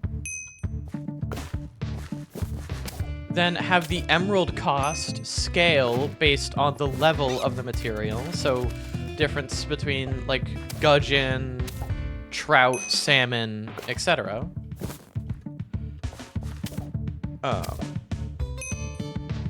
That way I at least have like some guarantee that I'm gonna get the higher tier stuff. I barely have a guarantee that I'm gonna get the lower tier stuff because there's still a chance. Theoretically, if you had the perfect worst luck, if you had perfectly bad luck, it's entirely possible that you just lose everything. Like, you just don't gain anything at all, aside from XP, which you can't really use past a certain point if you can't get anything from it. But anyways, beyond that, being just possible to just lose through no fault of your own, and there's nothing you can do about it, odds probably won't happen. It is most likely that that will never happen, even though it's technically possible, so I guess you don't really need to change that, but, like, I don't know, some guarantee that I can turn, like, 100 of this, like, shit barley string into one actually good barley string.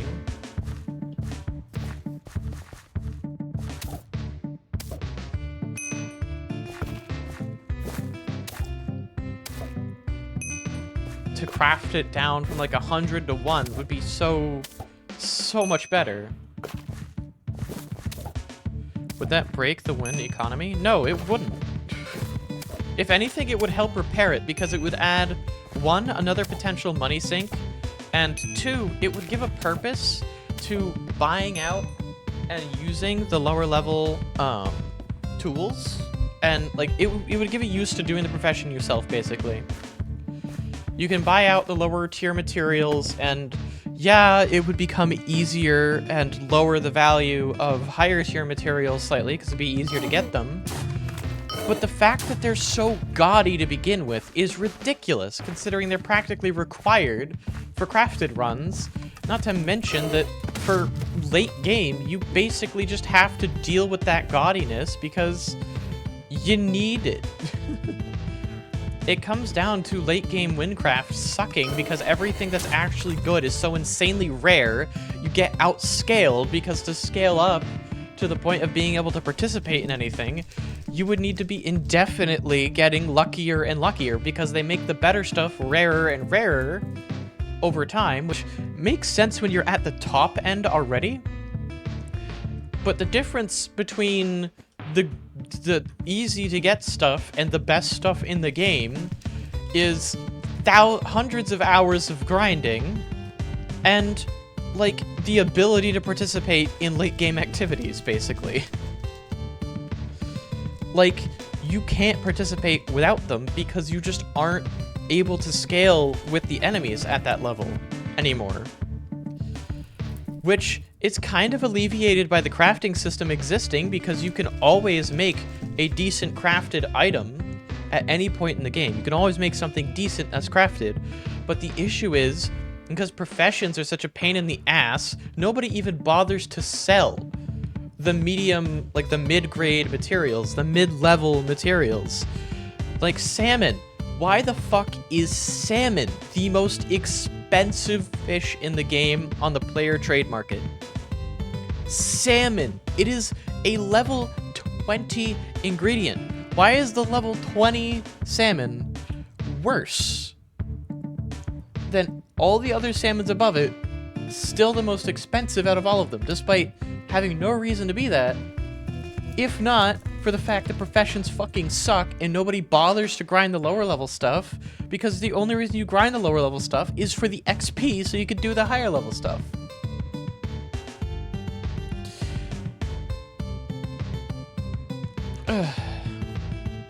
My point is, it would fix a massive issue in the economy of Wynncraft, and it would allow runs like this to not have to be so reliant on luck that I'm now having to go back and repair.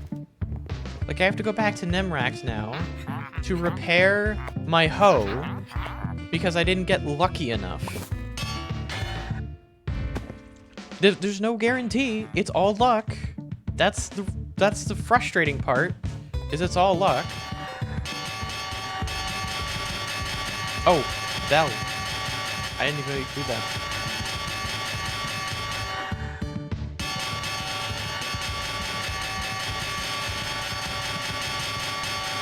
You underestimate how fast I can right click.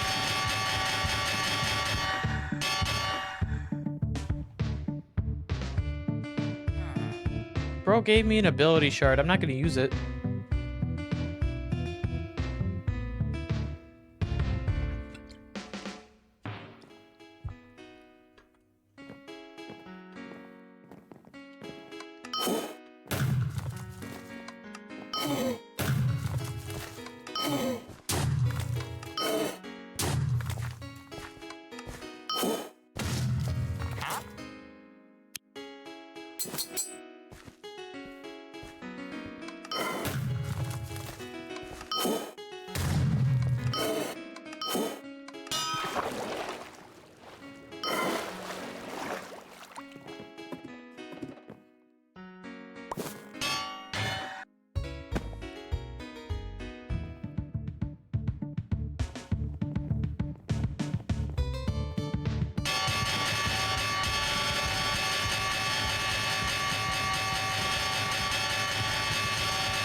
This is absurdly funny that this scales based on how fast you click it.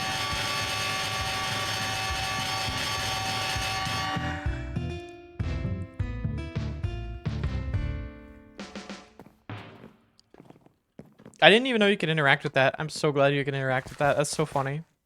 Anyways. Back to your regularly scheduled farming.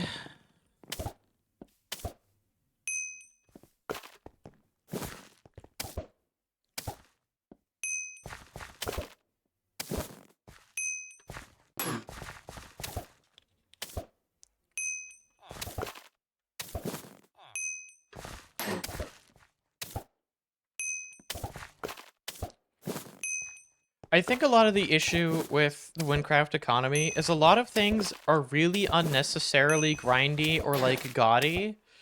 And then when they try to suggest making it like easier to get, suddenly a lot of the community is like, what the fuck is wrong with you? Because it's valuable and it gets rid of genuine value sometimes.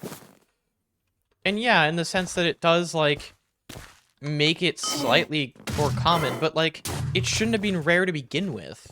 This is it's definitely one of those situations where the developer really needs to just say, okay, I don't care if the economy thinks it's bad, it's good for the game overall, regardless of what the community currently thinks. Because a lot of it's going to be the community having invested in it. It's sunk cost fallacy on their part. Because they'll have already invested in this, so they'll have a bunch of it, and then when that loses value, they'll feel like they've lost blah blah blah blah blah, and they'll feel like they've been targeted or whatever. But the point of it is to make the game better for everybody, not just to line your own fucking pockets with an in-game fictional currency that means nothing unless you make it mean something. God forbid your emeralds in a fictional, your money in a fictional game setting is slightly less valuable now. I mean, actually, no, your emeralds would be more valuable because it would lower inflation, but it makes whatever items that you had invested in slightly lower value. God forbid.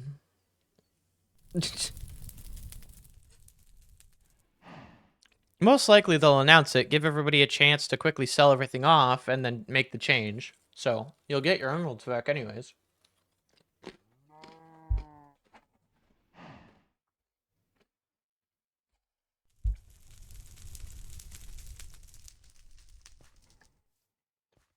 The same thing happened in real life, actually. I'll talk about the GPU shortage real quick. Not for different reasons, but GPUs, graphics processing units, for those who don't know, became really hard to come across for the better part of like 3 years. From 2020 to 2023, there was a massive GPU shortage that was caused by a bunch of crypto bros purchasing all of them up. So what happened is finding decent graphics cards, not good, we're not talking the best on the market, we're just talking graphics cards period, including at that point like 8-year-old graphics cards.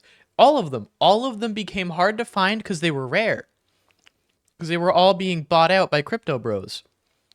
So what happened is suddenly graphics cards became worth a shit ton of money, and everybody started scalping them because they were so rare and hard to find. You could charge basically whatever you wanted because nobody else was selling them, and if they were selling them, they were having the same thing, so they were just gonna, everybody agreed to just sell at high prices because why not? Milk whatever you have for whatever it's worth at the time. Which made graphics cards unnecessarily rare. It made ones that weren't even really that good to begin with significantly more valuable than they actually were. And ultimately, that was a bad state. Everybody in PC gaming, everybody in the tech world, aside from the crypto bros, agreed that that was a shitty situation. Did they do anything to change it? A lot of the times, no. Because it was really lucrative for everybody involved. But once it was finally fixed, when Ethereum crashed and was suddenly worth nothing, all the crypto bros dumped all of their stock onto the market, which made graphics cards cheap again, and which has brought around a new era where people can now finally afford computers again. And actually decent graphics cards, for that matter. And yeah, sure, there's still some crypto coins you can mine, but The reason they haven't impacted it as much is because the ROI isn't enough for crypto bros to start buying out GPUs again. Of course, we're on the edge of another GPU shortage for another reason. It's the same reason they're going to be rarer again, but because of silicon being expensive and hard to get higher yields on. But anyways, in real life, everybody agrees. The moment that this absurdly expensive thing that was absurdly expensive for no reason became cheaper, suddenly everything was better, even though nobody wanted to actually do anything to change it because everybody involved was profiting off of it. This is another one of those cases, in my opinion, because everybody will benefit. Everybody in the player base will benefit from having slightly easier access to higher tier materials, at least guaranteed access to higher tier materials without having to roll the dice until you eventually maybe win, and there's a very high chance that you don't. Like, at least having a guaranteed way to get it, and while that will lower the value, that's a good thing. It shouldn't have been such godly levels of expensive anyways. Especially for the mid-tier stuff. The mid-tier stuff should be cheap. It has no reason to be so expensive.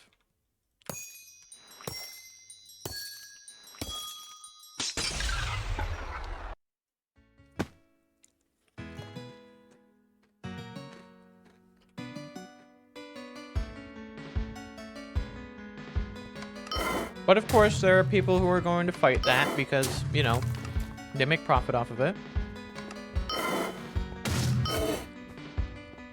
Anyways, hello. Welcome, welcome. Alright, I still can't get over that name, the big girdle of chaos. That's so fucking funny to me.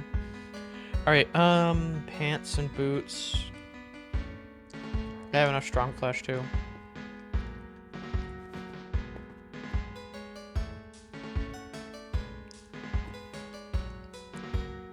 I think it's 2 and 4. Yeah, that should be fine.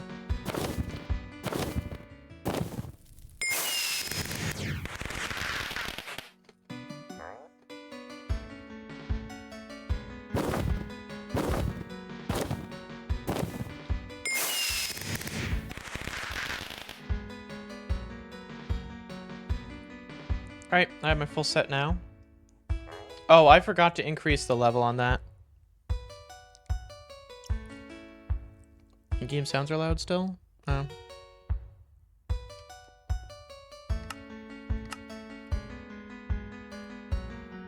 Oh. Yeah, that would explain it. I also have directional audio on, that's probably not gonna help. Hold on. Straight up ear rape me. Here, maybe I just lower that and then increase this. Stick on 20 volume on my side. Also, they shouldn't have. I have... Here, hold on. Hello? OBS? Here, I'll make that even better. Where? I'll make the release a bit longer too. 98 milliseconds, whatever. Should do. Alright. To be fair, those are always going to be ear rapey, unfortunately. That is just Wynncraft. But hopefully that should be a little bit better for next time. Not that I'm going to make something anytime soon, because I think this will be the armor that brings me to level 20 or something.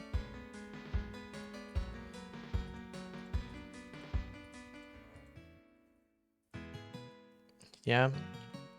Do I have any other use for string? No, I don't. Might as well sell it then. I need to make higher tier potions. That's what I need to do. So I need to go back to the farming isles. It's so over. And that's gonna hurt, but my weapon I've already crafted with tier 3 materials still only has 45 durability.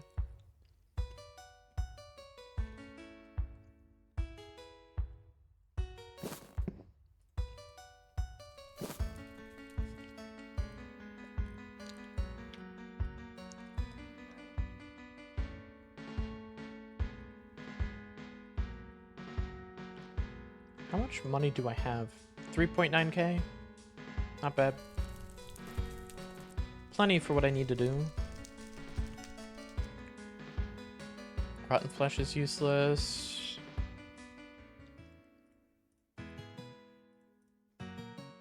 Yeah, I need to do... I think, yeah, fishing in grains. 45 durability is not a lot. Yeah. On a weapon, 45 durability isn't bad. Because weapons only lose durability from use. It's slow attack speed, which isn't the best, but weapons only lose attack.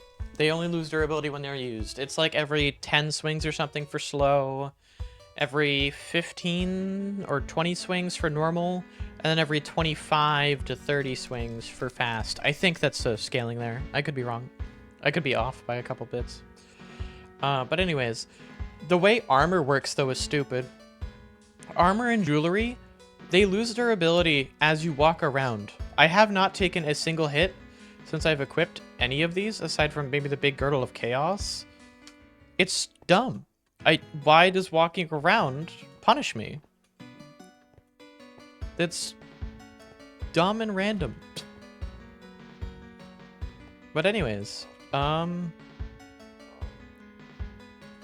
it'll be enough, though. I have plenty of emeralds. I don't have to use scrap anymore, luckily.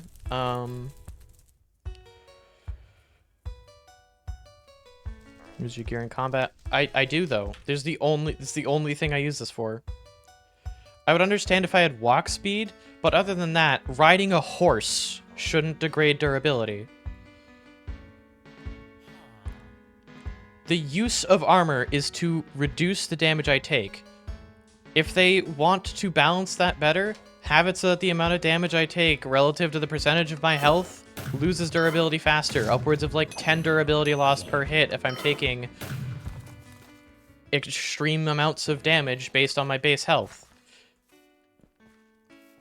Not including the armor. That way, you know, it actually loses durability the harder you get hit. Whereas right now, as I'm sure you're aware, it's just -1 if you get hit, period. There's a reason that every other game on the planet does it that way, and the ones that don't only do it on, like, boots or leggings, or for things that you're actually using for walking. I doubt it's -1. That's how durability on armor works. If I take a hit from anything... Here. 35.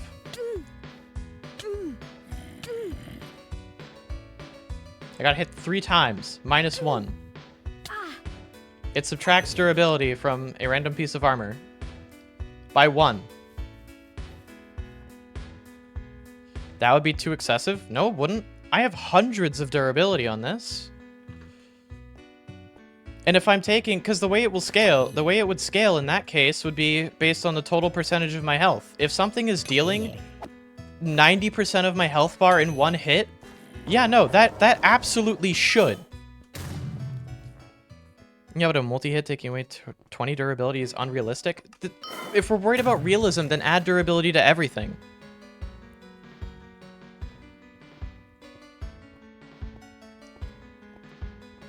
Why bother guessing when I can ask? True. But anyways, no, my issue is the implementation right now is just stupid. I get punished for walking around like this with my armor, even if I'm not actually being hit or anything.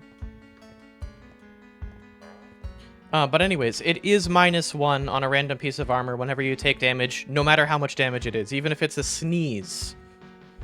What's funny is even if you have... I'm pretty sure even if you have immortality frames, from something like Second Chance or a paladin near you, screaming, I don't remember what ability it is. I think you still lose durability if you get hit during that. But anyways, I think at this point I should start grinding quests again. I'm gonna skip underwater because I need the extra inventory slots. I should be able to do a Meltic Swim. War Scream, yeah. What? Hello? There we are. But anyways, being punished for walking around is stupid. And to be fair, multi-hits wouldn't do minus 20 durability. A multi-hit that does minus 20 durability kills you in this context. Because when I say scales based on damage done, I mean damage done relative to your health. For every 10% of damage that an attack would do, it should... Like, it doesn't even have to be that exact amount. It could be like 5% scaling or 10 or 15% scaling or something. But anyways, they might even want to alter it so you don't take durability damage. But anyways, how they should do it is scaling it based on the amount of damage you take. It's just straight up -1 durability on a random piece of armor whenever you take damage. I don't know if there's like anything targeting like a specific order, but that is how it is.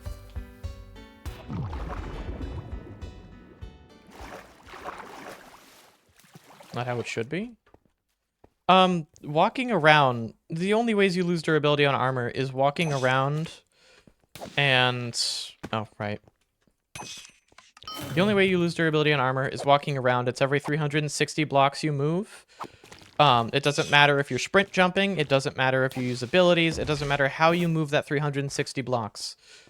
Just moving 360 blocks on a horse, not on a horse, etc. You lose 1 durability per armor. And jewelry, for that matter. No, I'm telling you the numbers. I know the exact numbers here. I'm pretty sure it's 360. That's what the wiki says. Then again, that's also the Wynncraft wiki that says strong flesh has no ups... Or, sorry, sturdy flesh has no upside, so... I'm stupid. Why don't I remember where to go here?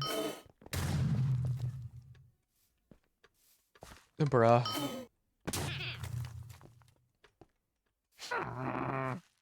Anyways, no, the actual way that durability is handled armor-wise is annoying. I wish they would change it, because the way it is currently implemented is just not good. The duration's not relevant. That's... I don't think that's entirely true. I think it is a little bit distance related, unless the way that they calculate it is based on your walk speed as well. It has to be based on distance, because if I spend like 2 minutes straight walking with a horse versus normally I take more durability damage on my armor.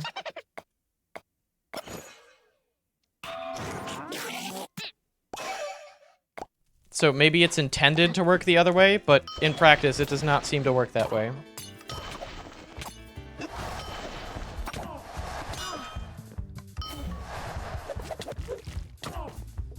Wow, that worked well. So horribly broken, it's not used for anything, trust me. You say that, but it's also Wynncraft.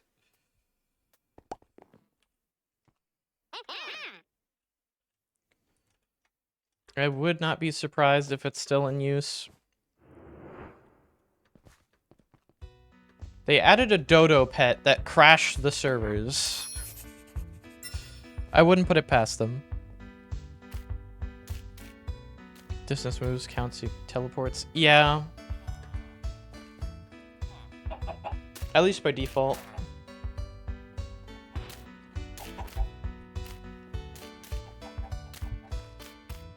That's how it used to work. I'm sure that they've probably changed it. Again, a primary issue is they aren't really open about anything. They don't upkeep their own wiki or anything.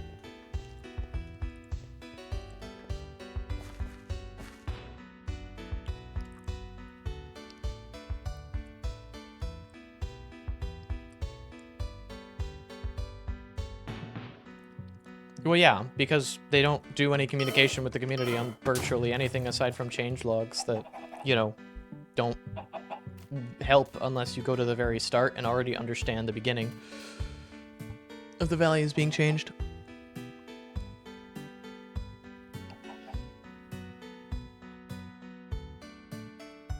Again, I'm not saying that spoon-feeding the community every bit of information would be a good thing. I completely agree that it doesn't have to happen. It can be fine the way it is.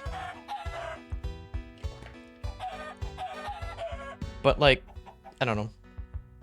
It's a stupid way for durability to work.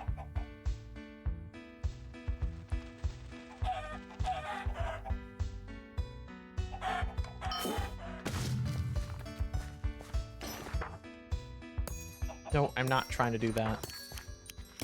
I moved. Okay. I moved to cancel it. Durability this much. I lost a set of armor that I had made. Well, not lost, but nearly lost a set of armor I had made because of durability loss, because I ran around and did a bunch of caves. And I didn't realize that walking around dealt damage to my armor for some reason. And I almost died because of it. I almost lost a run because of that, which is why I complain about it, because that's ridiculous.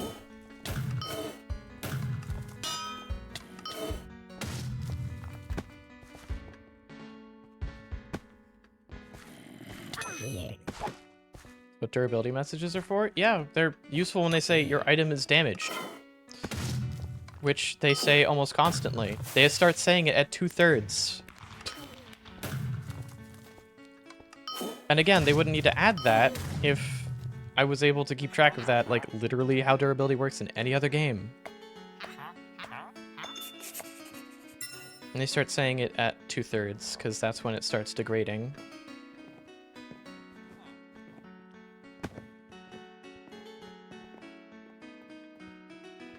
Watch, it'll start saying it for my weapon soon. Oh, I might not be prepared for this. I might be over-prepared for this.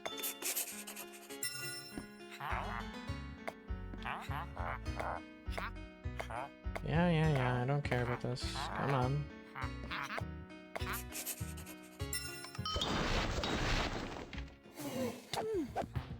Oh yeah, okay. I'm way over-prepared for this.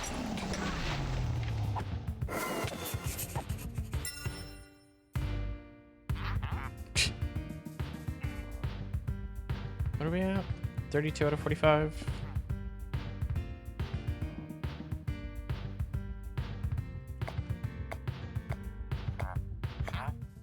Yeah, still over 33.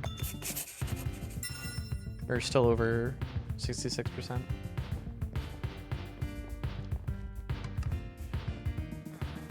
Okay.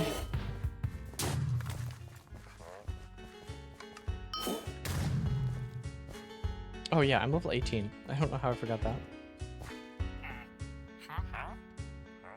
Yeah, I'm ready to prepare. Let's go. Come on.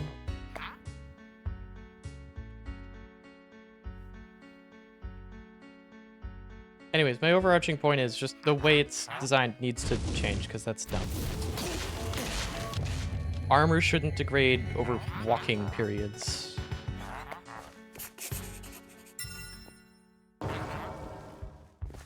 I guess it's special, but when it literally only applies to crafted items, which are already fairly mediocre. I mean, they can be good with the right ingredients and material usage.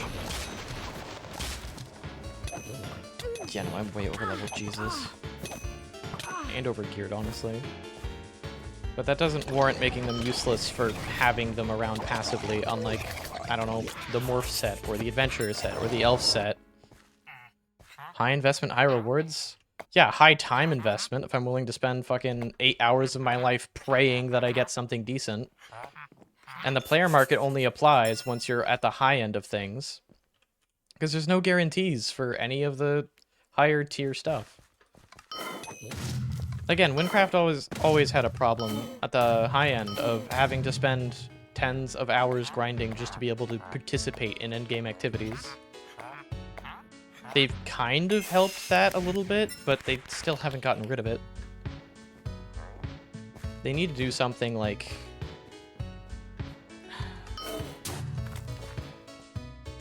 I don't entirely know how they would go about fixing that. I mean, at least if they want crafted items to be a reliable way, because there are points in the game where there's basically just no items to go for that aren't incredibly rare. If they want crafted items to be like the guaranteed fallback for we don't really have any good items that are usable between these times without spending weeks farming and praying that you get something insanely rare, only for it to be immediately outscaled by the next insanely rare thing. Then you'd have to go with crafted, but crafteds just suck.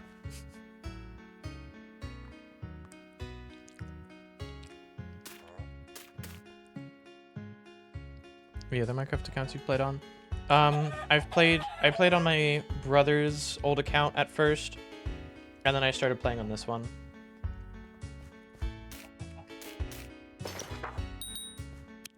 Over the course of the years, I've deleted many characters, which sucks.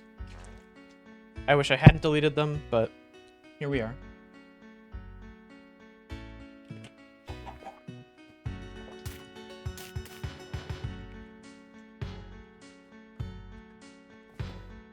What is really funny to me is the level 20 material for fishing, salmon, is the most expensive fish, period.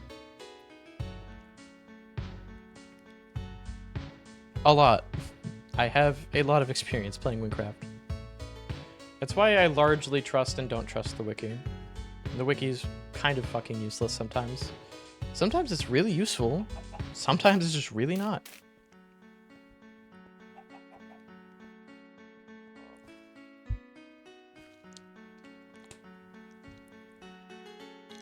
A lot is not a processable number. A lot vastly differ. Well, in the past week alone, I've got probably about 40 plus hours just in the last week. Before that, I probably have a solid 300-400 hours. The highest level character I ever had was, I think, yeah, because level 50 was the initial cap back when Wynncraft first released. Maybe it was 75? Hold on.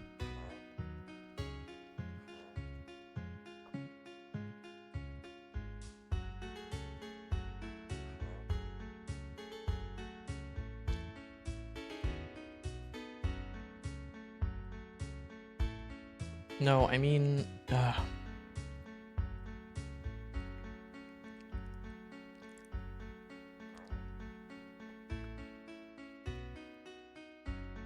because they raised the level cap from the initial launch. Okay, well, whatever.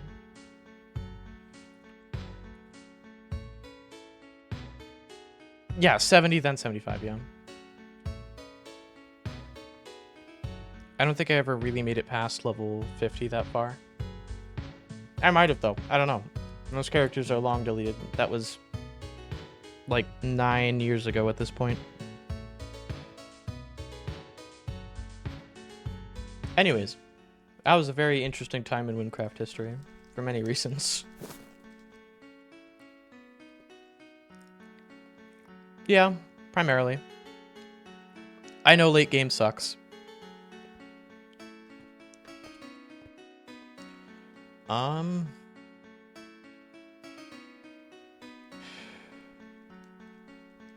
Yeah, I think I still do quests.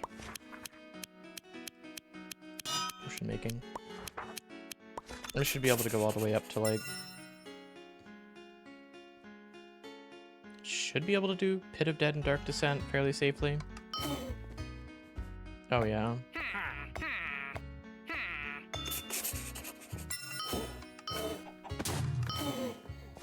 This quest's easy. Might take a bit of grinding, though. Yeah, I need 8 of those. 1, 2... Unless that was brown. Yeah, 2. Okay. 3... 4... That was brown, never mind. Yeah. 3. Also brown. Can it be a mix? No, it has to be red. Okay.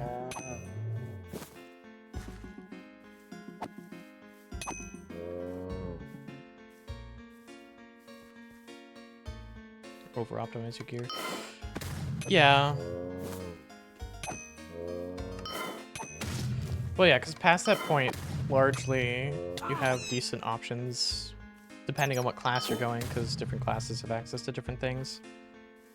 Oh, but no, crafteds are almost always a reliable fallback in the event you're not able to get a decent weapon otherwise. Which is kind of the primary thing. And, like, yeah, you can make arguably straight up overpowered items, both armor and weapon-wise, but it's an absolute pain.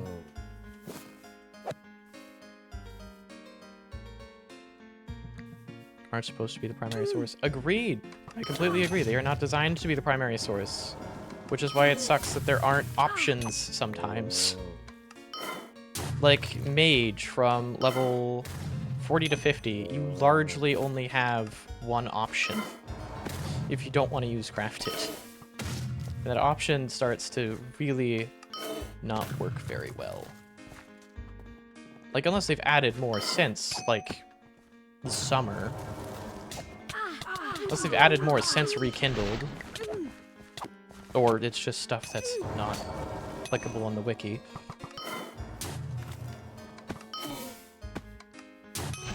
But again, I'm largely of the opinion that if I have to look something up on a wiki, the likelihood of 90% of the player base ever coming across it instantly plummets. But if something's not present on the wiki, then you're looking at about 10% or 15% of the player base that will ever find that item.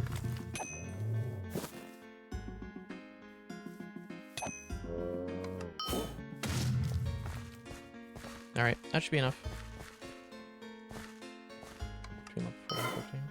Like what?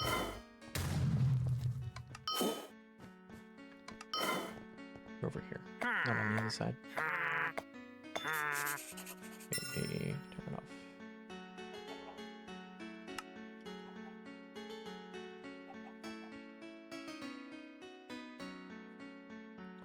What would you propose for that? Especially for the level 45 to 50 range. Right. I gotta get the coat now.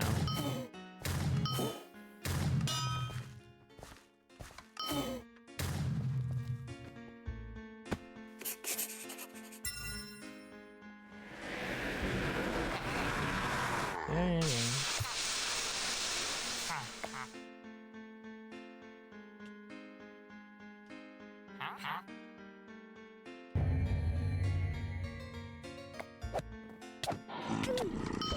Yeah.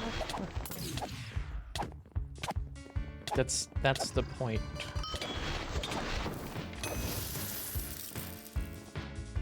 That is actually what I was talking about. Yeah, that is Sage. That is the weapon I was talking about.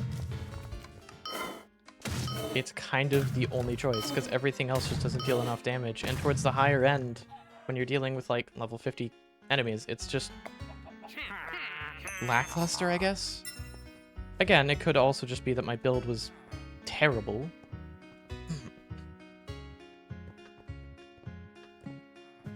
It was very glass cannon-y, but even with the glass cannon-y, I wasn't able to really do much. Yeah, exactly. Sage was what I was referring to. But, like, would you offer anything other than Sage? Because that's exactly what I was referring to. Everything else just kind of isn't good enough to bother with. I mean, aside from Crafted, because we've established, apparently. Get the weapon guide right now.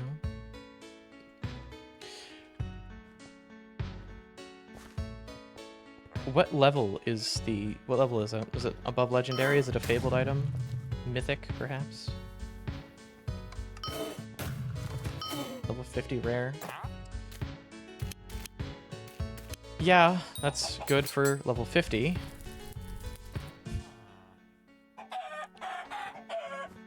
That's why I put the level range from level 40 to 50.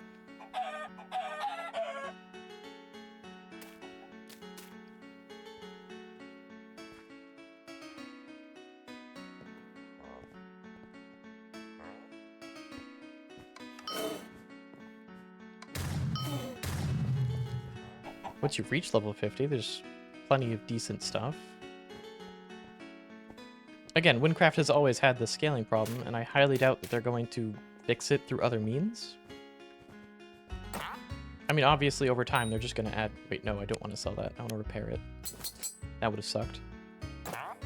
Oh, especially because that means I would have had a weapon. It was incredibly dangerous. And almost incredibly stupid of me.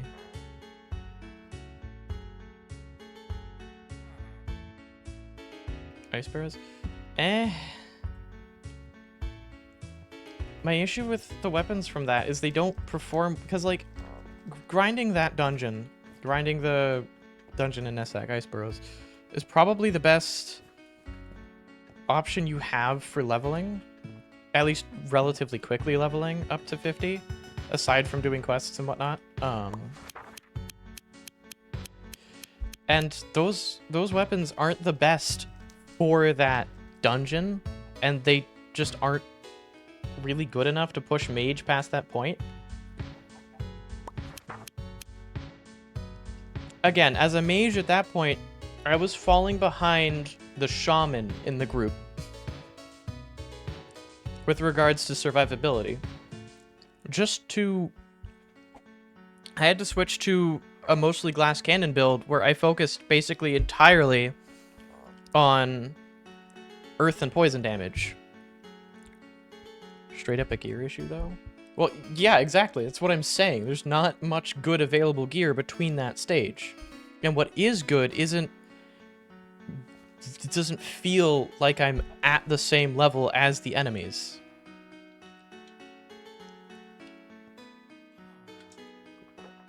Armor-wise, what would you present? Because, I mean, at that level I wouldn't be using adventurers. I'd be using probably most of the morph set.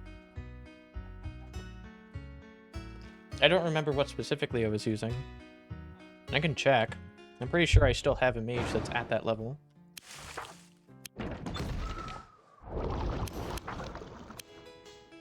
Yeah. I'm using partial morph with this. This was not the original weapon I was using. I'm pretty sure I swapped this out. I know I was using Sage. I probably gave Sage to my other character. But yeah, this character anyways is currently set for rainbow damage. God, that ridge is terrible. And even this character still felt not powerful enough. God, those are not the right potions for this. For the dungeon. And it's at level 50.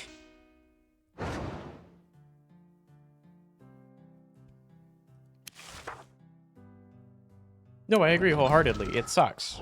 But it's also not...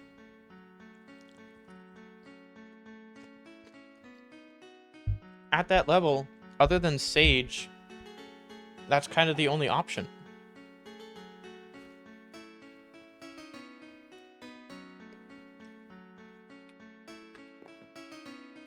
I mean, at level 50, the moment I reached level 50, I would have had better options, but...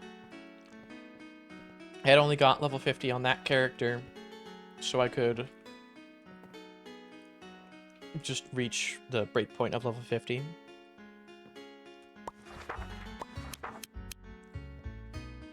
That character, I kind of speedran a lot of stuff. Alright, stable story. Unlock horse gambling. Horse gambling's really funny. Also, one of the only uses for emeralds in HUIC. One of relatively few.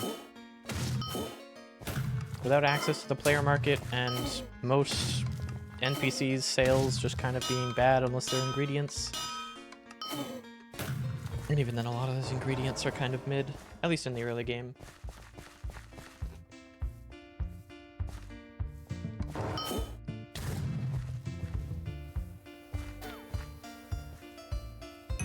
Sprout? I don't think I used Sprout. Here, let me look up the stats here. I should probably not be here. I should probably go in, like, a corner over here. I'm not trying to be in the house. I'm just trying to find a corner where I can sit and not get harassed. Yeah, whatever. This is probably safe enough. Here, let me look that up.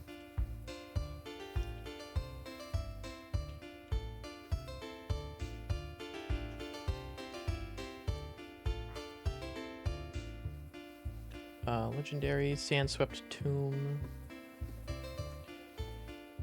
40-50, good earth damage. I think the problem is the spell damage decrease. It's good as a main attack weapon, especially... Well, they changed poison, so poison doesn't scale off of earth damage anymore, does it?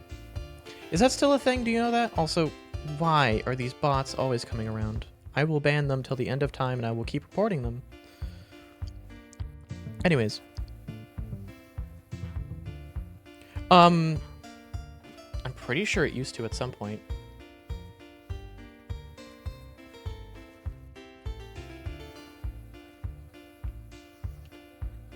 Unless that was just a massive myth / psyop.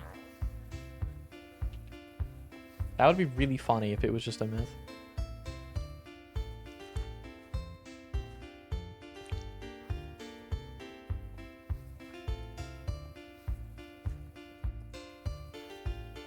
I know it does... Okay, so it doesn't scale on it anymore.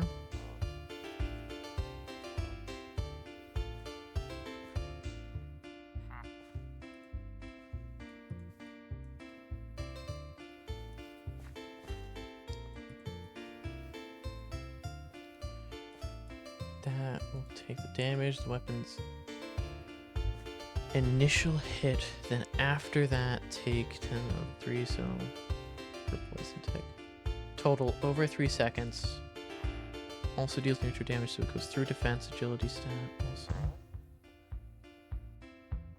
Goes through elemental defenses, so it will always deal. Okay. Strength directly buffs poison damage dealt. Okay, so at least as of... Yeah, wait. So yeah, strength does still do it. Sorry, not earth damage. I should have specified strength. Sorry. Strength is what I was talking about. Yeah, strength does still... Or at least as of 2021, scaled off of poison damage.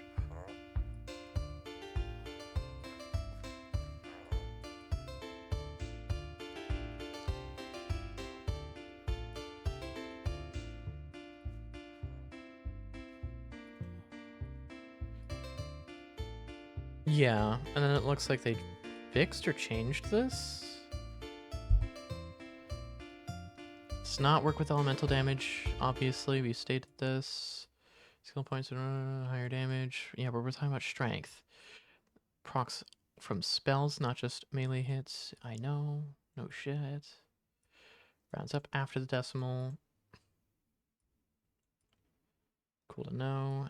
If you're not at the end game, it can be quite hard to get a good build that does only poison damage. Yeah, but that doesn't... So, yeah, we already know it doesn't scale with elemental, but it scales with strength. So, wait. So, yeah, poison damage does still scale off of strength. Okay. So, yeah, that would be decent if you paired that with, Dude, so it is about as useless as always. Yeah.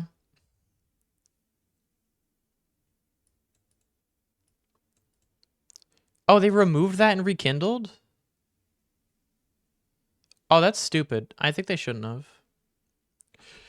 If they wanted...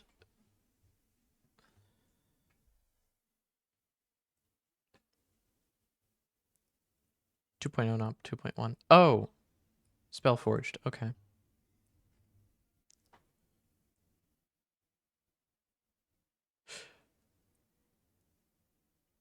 Oh, okay. I thought Rekindled was 2.0, I'm not gonna lie. I didn't really pay attention to the... I just assumed it was 2.0 based on how they presented it. Again, at the point of Rekindled's launch, I had not played Wynncraft for like a solid 2 years. I only played it because a friend of mine was like, hey, the Rekindled update's coming around. And I'm like, you played Wynncraft? The fuck? And then pretty much the entire friend group got into it then. Anyways. Yeah, no. So yeah, strength scaled off of... Poison damage scaled off of strength. They removed that. That's frustrating. They tripled everything except they didn't because Poison Eyes still have the same 3 damage over 3 ticks. Or 2 ticks, I think. Yeah, 3 over 3. Yeah, +2 to 3. So they didn't apply it to ingredients, which is fine, I guess. Wait, no. So then that's terrible. Wait, if it doesn't scale off strength anymore, then there's no point in running a strength poison build at that level.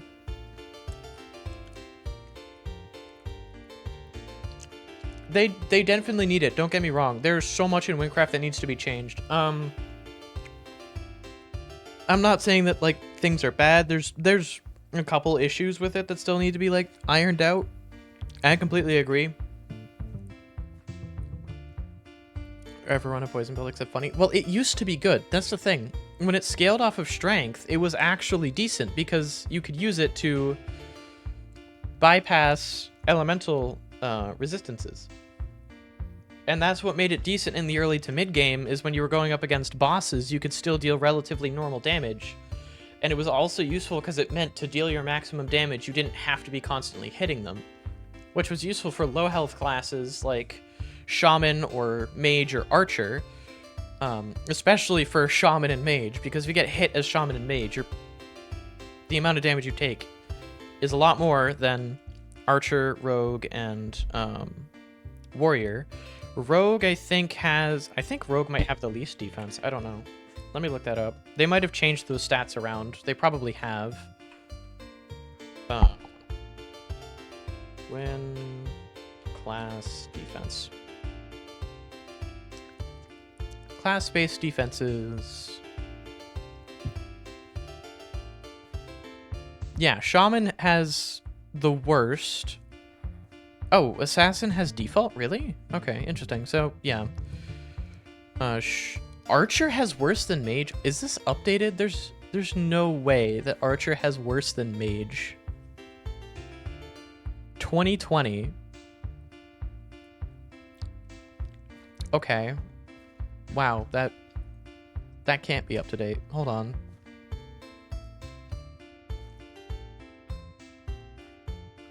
There is nothing up to date here, is there?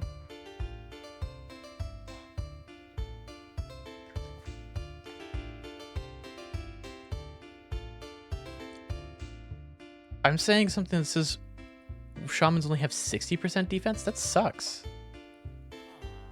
Warrior and Assassin have 100% base defense. Mage, Archer. Wow, they buffed Mage. That's insane. They buffed Mage? I thought Mage was always worse than Archer.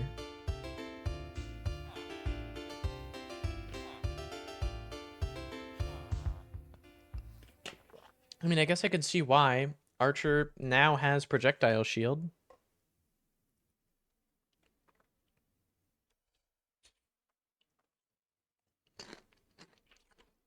Mage has heal, though.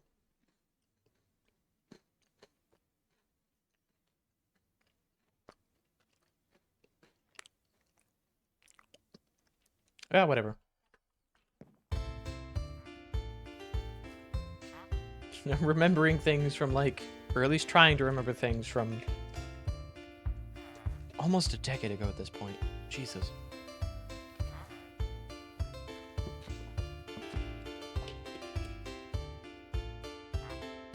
God damn it, now I feel old. Server's gonna restart. I should probably move. World 4, sure, whatever. I've been put into purgatory. I moved too quickly. Well. Damn.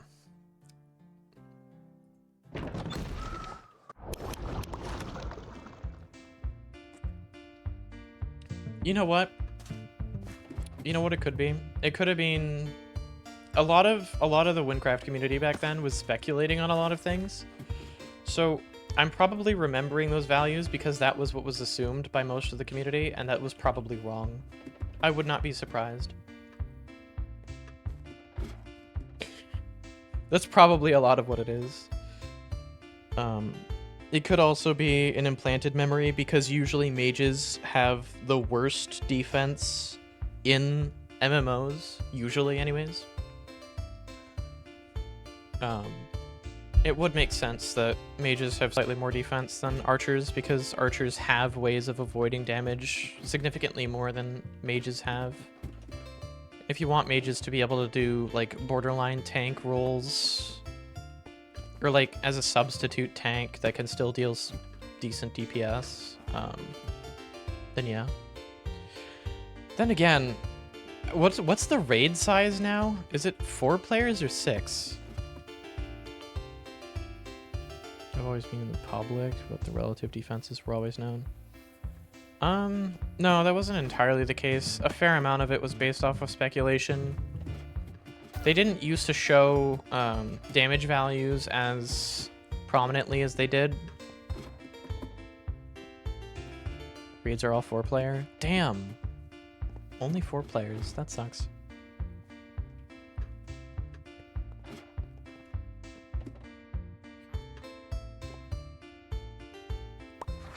Right, I'm here to do stable story. I should do this. I should probably get to doing the game. Has selection base values? Really? It always was? Huh. No idea what I'm remembering then.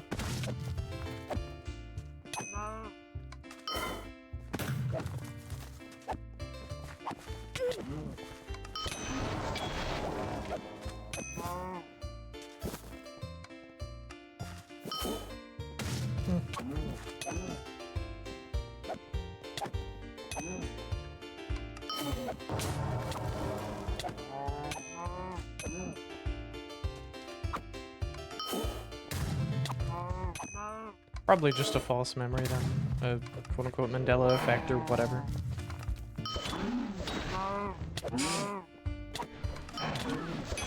Oh, well, that's still a surprising amount of damage. Oh, well. I need to get walk speed.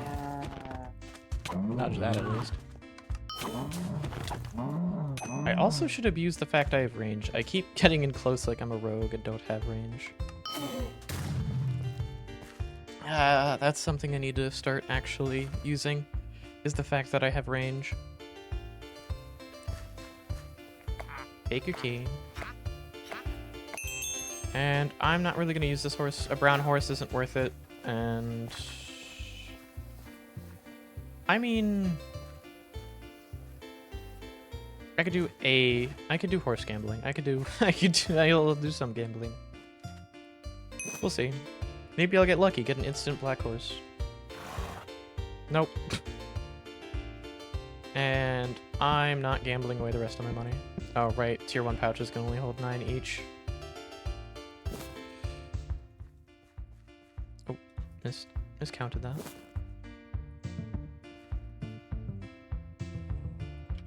Anyways. Has low base stuff. Yeah, well, an archer has a larger range than mage.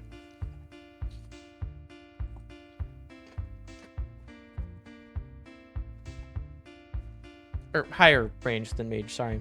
Did I say lower? I meant to say higher. Or significantly greater range.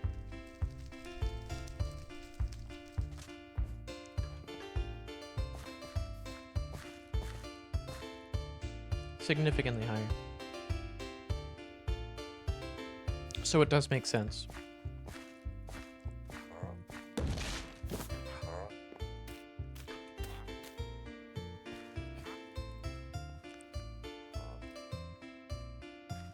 Near comparable range? There's something, okay. This is something I've never really looked into too deeply because I just always assumed that it was dumb. On Shaman, in the earlier parts, like the very first split off where you have to choose between the 2 extra beams and the longer range, is there any reason ever to choose that longer range as opposed to just the 66% buff to damage period? Like, I guess the 66, I guess it's conditional to hitting all your beams and being up close, but like, aside from that, would there be a reason for that aside from just longer distance and at that point you'd be better off playing archer? When you're playing Shaman, in the earlier abilities, you can choose between +2 beams or a tighter spread and further range on the beams. Is there any reason to go for the tighter spread and longer range, aside from more consistent, higher consistency damage at longer ranges? I've never really had an issue with the default range of the shaman's attacks, and the extra 2 beams giving you extra damage up close, presumably when you need it the most, at least in the early game, always seemed just like the better option to me. Especially because it increases your coverage, because they're all piercing.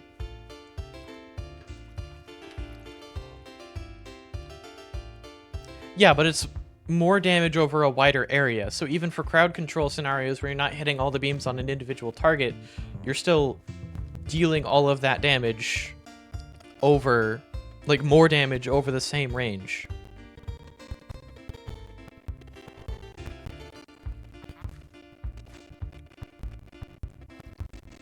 With the more beams?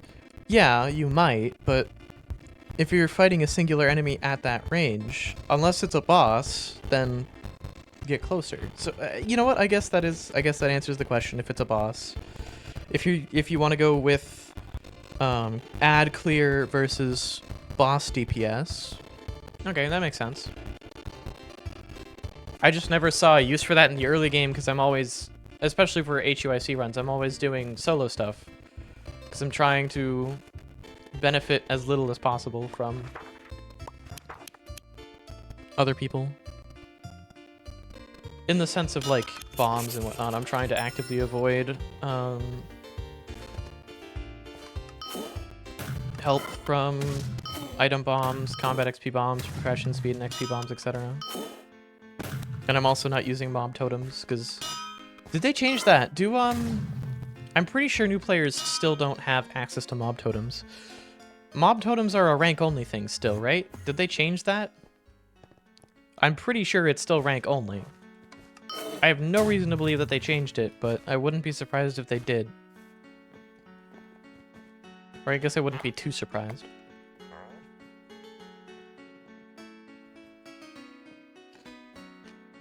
Right.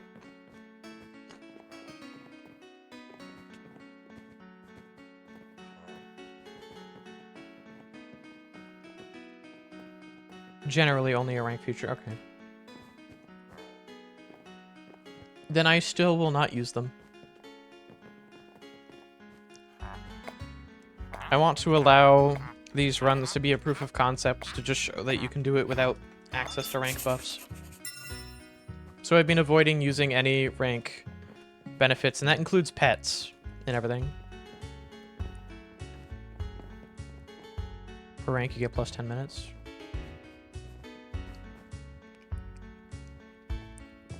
You mean pets are not a rank feature? Yes, past a certain point, they actually can be.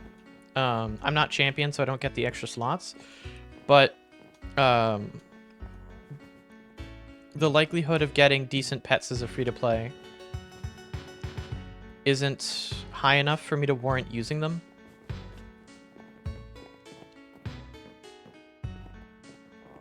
If you have a rank and you have your daily loot crates and stuff, you are significantly more likely to have pets that are decent.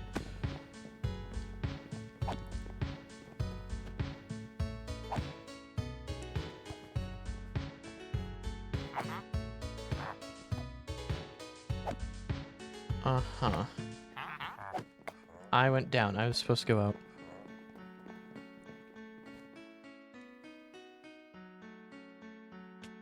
Pets if you have several.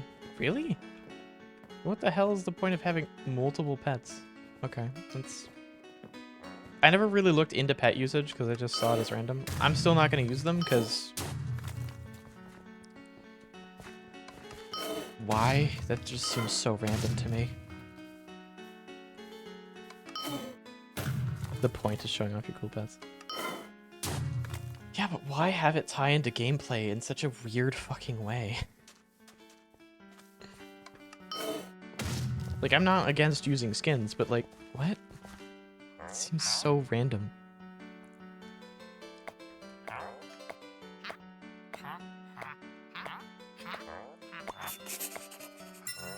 used to be purely cosmetic. Yeah, I don't mind it when they're purely cosmetic. If it was purely cosmetic, then yeah, I'd be running around with all my pets right now. But I knew that they did damage and stuff, and had levels. I guess, okay, that is actually another point, though. They do get upgrades over time. And yeah, sure, people who are doing HUIC runs are likely to have higher level pets by default. Is there a way to reset pet levels? Because if there is, then maybe I would consider using pets, but...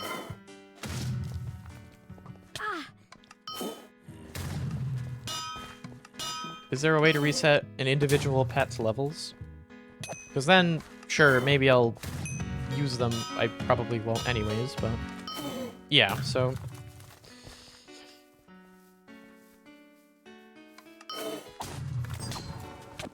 That means they have an impact external to the run, being pre-leveled.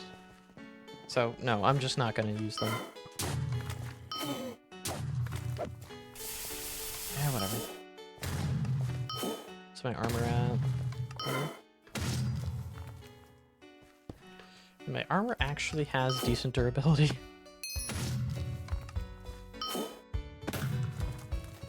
Even so, they make a mild difference. Especially over the course of a run that's going to take hundreds upon hundreds of hours. Even the smallest difference makers can add up over time to something. Are you kidding me? Okay, wow. I guess I'm just going to wait. I don't really benefit from anything else. Wait, was that Earth or Fire Mastery? Windtills. That's Fire Mastery, okay. Yeah. I'm thinking, I think Mage, it's all the way on the right. Yeah, I mostly meant you weren't really missing out. Yeah. I just want to cover everything, because, yeah.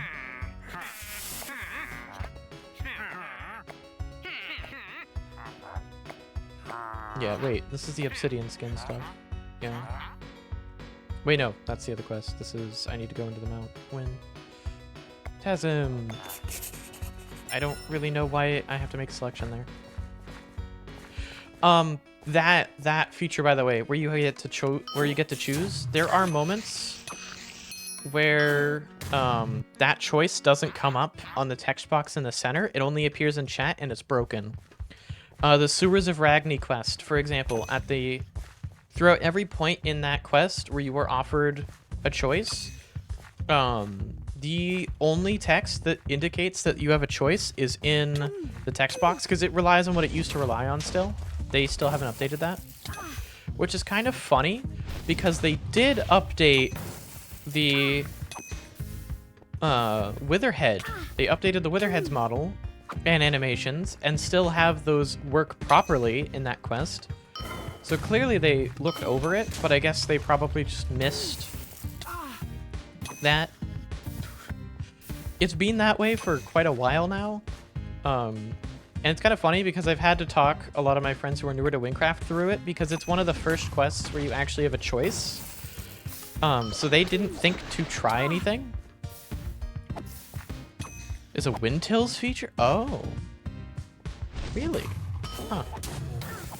You know what? No, you're right, because scoreboards can't be moved reliably always. Alright, I might... does Windtills have a GitHub? I might report that then. I didn't know that was a Windtills thing. I always thought that was... I don't know. That's what I get for playing with Windtills, I guess. Okay, this scene is also a little bit weird. Okay. That was actually just me sucking at parkour. But there is actually a downside here, in that these pillars can bob back up for some reason sometimes. There's a problem with Windtills users, especially like early game ones. Yeah. Well, no, because a lot of it gets... A lot of things telling the difference between what Windtills adds and what Wynncraft has by default can be hard to do. Because I could totally see them, like, brute forcing a method to make scoreboards work in the center without issue. Like, I could see them doing that.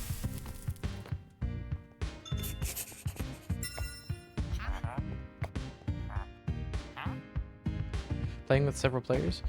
No, I haven't been doing it with other players, and there were no other players in it at the time. I think I had it happen to me on stream, on day 2 of grinding these runs. But no, there weren't any other players involved. It just bobbed back up, and I fell, and it did that a couple times.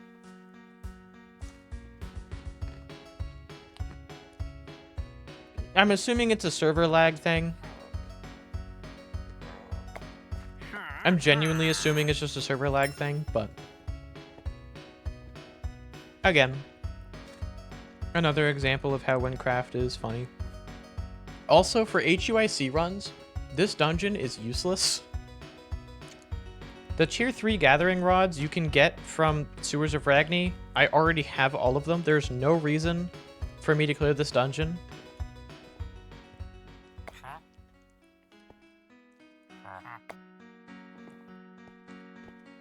Oh, right, now I just do it.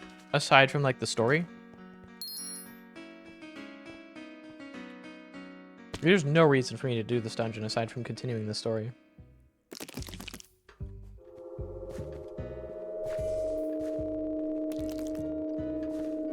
No, there's no powders from this. There's only powders from... That's the other thing. You get powders from doing the Sewers of Ragni, but you don't get powders from doing Infested Pit.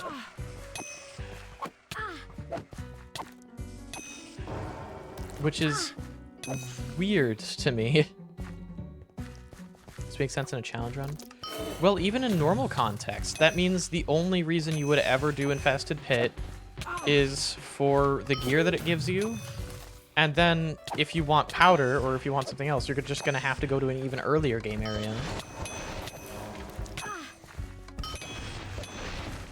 Again, like, not everything has to make sense in the sense of a challenge run, but it is just kind of weird that the best place to go to farm powders below, I think below level 40, is Ragni Sewers. Well, not the best place. Cave running will always get you more, but if you want guaranteed powders...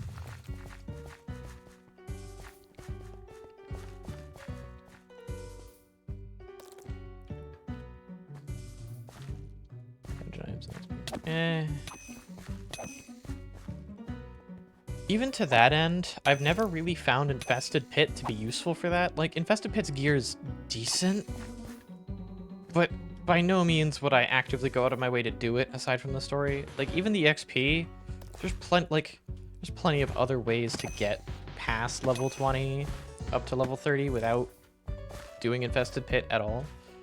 Also, they removed the guy there. It's so over. Also, your items are damaged. None of my items are at half. I'm also not getting degradation on them yet, which is interesting. Normally by now I'd be seeing degradation, but anyways.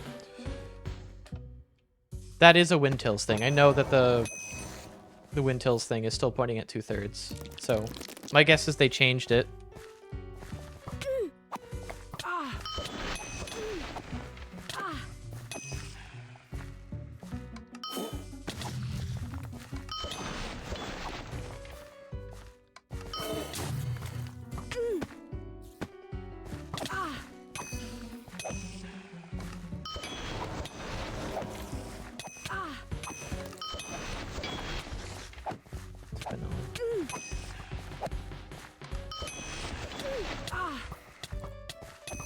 Well, yeah, it appearing in the bottom right, I'm assuming isn't, because everything I'm seeing there has been from Windtills.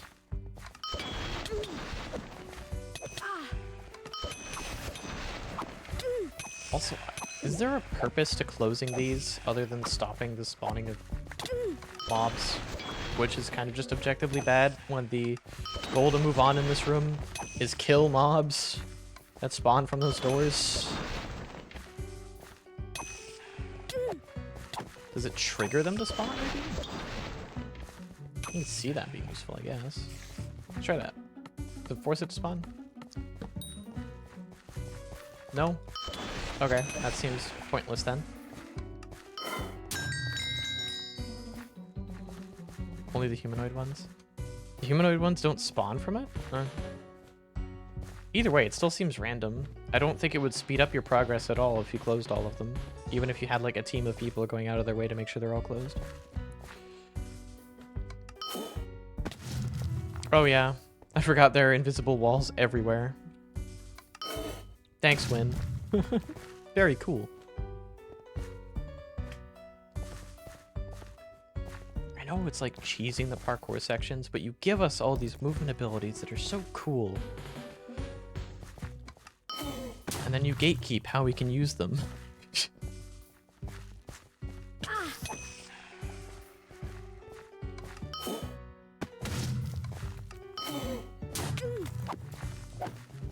Redirects the message from chat. Yeah, probably redirects it. But again, that means that vanilla, it shows up at 2/3.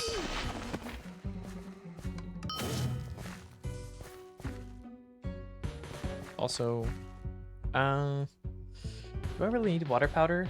Even control my damage is gonna scale off of fire anyways, because I'm maxing out into defense. Warns you before the item starts degrading. Oh, well, whatever. I'll take it with me. I have inventory space for now. Okay, now my spear starts to degrade, so now this is a point of, can I kill her before my spear is practically useless?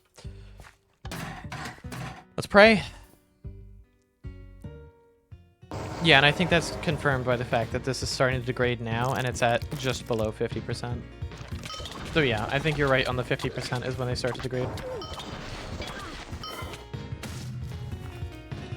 Are you kidding me? I fucking kept calling that was going to happen in an HUIC run. I kept calling that was going to be a problem. God fucking damn it. Imagine I wasn't paying attention and didn't see that little text message that said, hey, by the way, you can only use crafted stuff. Because I picked up a fucking health potion that automatically went in, that I can't use because I'm crafted. Which means I have to do inventory management in the middle of a fucking boss fight.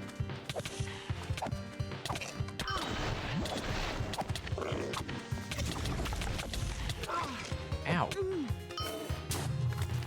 Okay, my slowness? 27 minutes? Oh, okay, never mind. That must be a visual bug then. Whoa.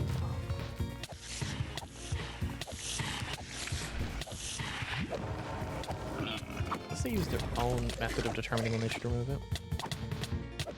It's on a level class. Yeah, right? It's so stupid. Is there a setting? There has to be a setting. Wynncraft has so many random miscellaneous settings. There's no way there's not a setting for me to disable that. Even though I still had healing pots? Exactly. Okay, that's way too close. Oh, it's dead. And my weapon almost died. I'm also not healing at all. These are kind of not good potions for my level.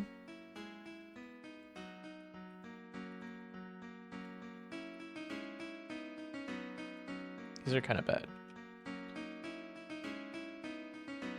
That's a picky fragment. This is so many settings. Wynncraft itself has a lot of settings too. Okay, I think vanilla Wynncraft lets you do things like disabling ghosts and whatnot.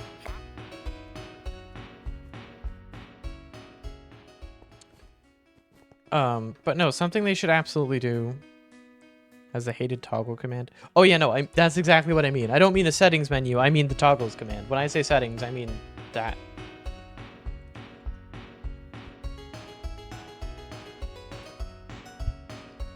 As a quality of life thing, they absolutely need to integrate, like, some kind of way to disable automatically putting potions you pick up into a potion together.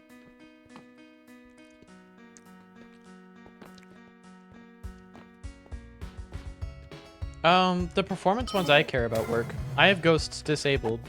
I don't know if ghosts... No, ghost disabled is infinitely vanilla. I know that that's not a Windtills thing. Player ghost. Player ghosts, to clarify.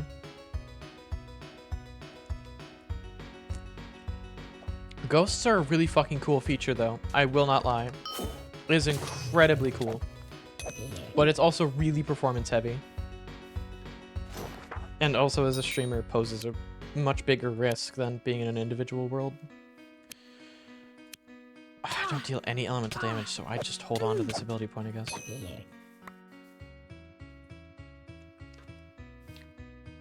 Blood doesn't exist anymore? Really? Windtills might be what's bringing that part back. Hi! Shithead, what are you even doing over here? Well, actually, no, you're near your dungeon. That makes sense. Dude, the infested pit key guardian. I have no idea how the fuck they programmed this thing's AI. I swear to God, I'm gonna be in Gavel and this thing's gonna fucking hunt me down. I'm gonna be on fucking Legendary Island and see an infested pit key guardian swimming through the fucking ocean. Dude, I swear, I was all the way over in fucking Time Valley. I was over here and there was an infested pit key guardian, like, following me up to the fucking plateau with the abandoned farm. Like, what the fuck? What is Ghost? Probably just rogue spawn nodes. Probably. But my god, it follows you to, like, the ends of the earth, too, which is the funniest shit. Because you can end up with an infested pit key guardian in the weirdest places. It will straight up follow you into, like, parts of Almouge before it stops following you, if you keep it, like, close by. Which most other mobs, once you reach, like, certain points, they just walk away to go back to their normal nodes. I have no idea what's going on with the infested pit key guardian, but they really need to, they should investigate that. Or leave it in, because it's really funny. I will admit, it is absurdly funny. Possibly higher aggro range? I know it has a higher aggro range than most other mobs. I know that for a fact because, I've literally witnessed it. I know that it has a higher aggro range. I would highly recommend looking into that because I've had points where, because initially for a while, there weren't any, when I first started doing these runs, there weren't any crafting stations in Ragni because they were bugged or something and they were gone. So I would have to go to Deathless to make my first sets of stuff. So during that, I would have to be very careful about avoiding the boss after the bridge in the little woodcutting area before Deathless. And the infested pit key guardian would be able to see me from, like, yeah, over here. Those zombies were about the same distance and they didn't see me. This one probably saw me, but they were about the same distance and the infested pit key guardian found me quicker. Again, maybe it's just the infested pit key guardian's increased speed. Maybe leads towards it attempting to aggro on more often. It could just be that. But it's definitely got a higher range, and I'm not going to complain about that. Like, to clarify, I'm not complaining about that. It's just so fucking funny to me. The only time where it's really a threat is when I'm, like, level 4 trying to get to Deathless so I can craft stuff. Pretty much by the time you're in the Deathless area, in any reasonable situation, you should be able to fight it and not die. It's just really funny the ends that it goes to. I should go to Ragni. I mean, I know I'm closer to Deathless, but teleportation's always faster.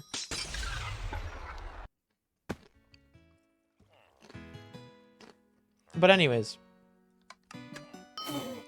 Also, ghosting. There's a feature in Wynncraft where, even if there are players, you can see players that aren't on the server you're on.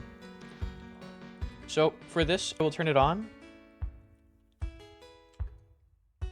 I will turn on all. So I can see other players in every North American server and EU servers, apparently. I can see all of them right now. Oh, not all of them. I can see a large quantity of them. Even though they're not in the same server as me.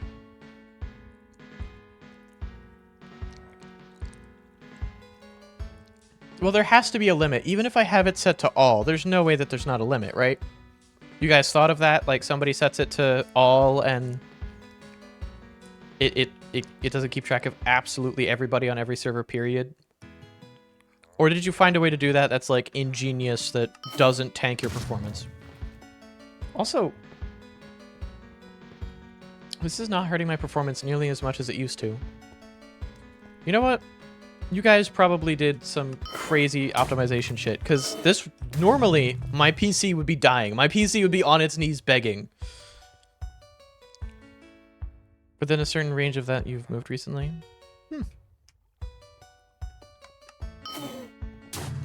Oh, when did you last have them enabled? I honestly, my first thing whenever I come into Wynncraft is always toggle ghosts off, and I often have a lot of my friends do the same thing because they're on lower end PCs and it matters. But anyways, at least for their performance. But the last time I would say was the rekindled update, and I turned them off almost immediately. I didn't really do any thorough optimization testing. I just knew that it was a problem. I didn't realize you guys had actually fixed that.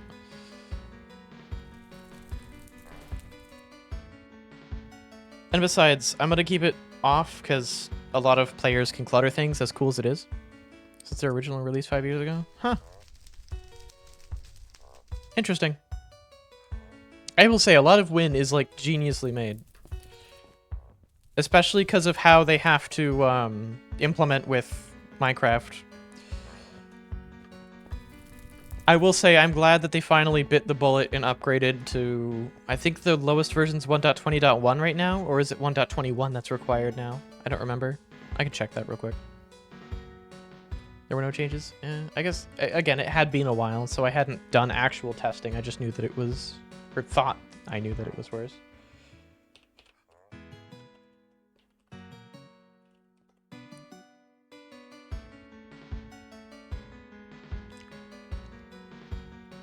Yeah, what's the...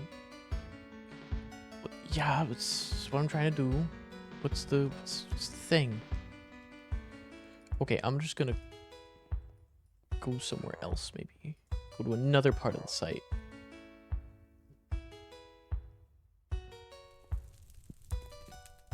Oh, they started in 2013? Oh, 2013 was beta. Donnie. Right? 1.20.5 is lowest. Ah, okay. You need to transfer packets for server regions. Yeah, Win isn't as modern as you think. For example, we are still limited to pre 1.13 blocks. Why? If you don't mind me asking, I'm curious. Why are you guys still limited to 1.13 blocks? That seems like an oddly specific limit, especially considering the game version's updated. Is it an issue with the resource pack, or...?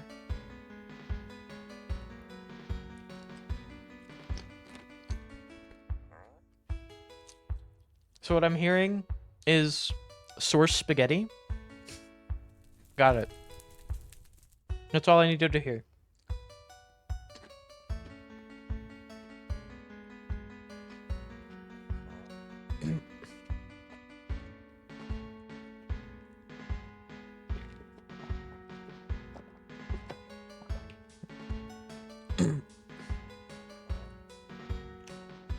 Well, yeah, I imagine a lot of stuff still runs in 1.8, because I noticed the combat, the indicator doesn't come up. That could be a Wintilt. That's probably a Wintilt's thing, actually. But either way,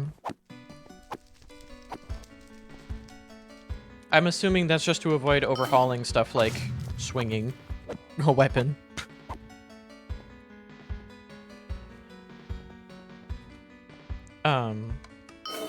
But, you know, I'm well aware that Wynncraft is kind of just a hodgepodge of a lot of things. Which is why I've been so interested in it recently, because they've been making a lot of changes. I think... In your video settings? Maybe...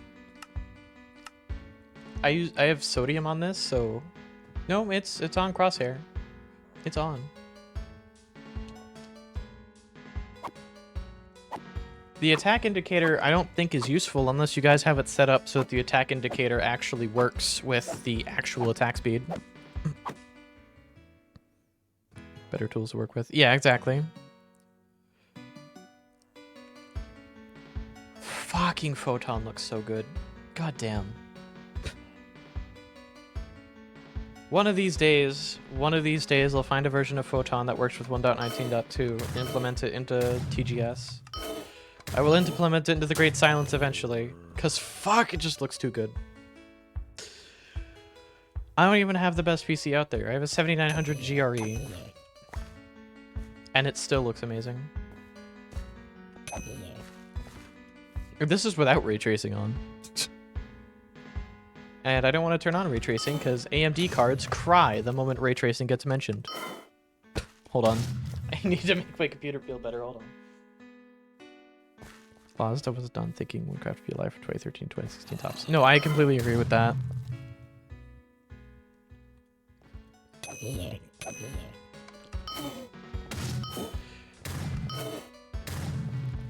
Well, yeah, and it runs into the same issue that a lot of the reason I say source spaghetti. You know Valve. I'm assuming you've played Valve games.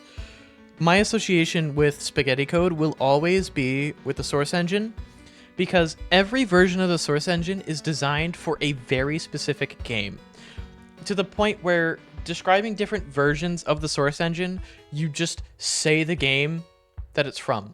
Like the Left 4 Dead 2 engine was a version of Source 1, a version of Source 1 that was remade for the Source 2013, and it's just called the Left 4 Dead 2 branch. The Left 4 Dead branch. And then you have Portal 2, which was then licensed for Titanfall and Apex Legends, and the whole point is you have code from like the 90s still on games released in the late 2010s. So you have just this hodgepodge of spaghetti source code that was written for a specific thing or a specific purpose still present. Which is so funny to me because you will have issues and glitches in source games that feel like the computer's alive and laughing at you while doing it.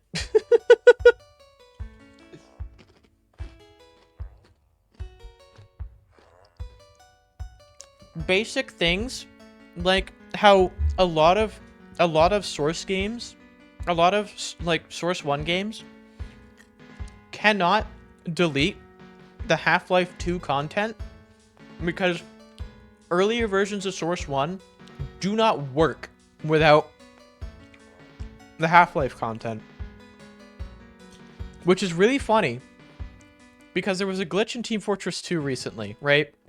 No, I say recently. This was like a year ago that it was patched out, but there was a glitch where through a specific series of events and through using a specific setting, you could get the game and the game server to crash because they were trying to animate Gordon Freeman. They could not find the Gordon Freeman game object in Team Fortress 2, so the entire thing crashed. And it's because the HUD elements were reliant on the Gordon Freeman game object existing, and the patchwork code that had prevented that from causing crashes in earlier builds was bypassed through another HUD feature element that they had updated. I don't even remember what it was. I think it was a crit indicator field for whether or not you had crits ready to go. And then that would just crash your game because they implemented a bit of code that should have done better performance because it's no longer scanning every player in the game for auto-aim. It's no longer scanning the entire server because it was an anti-bot measure. But that broke it because apparently it was just trying to point at Gordon Freeman the whole time. And Gordon Freeman didn't exist in the game anymore because they had updated it to a 64-bit version of Source But anyways, that's why earlier I asked, do you specifically know why? Because there's source spaghetti and just going, why the hell is Gordon Freeman crashing my game? And then there's the actual explanation for why Gordon Freeman's crashing the game. That doesn't have Gordon in it.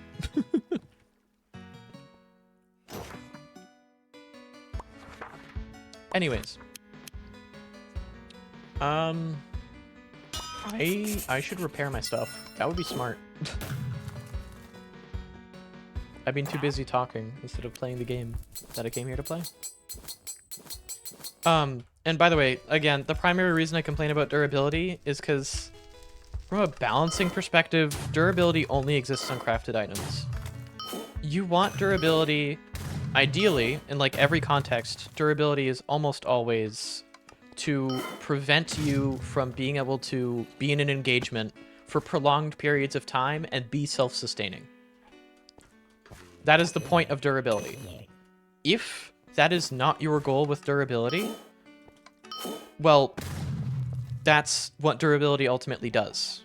That is the end result of durability. So when it comes to game design, durability should always be balanced in the mindset of how long do you want a player to be able to reliably engage without otherwise.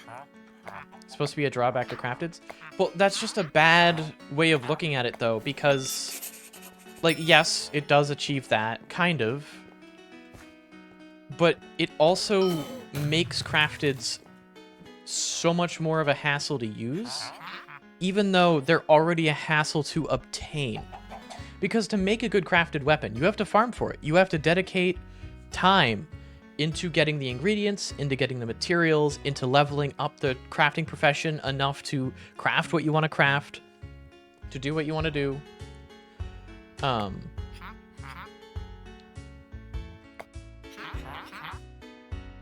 You're banned from the market? How did you even manage that? We haven't been debtless for that long. This part's really funny to me. I love how somebody took an attention to detail of, wait a minute, Iron Men can't do this challenge. So there's this whole thing where you have to get TASM to buy the thing for you. That's so funny. In mid-game? Yes, but that's my point. The perspective on crafted weapons shouldn't change based on what game stage you're in.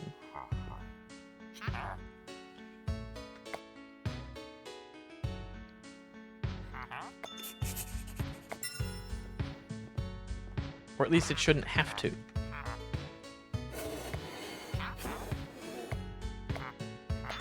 Because ultimately, when it comes to a normal player who's experiencing the game, right?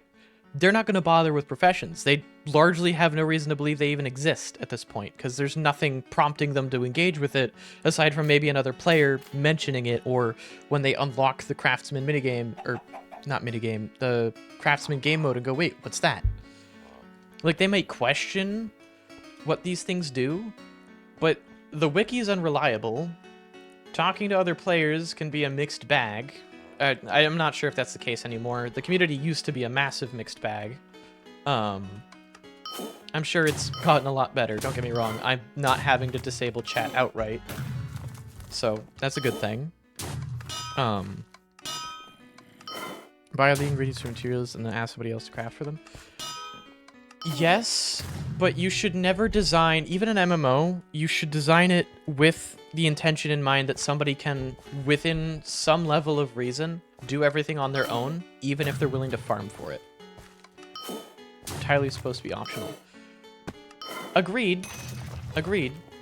But especially with the implementation of situations where a player might be feeling like their damage or their health isn't enough because they need a massive... No, I completely agree. That's exactly what I'm saying. That's what all of this is leading to, is they need a massive rework. I think fundamentally the way crafted stuff exists right now comes down to scaling. The issue with the professions right now is purely scaling. The way they currently are implemented is fine for the early game. The early game, I love the early game with Crafted. That's why I fell in love with HUIC runs, because it's actually interesting. yeah, sure, there's the leaf set, there's a whole bunch of other options that are actually side grades, but crafting is not only an option, but it's something I can reasonably do without access to the trade market. There's two ways from my experience and my knowledge of how other games have implemented this kind of thing that you can do like two avenues of progression that are separate from each other. And that can be making them mirrored progression tiers that allow you to go, hey, I think that direction would be more interesting this time. And then all they have to do is go through the familiar, what they've already done on one side on the other side. Or you can have them be the inverses of each other at any given stage.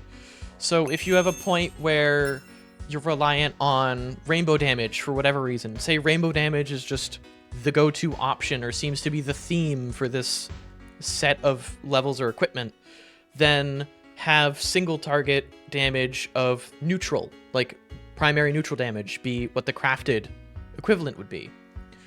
Or if you want to, in this case, which it very much so seems like it's supposed to be, it seems that crafted items are supposed to supplement the lack of existing items, if that makes sense.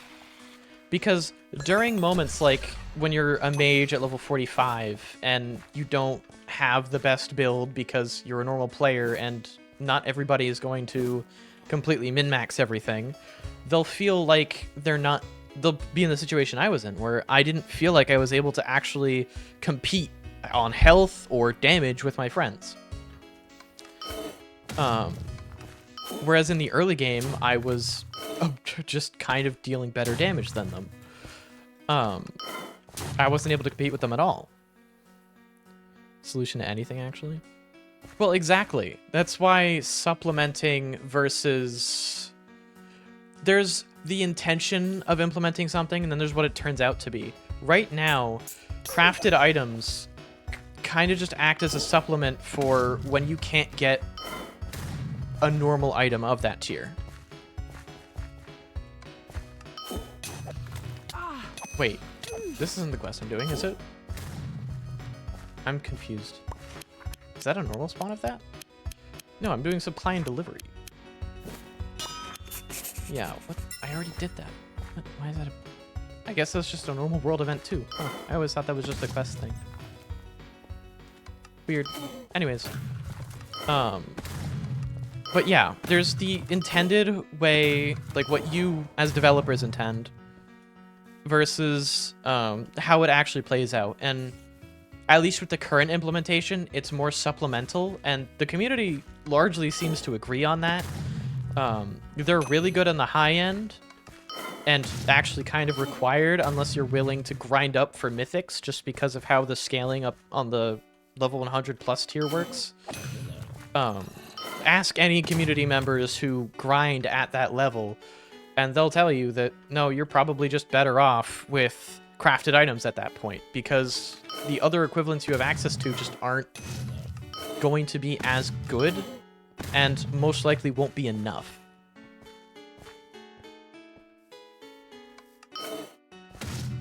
I'm grinding more than most of those people. Well, yeah, and that's another thing of, like, how much do you want to make people grind for something versus how much do people want to grind for something?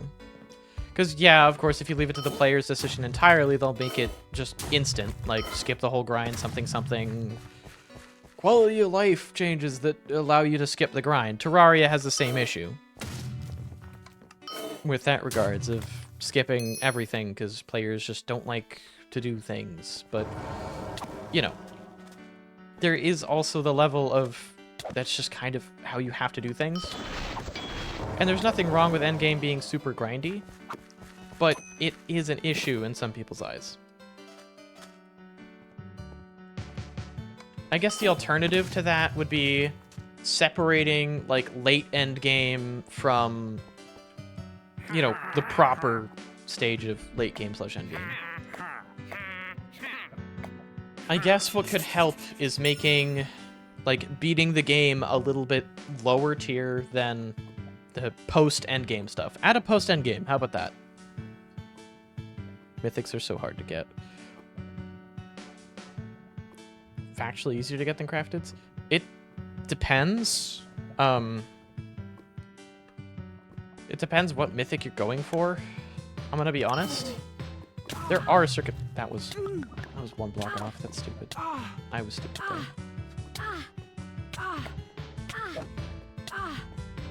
The other one's on the rock over here. I have this memorized from last time. Why am I still on fire? That fire felt like it lasted a lot longer than it normally does. Also, did they change whether or not environmental damage, like fire, counts towards armor durability damage? I don't think they did. Did they change that? Because I know it didn't used to count towards it. I'm thinking maybe they made it count towards it again.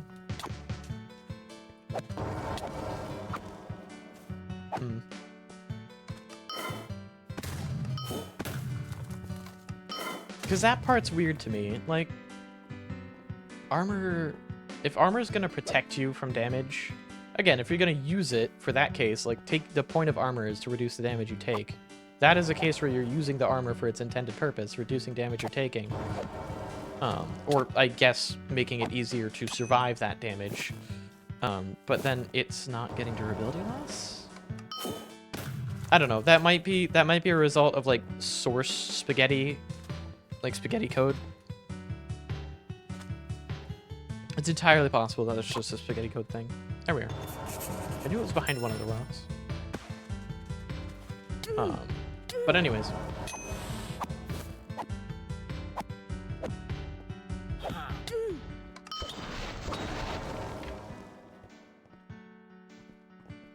Again, I think Wynncraft always has had a major problem with the difference between the dedicated players and the casual player base. What will be good for casuals won't be good for the dedicated players, and the dedicated players won't always align with what the casual players want. Especially when it comes to things like market changes. Isn't always right. It's right in a lot of circumstances. What's good for a dedicated player base, like, won't always be the best for casuals. And vice versa. I'm not saying it's completely one-to-one, but a lot of the times they don't balance off of each other perfectly.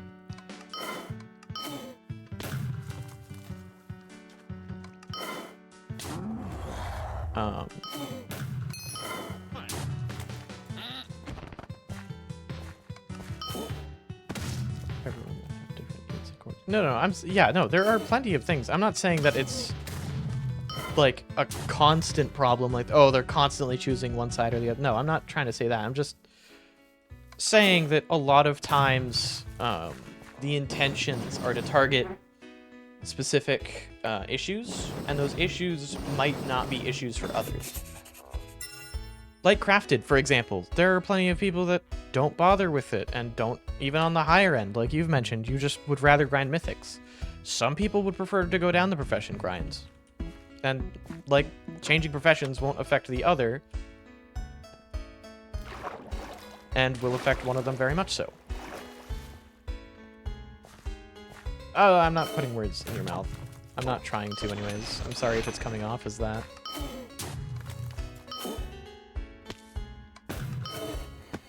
Anyways. What I'm trying to say overall is Wynncraft has always had this weird issue of some things benefiting everybody, other things not really benefiting many people. And a lot of dedicated players will occasionally have pushback towards things that actually help everybody, because something back in my day, or I've grinded for this many hours and something I've earned this, why make it easier for others? Like, it's a toxicity problem, I guess, is the primary issue there.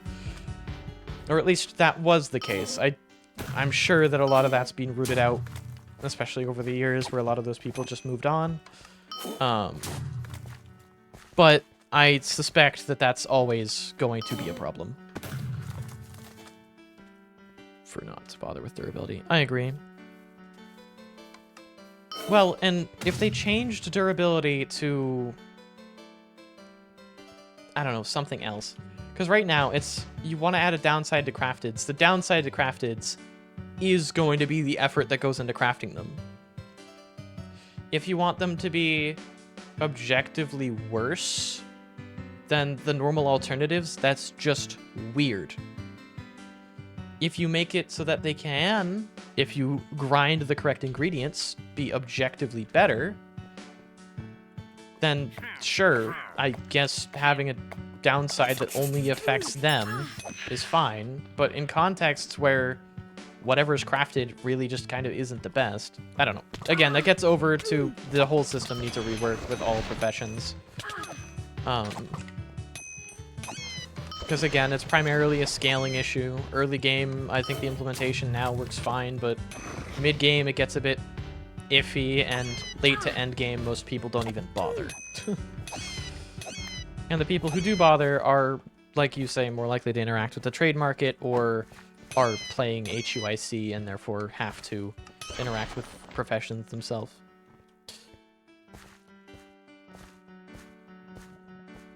It's just supposed to be annoying. Implementing things that are supposed to be annoying, like, I don't know where you stand as a community member versus developer. The way you phrased some things sounds more like you're just a contributor that talks to people who work on the project. But largely adding things just to be annoying is a very bad way to go about things, because that comes down to antagonizing the player, and obviously players don't like to be antagonized.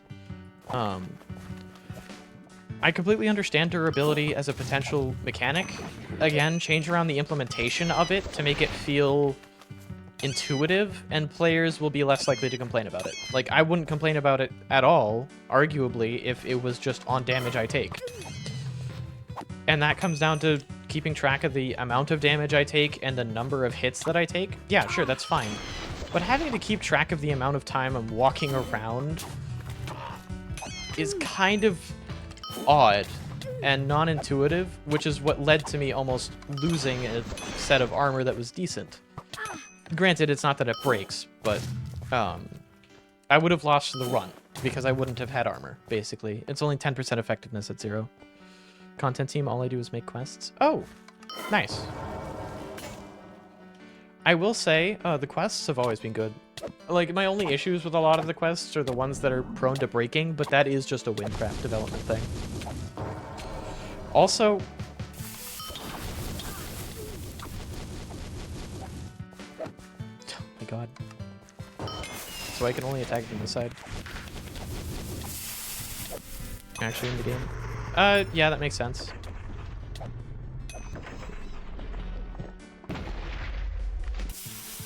Whoa.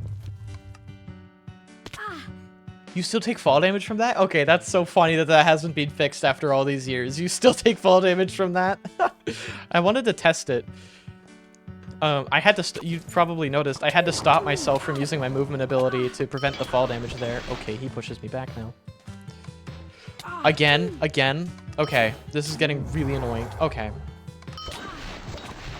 This is getting really annoying. This is going to become a real issue. I'm trying to heal, and I can only use crafted potions. They can't disable auto pickup. Okay. Do a 22k hours playtime, though. Yeah. Well, and again, that increased amount of experience will mean... why am I getting pushed around? What?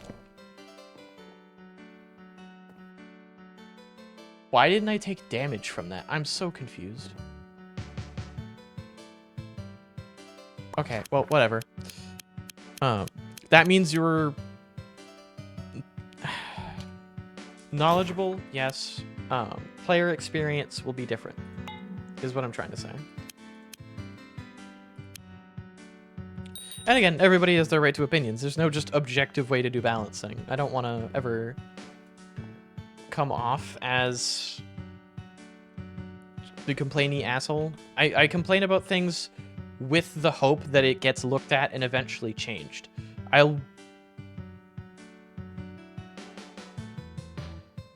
Well, yeah, not necessarily how I think. It won't ever be, because I don't know your entire perspective, just like you don't know my entire perspective. You know most of it. You can make a pretty decently well-educated guess, I'm sure.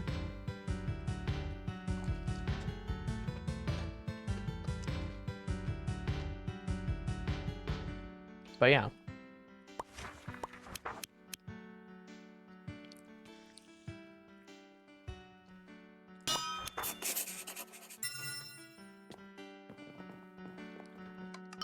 That is like half the fun of watching people play Wynncraft, is watching first playthroughs.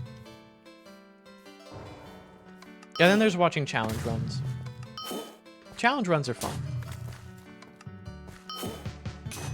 I will say, the balancing behind challenge runs has always been kind of strange to me. Because, like, there are things like Iron Man having the pouch as an inventory space as well for Ultimate Iron Man. Like, making it more reasonable. Like, I don't know if this is still a thing. Craftsman had a profession XP bonus of like plus 15% for craftsman characters or something. Is that still the case? Or was that ever the case? It's a good chance I would have been lied to, because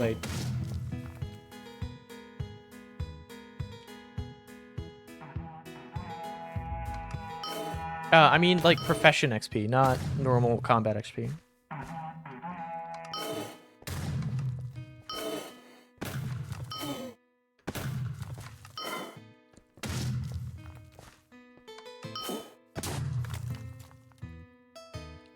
Hunted gives gathering XP and slaying XP bonus. Huh. Anyways. That's a hunted thing? Huh. I don't know, maybe I'm just mixing that up in my head with them. From the hunted towards the craftsman. Hmm.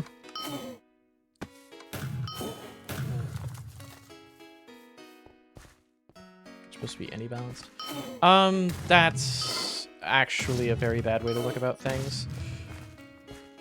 Especially when a lot of these challenge modes that are added are just like not being able to use your inventory or the trade market. Or players who care. Yeah, that's ultimately how you're always going to implement things.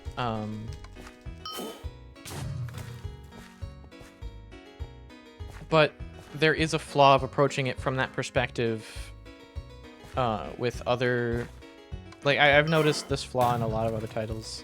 I know MMOs, it gets particularly dicey because you have, like, hardcore Ultimate Iron Man, like, players like myself, HUIC players, who will always argue things need to be changed because we're constantly dealing with these things and going, I wouldn't have this problem if I could just not have to interact with this. The counterpoint in this case is, like, yeah, I guess soul points are removed, so dying's not as punishing, but, like, anybody who's trying to avoid dying in hardcore, for example, balancing around people who just generally don't want to die, like removing potential for getting one shot, that kind of thing. Which just comes down to, like, general game balance, don't get me wrong, but a lot of these changes aren't that extreme. The most extreme one is honestly crafted. The most extreme one is crafted, and when the approach to something that's added into the game is, hey, it's entirely optional, you don't have to interact with it, well, that's not an excuse for it being bad. That's just an excuse for leaving it bad, and not even a particularly good one. Why leave it in the game if you know it's bad? Like, yeah, put it on the back burner, I guess, in favor of other things, but if everybody's willing to agree a part of the game is bad, like the crafting system, why leave it in? At this point, it's probably because it's already been added, and removing it would take time. I'm stupid. It's over here. It's literally in here. It's the potion merchant. Why was I looking for, like, a dedicated store? I'm stupid.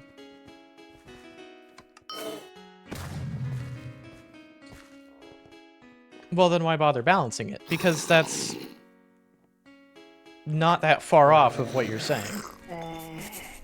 It's not intended to be a primary method of progression, so why would the progression need to be balanced that way? There are totally players who like professions. Yeah, exactly. That's like myself. That's half the reason why I'm willing to do HUICs, because I like professions the way that they're implemented, and they're cool. Don't get me wrong. But there are flaws with them that, especially when I'm in a situation where I'm reliant on them, it doesn't make it immediately a non-issue because I'm choosing to interact with it and not the other things. When realistically, you're implementing a side form of progression that ultimately will act to supplement the other forms of progression the game has to offer. Most players who will interact with professions will do so because they don't think there's another option, or they want the customizability. They might want to try something, and not balancing professions with proper progression and progression steps in mind prevents those players from potentially enjoying a system that they might have, you know, actually enjoyed. It just prevents them from potentially enjoying something that they would have enjoyed, and instead makes them think it's just bad and not the best way to go about it. Also, these sequences are really cool.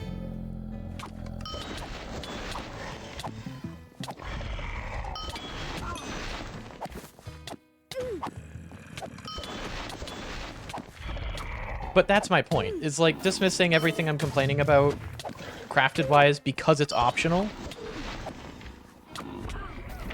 is kind of in itself frustrating to a lot of people, I would imagine, not just to myself. The only reason it's not frustrating to me is because I see where you're coming from, genuinely. I see all those arguments, but I've also seen them in other games. World of Warcraft, for example, Runescape. For the longest time, there was constant debate over that, until eventually they just implemented some minor changes and suddenly it was functional. I don't even think World of Warcraft has the best crafting options anymore, if they're even still a thing. I haven't played World of Warcraft in literally years. Not the problem with professions. Well, the crafted equipment versus professions, yeah, but the only reason you would interact with professions is for crafted equipment. Whether it be armor, weapons, potions, cooked food, scrolls, etc. Ultimately, you're interacting with it for the purpose of making equipment. There's no other reason to interact with professions, aside from just enjoying the RuneScape-esque stuff. But having a reward is... like, a decent reward's a good thing.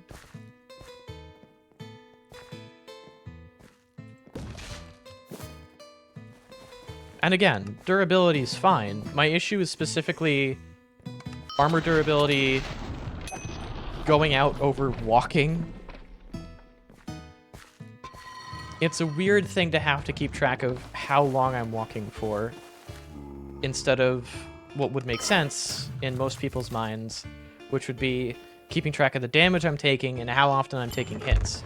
If I want armor to last longer, then aside from increasing the durability, then try to take fewer hits and try to take less damage if I'm going to take a hit. Okay, this is going to suck. I might bail on it. I don't think I can. Wait, doesn't the door close behind me? Oh shit, I might not be able to bail on this. Oh, there's another player in here. That's wonderful. Of gear stats beyond just tanking more damage. Yeah, but those degrade with durability as well. So you lose as durability goes down, you lose the ability to take advantage of gear stats because those go down. Like in this case, I'm using armor for increasing my damage and my tankiness. Because there's just not really anything else available at this stage. When it comes to ingredients, below level 30, there's almost nothing aside from strong flesh and sturdy flesh and like the defender stone that's decent. But even then, the defender stone just destroys durability. Unless you're making higher tier weapons anyways, and at that point you'd be better off using any of the other higher tier ingredients. But that's a separate problem. That just comes down to ingredient availability not being the best.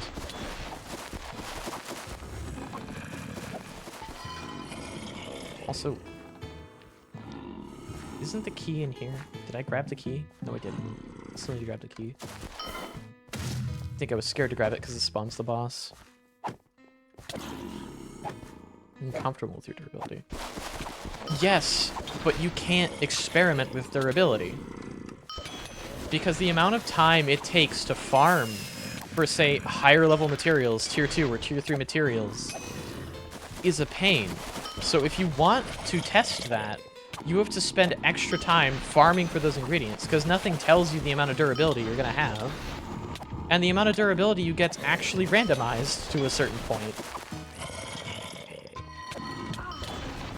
Which is kind of odd. And also, a lot of the things that increase your damage, etc., like a lot of the better stuff, I don't know. I think the problem comes down to the trial and error kind of sucking, because if you make something that's bad, you just kind of have to farm again and remake it again, which, granted, that problem's escalated because I'm playing Craftsman, but people who are trying out crafted stuff, or the professions in general, might not particularly enjoy that trial and error stage when it comes to things like, damn, this would be really cool, except I wasted this really rare ingredient, not realizing that the durability wouldn't be enough on tier 3. Like, I used tier 3 materials to craft this weapon, and it only has 45 durability. I used the best materials that I had access to, and it's 45 durability. Why?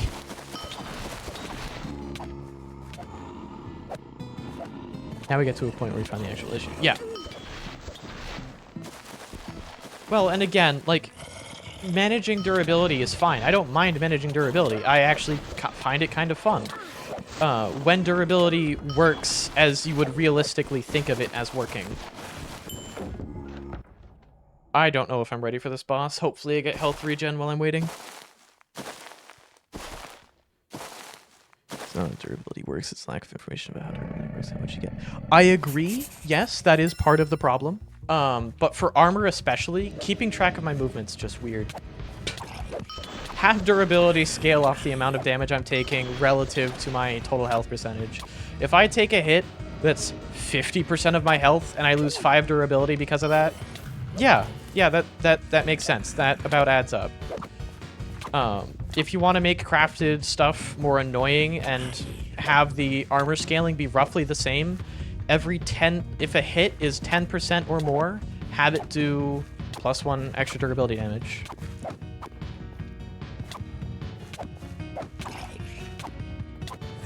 There is no way. No, there's more stages to this fight, right, because he degrades over time. I forgot. Okay, that was bad. I meant to do uppercut and I accidentally did war scream.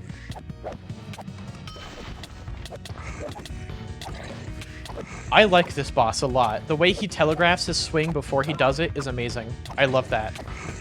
There are plenty of bosses that will do these quick swings that aren't telegraphed, and that means just keep your distance and pray. Being able to get in close and then backstep when I see it is great. I like that. I wish more bosses that had quick swings did that.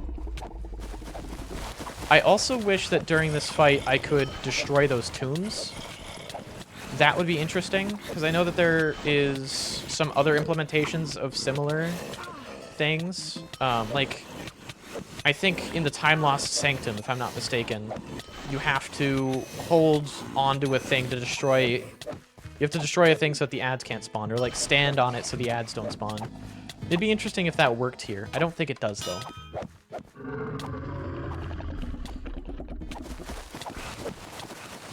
Probably gonna heal because my healing potions aren't up to level. Okay, I've almost made it there. Ow.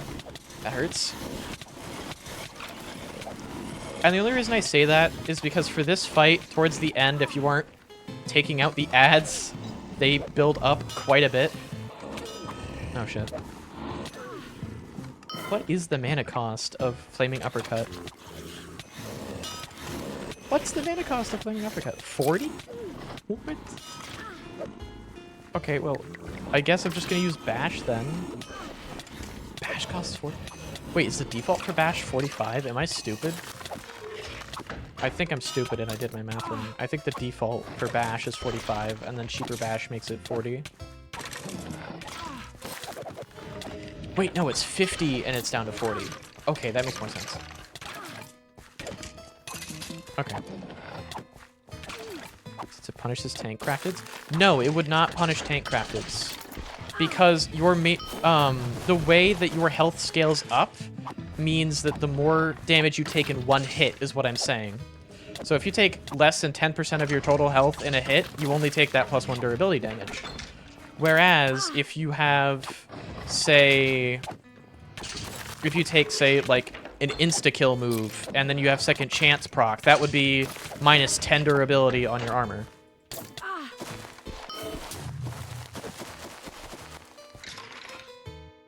Around the way durability works. Not really.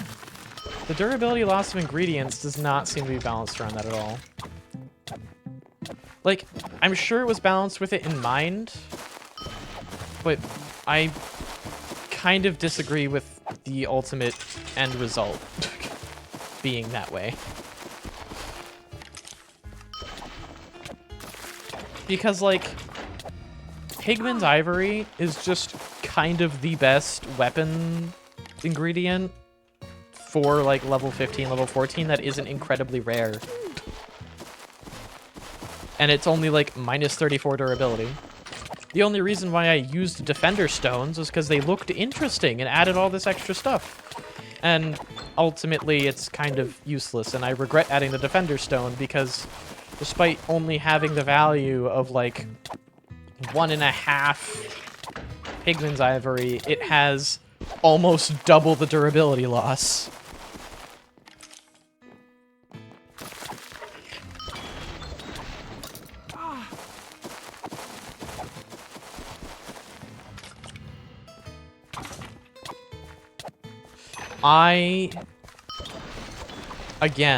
Again, I have to go into my potion, middle of the fight, so that I can remove a shitty health potion, so that I can use it. I need to end this fight now.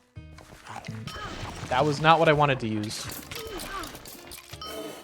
I need to end this fight now. I cannot deal with these projectiles without knockback resistance. Okay. That was incredibly risky. For weapons, the best is actually using powders as ingredients to add base damage. That's a thing? I can use powders as base ingredients? That's a thing? What? I never knew that. That's not on the wikis. They're not listed as... Okay. Okay. There's no shot. Effect on weapons, effect on armor. Ingredient effectiveness, 0%. Okay, maybe seeing ingredient effectiveness. Or use it as an ingredient when crafting. Okay. That shouldn't be in flavor text. That shouldn't be in flavor text. The quest in-game that shows you how to use powders has you use a powder master. I genuinely assumed the only use for powders was putting it on via a powder master. I did not realize we could use it as an ingredient. That makes a lot of sense. Because I haven't been using that at all.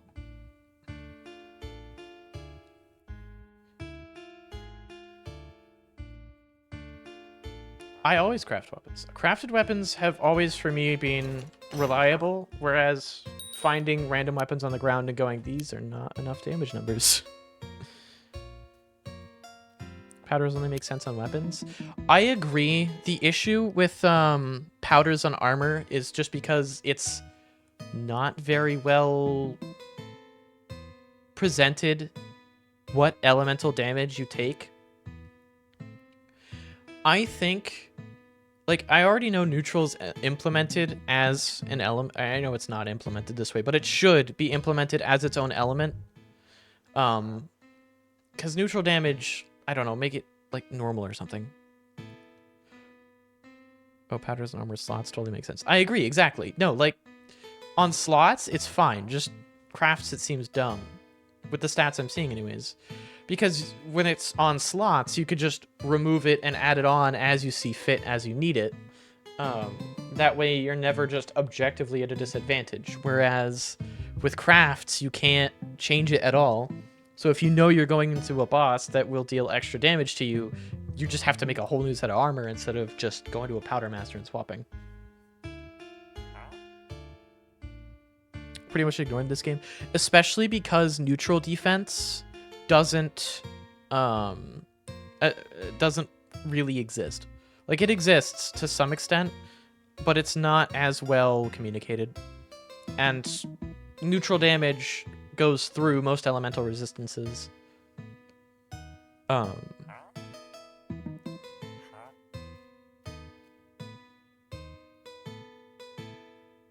Honestly, I'm gonna go for flyby jab because, you know. Yes, I have all of my skill points in defense. I have all of my skill points in defense because initially I was still thought that strength scaled with poison, but when I realized that I was still dealing the same amount of poison damage as was listed on the item and that it wasn't scaling with strength, I determined that defense would be the best. I have people keep telling me to go into agility because the dodge chance, it's about the dodge chance. I've played Payday 2, where dodge is objectively overpowered. I'm not gambling. I know my luck. I am not gambling. I will take flat damage resistance as opposed to a chance to not take damage. Thank you very fucking much. I have played Payday 2, where dodge builds are objectively overpowered to the point where they can carry you through the most difficult heists and challenges the game has to offer.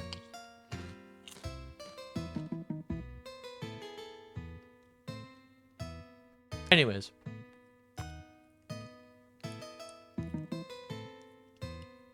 They get up to equal damage reduction. I'm assuming you're talking about the maximum. For now, technically increasing my chances to not get hit or whatever.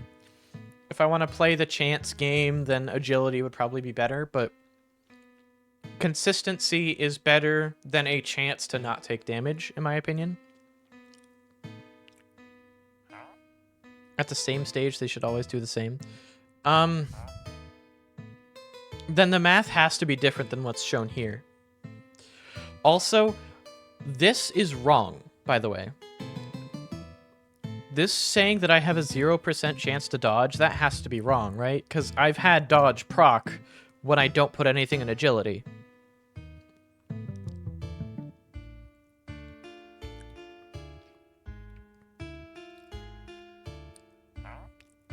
Well, yeah. Returns will always decrease because there's a point of diminishing returns. Mathematically, unless you're scaling exponentially, that will always be the case. No, I don't have items that give me agility.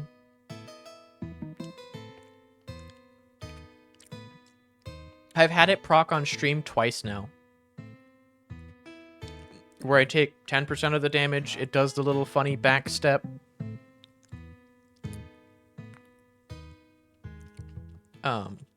Anyways, there was another thing. When it comes to early game percentage differences virtually don't help. Like, plus 20% damage is virtually useless when you're only dealing 5 or 6 damage, compared to a plus 2 or plus 3 flat damage.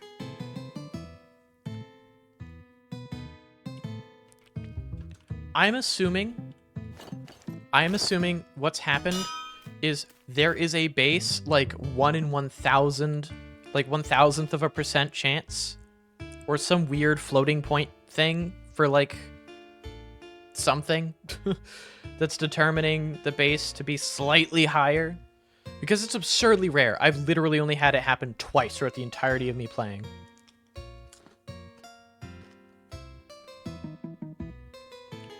And this is another one of those instances where a player of your experience would never have experienced it, because you will likely spread out your points and have points in agility.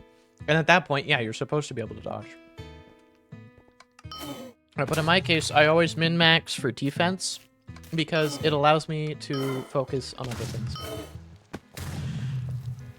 For the sake of crafted runs, as I'm sure you've noticed, I just go for flat damage and percentage damage. And then I use defense to supplement not getting better defense.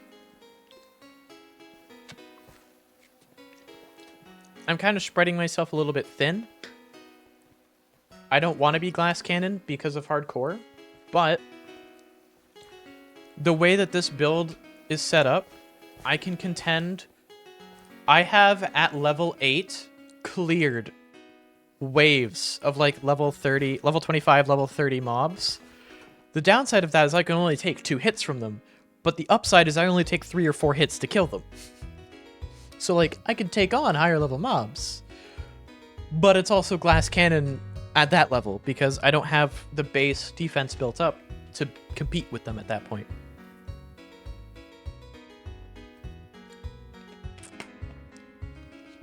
$600 DPS build? Exactly. No, Crafteds used to be incredibly busted. I'm glad they changed it. The thing I'm kind of sad about, though, is not every, but a lot of these elements used to have accompanying damage over time effects. Like, agility still kind of has it I think it's if you're mage or shaman. I don't remember which one, and you can apply winded to an opponent. Was just one ingredient. I know, crafteds have been funny. There's been several ingredients, to my knowledge, throughout Wynncraft's life stage that have been incredibly overpowered. But anyways, there are damage over time effects for like pretty much everything. I think water has been the only exception. I don't think we have anything that water has done damage over time wise. But what I would like to see, what I think would be interesting, is leaning into every element having its own damage over time effect that scales with it. Like how strength used to buff poison damage and how fire buffs fire damage. Of course, the fire is not in damage over time effect anymore. I think it's just instant, but it did used to actually apply fire damage as fire. Past a certain point, because now it's implemented into individual classes, like as class abilities for the individual elements to get quote-unquote damage over time effects.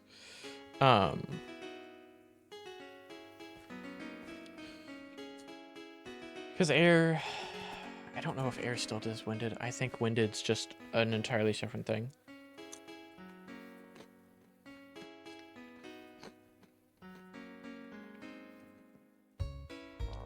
Yeah, the way it's implemented, fire damage scales with fire.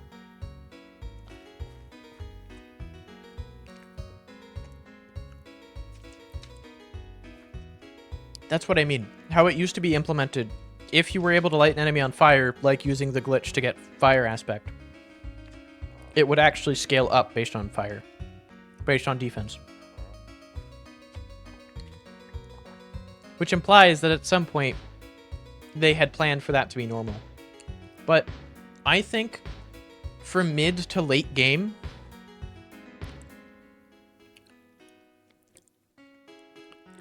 not because of anything else. I know it's incidental. I know it wasn't necessarily intended.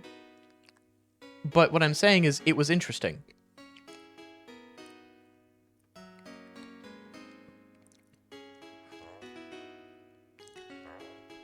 What I would like to see would be more, not like elemental combos, because that would be overpowered in groups, but like individual damage over time effects. If you hit something with fire enough times, for example, and it's weak to fire, maybe it takes fire damage over time. Not that would stack, it would be for like a set amount, and to re-trigger it again, you'd have to build up X amount of damage. Think of like how the Souls series implements quote-unquote bleed damage, but for each respective element, and each respective element would have their own ways of triggering it. The implementation of it would have to look weird. Again, I'm describing all of it as damage over time, when realistically something like Thunder, for example, it wouldn't be a damage over time. Strength would probably be damage over time in this idea of like poison or plague or something. Thunder would probably be like a buildup of static electricity or something, and then a one-time thunderbolt after using, say, the powder ability, like whatever. That actually could be a way of simplifying it too, because right now when you add higher level powders to a weapon, you get an alternative attack that, like, you get Earthquake with Earth Powder, etc., with the higher level powders. Implementing that with debuffs that you can apply to enemies, maybe that's a better way of wording it. Have each element apply its own respective debuff, and then you can scale those debuffs with certain elemental attacks to create different amounts of damage.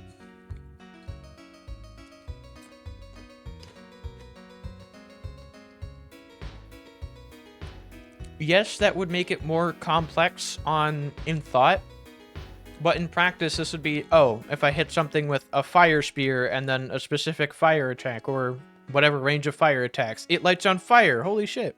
Unless it's resistant to fire.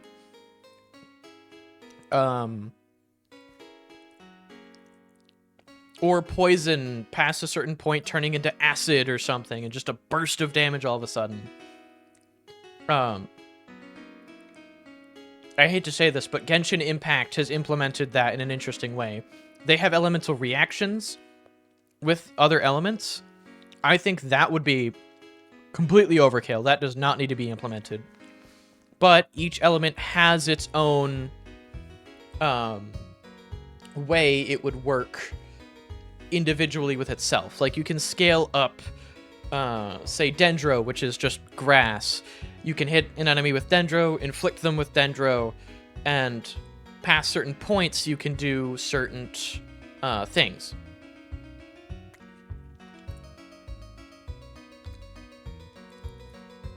And that's a really simple system. And the way that the elements work with each other largely makes sense. Like, the more complex chains like Hyperbloom, a little bit harder to figure out on your own, but a large part of it is just using player intuition to make things feel right. And I think that's something Wynncraft needs to work on a little bit, because a lot of things aren't as intuitive, like not having powder slots, but then being able to use powders as an ingredient. Also, this doesn't list any, like, it doesn't list how much durability it takes. So if I were to craft a weapon with this, I have no metric for knowing how much durability this would take if I were to use it as an ingredient. Powders as an ingredient are incredibly cursed. I agree. It does make sense. However, if they want to keep powders being used as ingredients, maybe make it so that we can craft powders into gems, and we can use those gems as ingredients.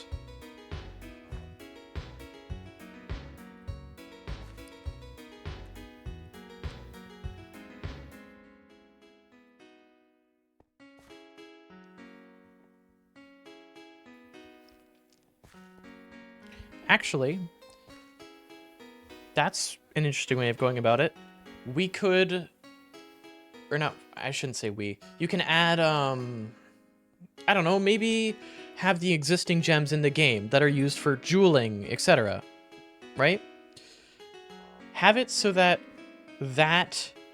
they can be infused with certain powders, and then you don't have to worry about adding like powders as an ingredient to armor and weapons. You can still have the powder slots for those, but then for jewelry, you can remove powder slots and have it be done through enriching the gems themselves. Have it be slightly, I don't know, more powerful or something else. I don't know. The specific implementation would be a little bit weird.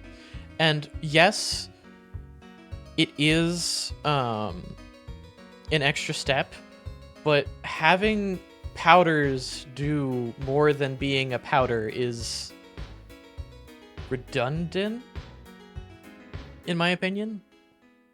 And I mean, hell, you could just make gems a normal drop as well that you can craft with powders. I don't know, like gems can be their own thing, but either way, having powders act as both the ingredient and as a slot dedicated thing that every item has is a weird way of implementing it.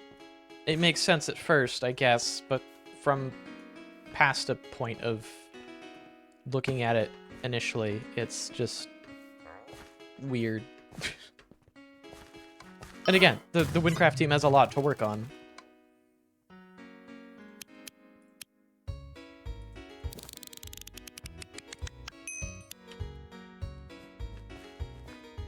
And I expect them to take ages for pretty much any meaningful changes as opposed to new content, because new content will always be their priority, and then in between major content updates, they're going to change smaller things here and there.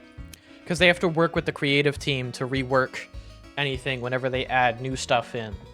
And if they change something that the creative team had already used, then there's a problem, so they need to make sure that that's communicated and everything's updated before stuff. Which is why I think professions have been largely ignored. And I will say ignored, because that is kind of where they are right now. Major things have been reworked, I'm sure, when they're like a big problem, but other than that, I don't really think much has changed.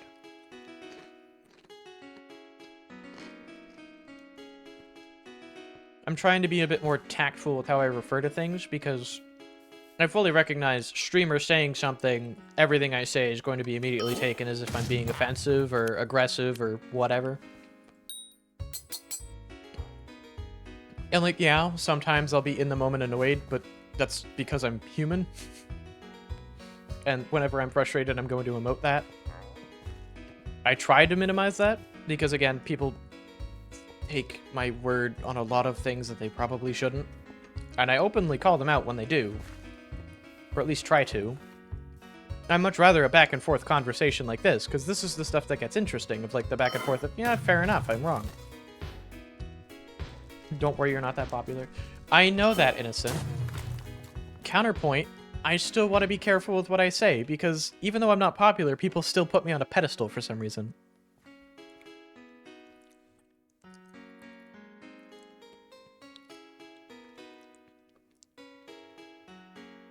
People can ignore them. I think a patchwork change that they could add that would make professions a little bit better would be to add a vendor in-game. Fair enough. To add a vendor in-game that takes a certain ratio of lower tier materials and gives you one higher tier material. And by tier, I mean the star system. So if I have, like, say, I don't have any materials on me right now, but if I have, say, like 120 tier 1 copper ingots, right? And I have gotten so unlucky, I haven't gotten any tier 2 or tier 3 or 2-star or 3-star copper ingots. Right now, I'm just shit out of luck. I've spent however many hours farming and I have nothing to show for it because I got unlucky. Changing it so that I can turn, say, like 20 or 35 of those into a higher star material would be fine. Granted, it would ease the burden, like it would crash the player market on the higher tier stuff because suddenly they become easier to create and thus less valuable. And I'm sure a lot of the player base would complain about that overall. Like Innocent, because salmon is, despite being the level 20 fish, the most expensive material to grind in the game. So Innocent just grinds salmon because nobody else bothers to. So the market price is insanely high.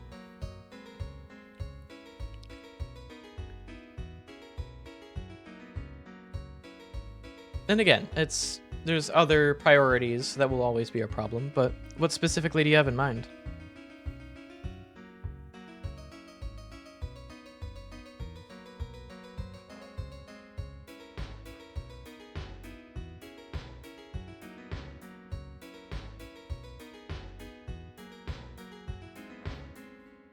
To dry out the supply of lower tier materials? Good. Good. Lower tier materials are easy to get. And yeah, they're used for housing blocks? Okay, sure. Whatever. They're easy to get. That's the thing. The higher tier ones are hard to get. They're almost impossible to get if you're unlucky. They're really easy to get if you're extraordinarily lucky, like I have been on this run specifically.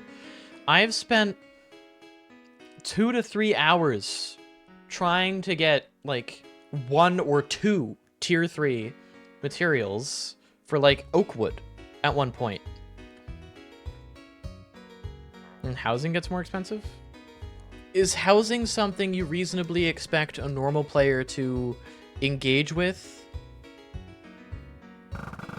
Because I don't have, I think I have a housing plot, and everybody else that I know that plays the game doesn't bother with housing. Some of them don't even know it exists. In fact, for the longest time, I was under the impression that it was an event thing. For housing is enormous. Well, is housing at all useful? What's the benefits of housing? What do you get from housing? What's the point of housing? Because it looks cool? Because so far that's the only thing that, to my understanding, is different. I have no reason to believe otherwise. I've never been told otherwise. I never thought to look into it because it seems like a random thing.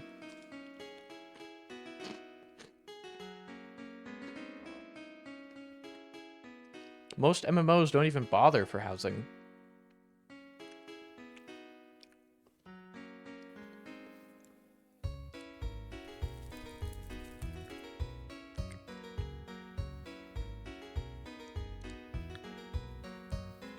Ruins their money making?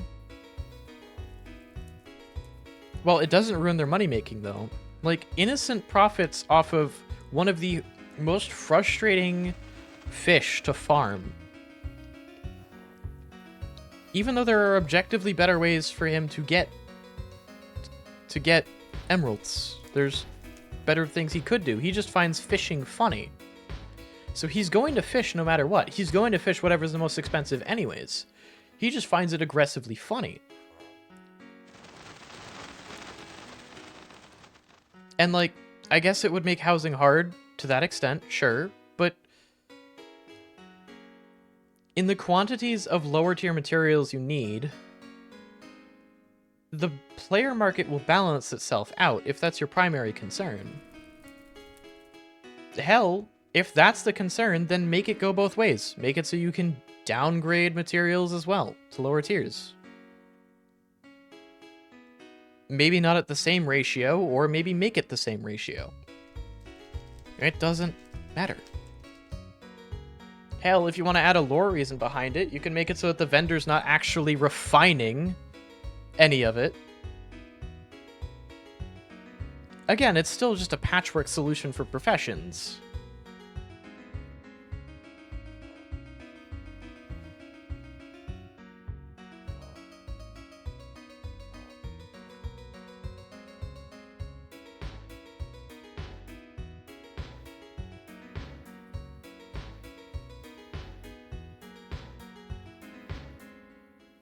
Is there another option? Like what?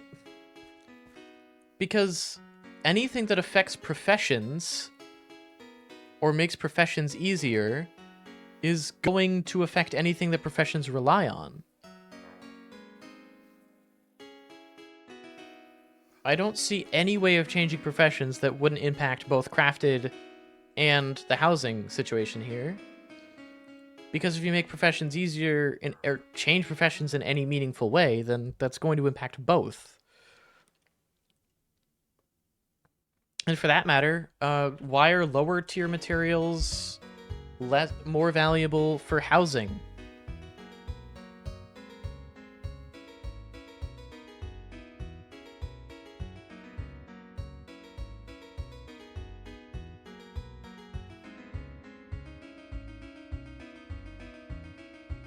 I mean, from your experience, from my experience, it's been quite the opposite. Then again, that's because I've been looking for the higher tier materials, so it's also possible that lower level materials are just... I want to clarify so that we're not getting confused. When I'm saying tier, I mean star level. When I'm saying level, I mean gudgeon versus trout versus salmon. I just want to clarify that. Because the moment you're looking at anything above salmon before starfish, it's going to be hard to find because people are only going to be farming the low end and the very high end. Most people who are going through the middle are just progressing up to the high end. The only reason Innocent bothers is because they just sell instantly. And it was the early game, so... relatively early game anyways.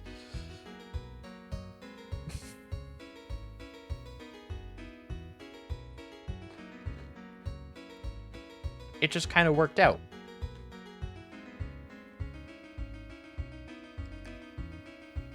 I think the disparity with housing is why would higher tier materials...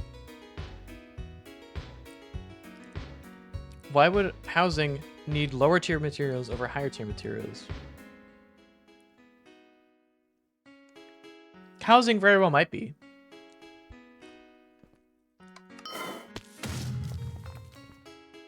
My other thought for why they would sell, other than housing, is that because there's nobody else really selling them.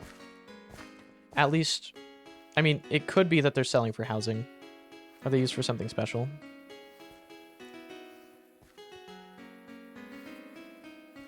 Exist in higher quantities.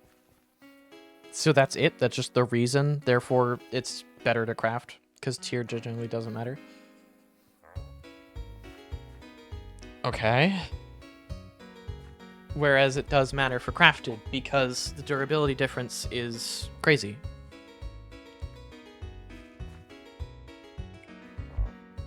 Yeah, okay, so...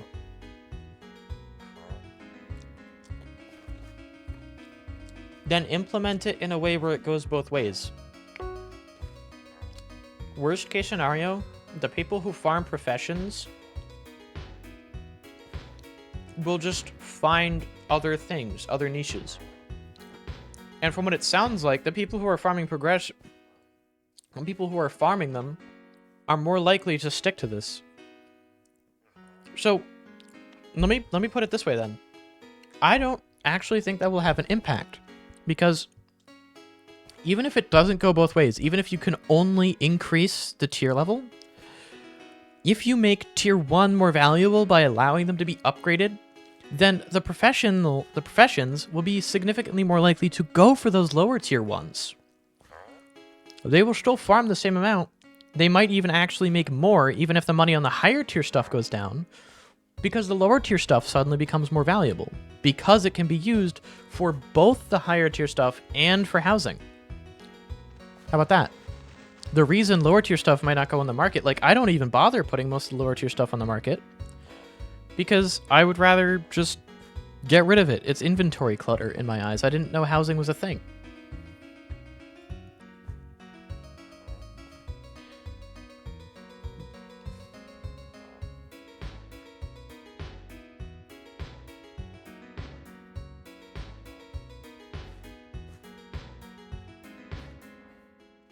Low tier and high level isn't exactly used for housing. Well, exactly. That's my point.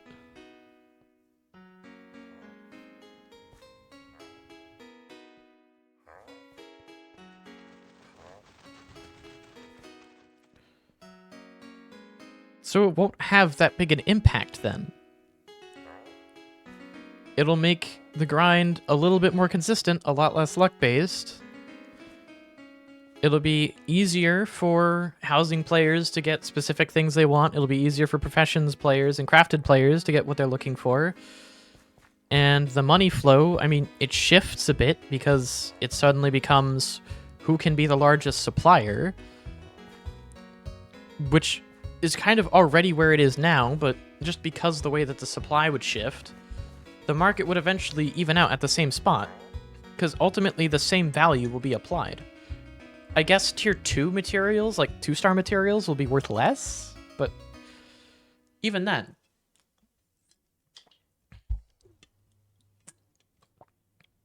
It wouldn't affect the supply nearly as much, because at the end of the day, people who are farming professions for money, like Innocent, for example, Innocent might not bother upgrading, like, say if it was 10, the ratio was 10 to 1. For every 10 1-stars, you could get 1 2-star, which is absurdly low. I would highly recommend it being like 64, like a stack to go up.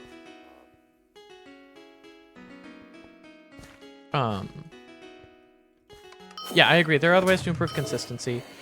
I think one thing that could be done would be to just increase the odds based on your level going up.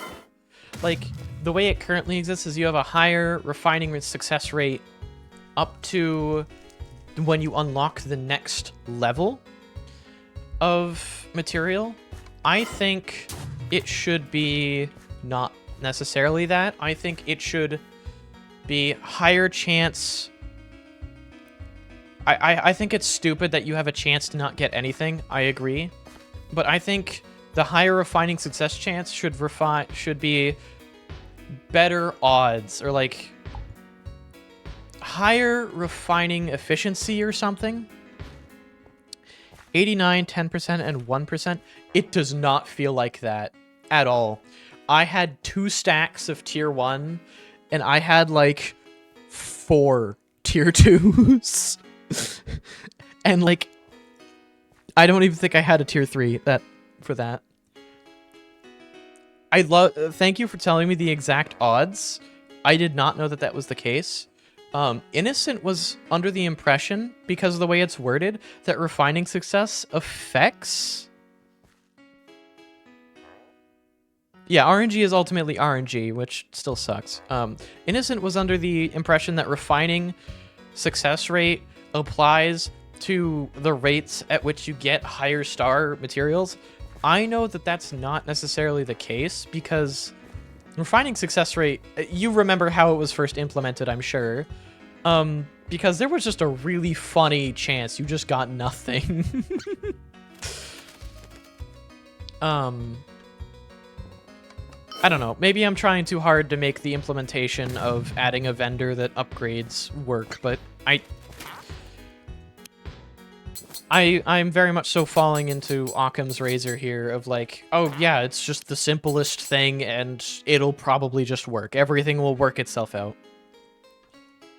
Refineries? Yeah, I think NPC refines would be interesting. My earlier points when I first started talking about that idea, because I floated this idea on like day 2 or day 3, where that we always see these farmers and all these quote-unquote professional villagers in the game, but we never trade with them, like, at all. Our money just virtually gets us nowhere aside from the player market. We can't do anything with the villagers for some reason, because they just, I don't know, they don't like us. They don't like how we smell, so they don't offer us the good shit. From back in the days. Yeah. Refineries. Fuck that shit. I'm so glad that got removed. That was so stupid. There are merchants, but there's not many. Like, you don't encounter them often, and when you do encounter them, they're just not in the right places. Like, here in Nemrekt, I don't know of any merchants in Nemrekt other than the scroll merchant, the potion merchant, and the armor and weapons merchants. Are there ingredient merchants here that sell, like, a specific set of ingredients or something? Because I know that there are already some ingredient merchants in the game that sell very specific ingredients, like the egg merchant in Maltic for some reason. I'm assuming that's related to how it used to be. But what I mean is more merchants like that. Like, I don't know. More ingredient merchants would be interesting. More, maybe material merchants that offer exclusively low-level materials. If any changes that are implemented actually affect the number of low-level materials you get for housing, maybe have just merchants that sell them for different prices that increase exponentially the more you get.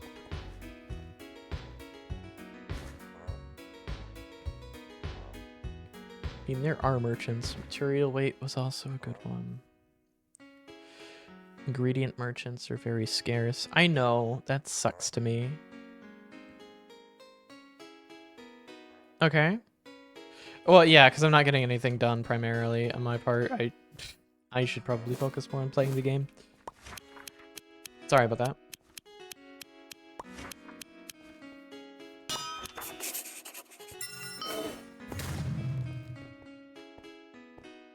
Go on.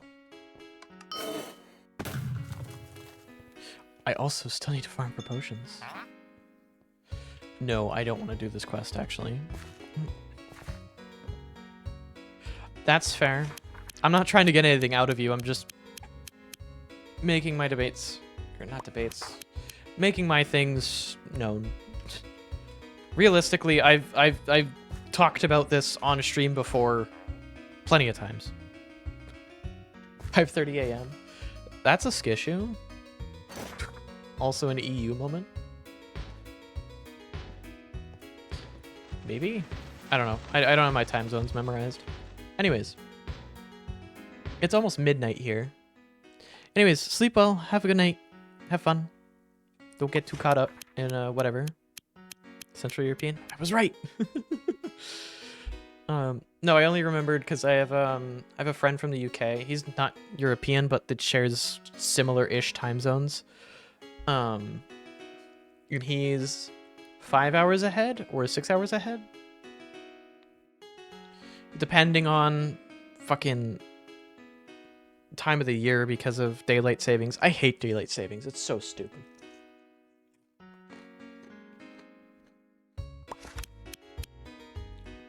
You know what? No. I'm gonna do, I'm gonna go to Durham Islands. Wait. Oh no. What level is my fishing? That sucks. Yeah, UK's not in the European Union anymore, I know. That's why I said I know it's not EU, it's still in the same similar time zones.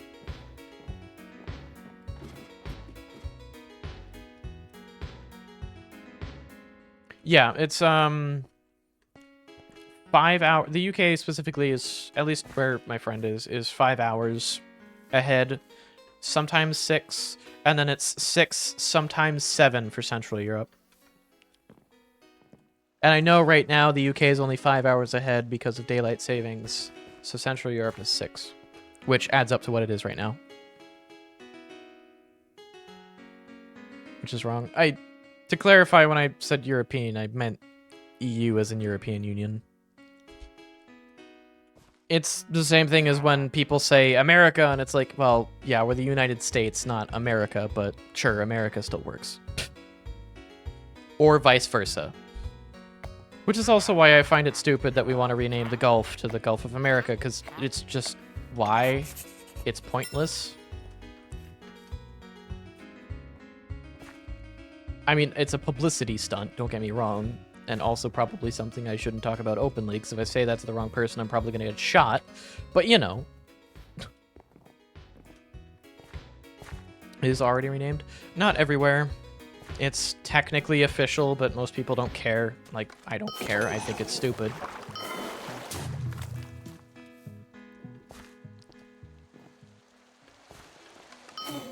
But anyways.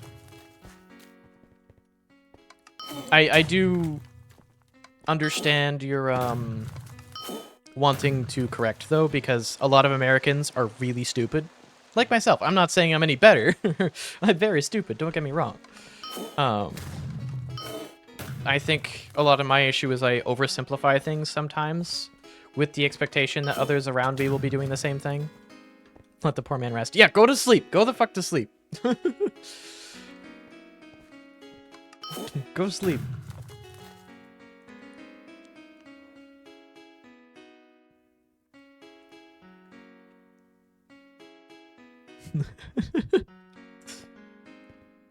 Most people don't. I try not to. Well, I try to, but I do so poorly. You know what I mean. Sleep well. Oh yeah, Powder Masters.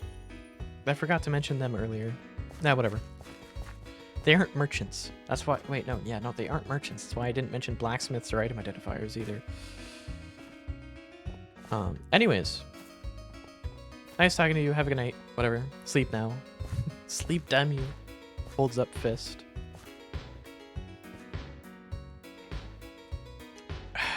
I think I'll do it next stream. Because I know past a certain point, like, viewership's gonna tank, and right now I'm reaching the point where I don't really know... Like, I know what to do, but my brain's too busy organizing everything that I need to do instead of actually doing it.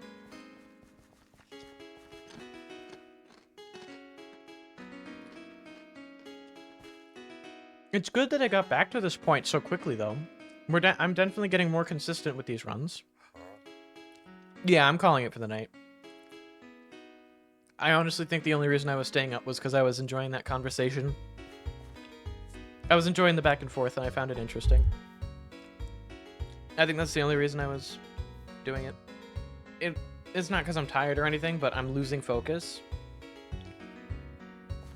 Which means I need to, I should probably end it.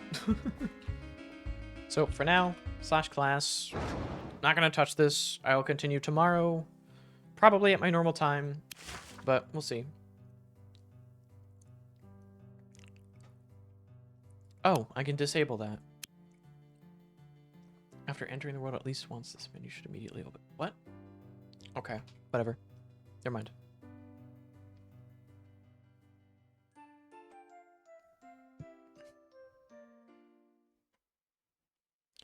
Anyways, have a good day, night, or evening, depending whichever time you're watching this at. And yeah, I will catch you guys probably tomorrow, give or take. Take care. It's been fun.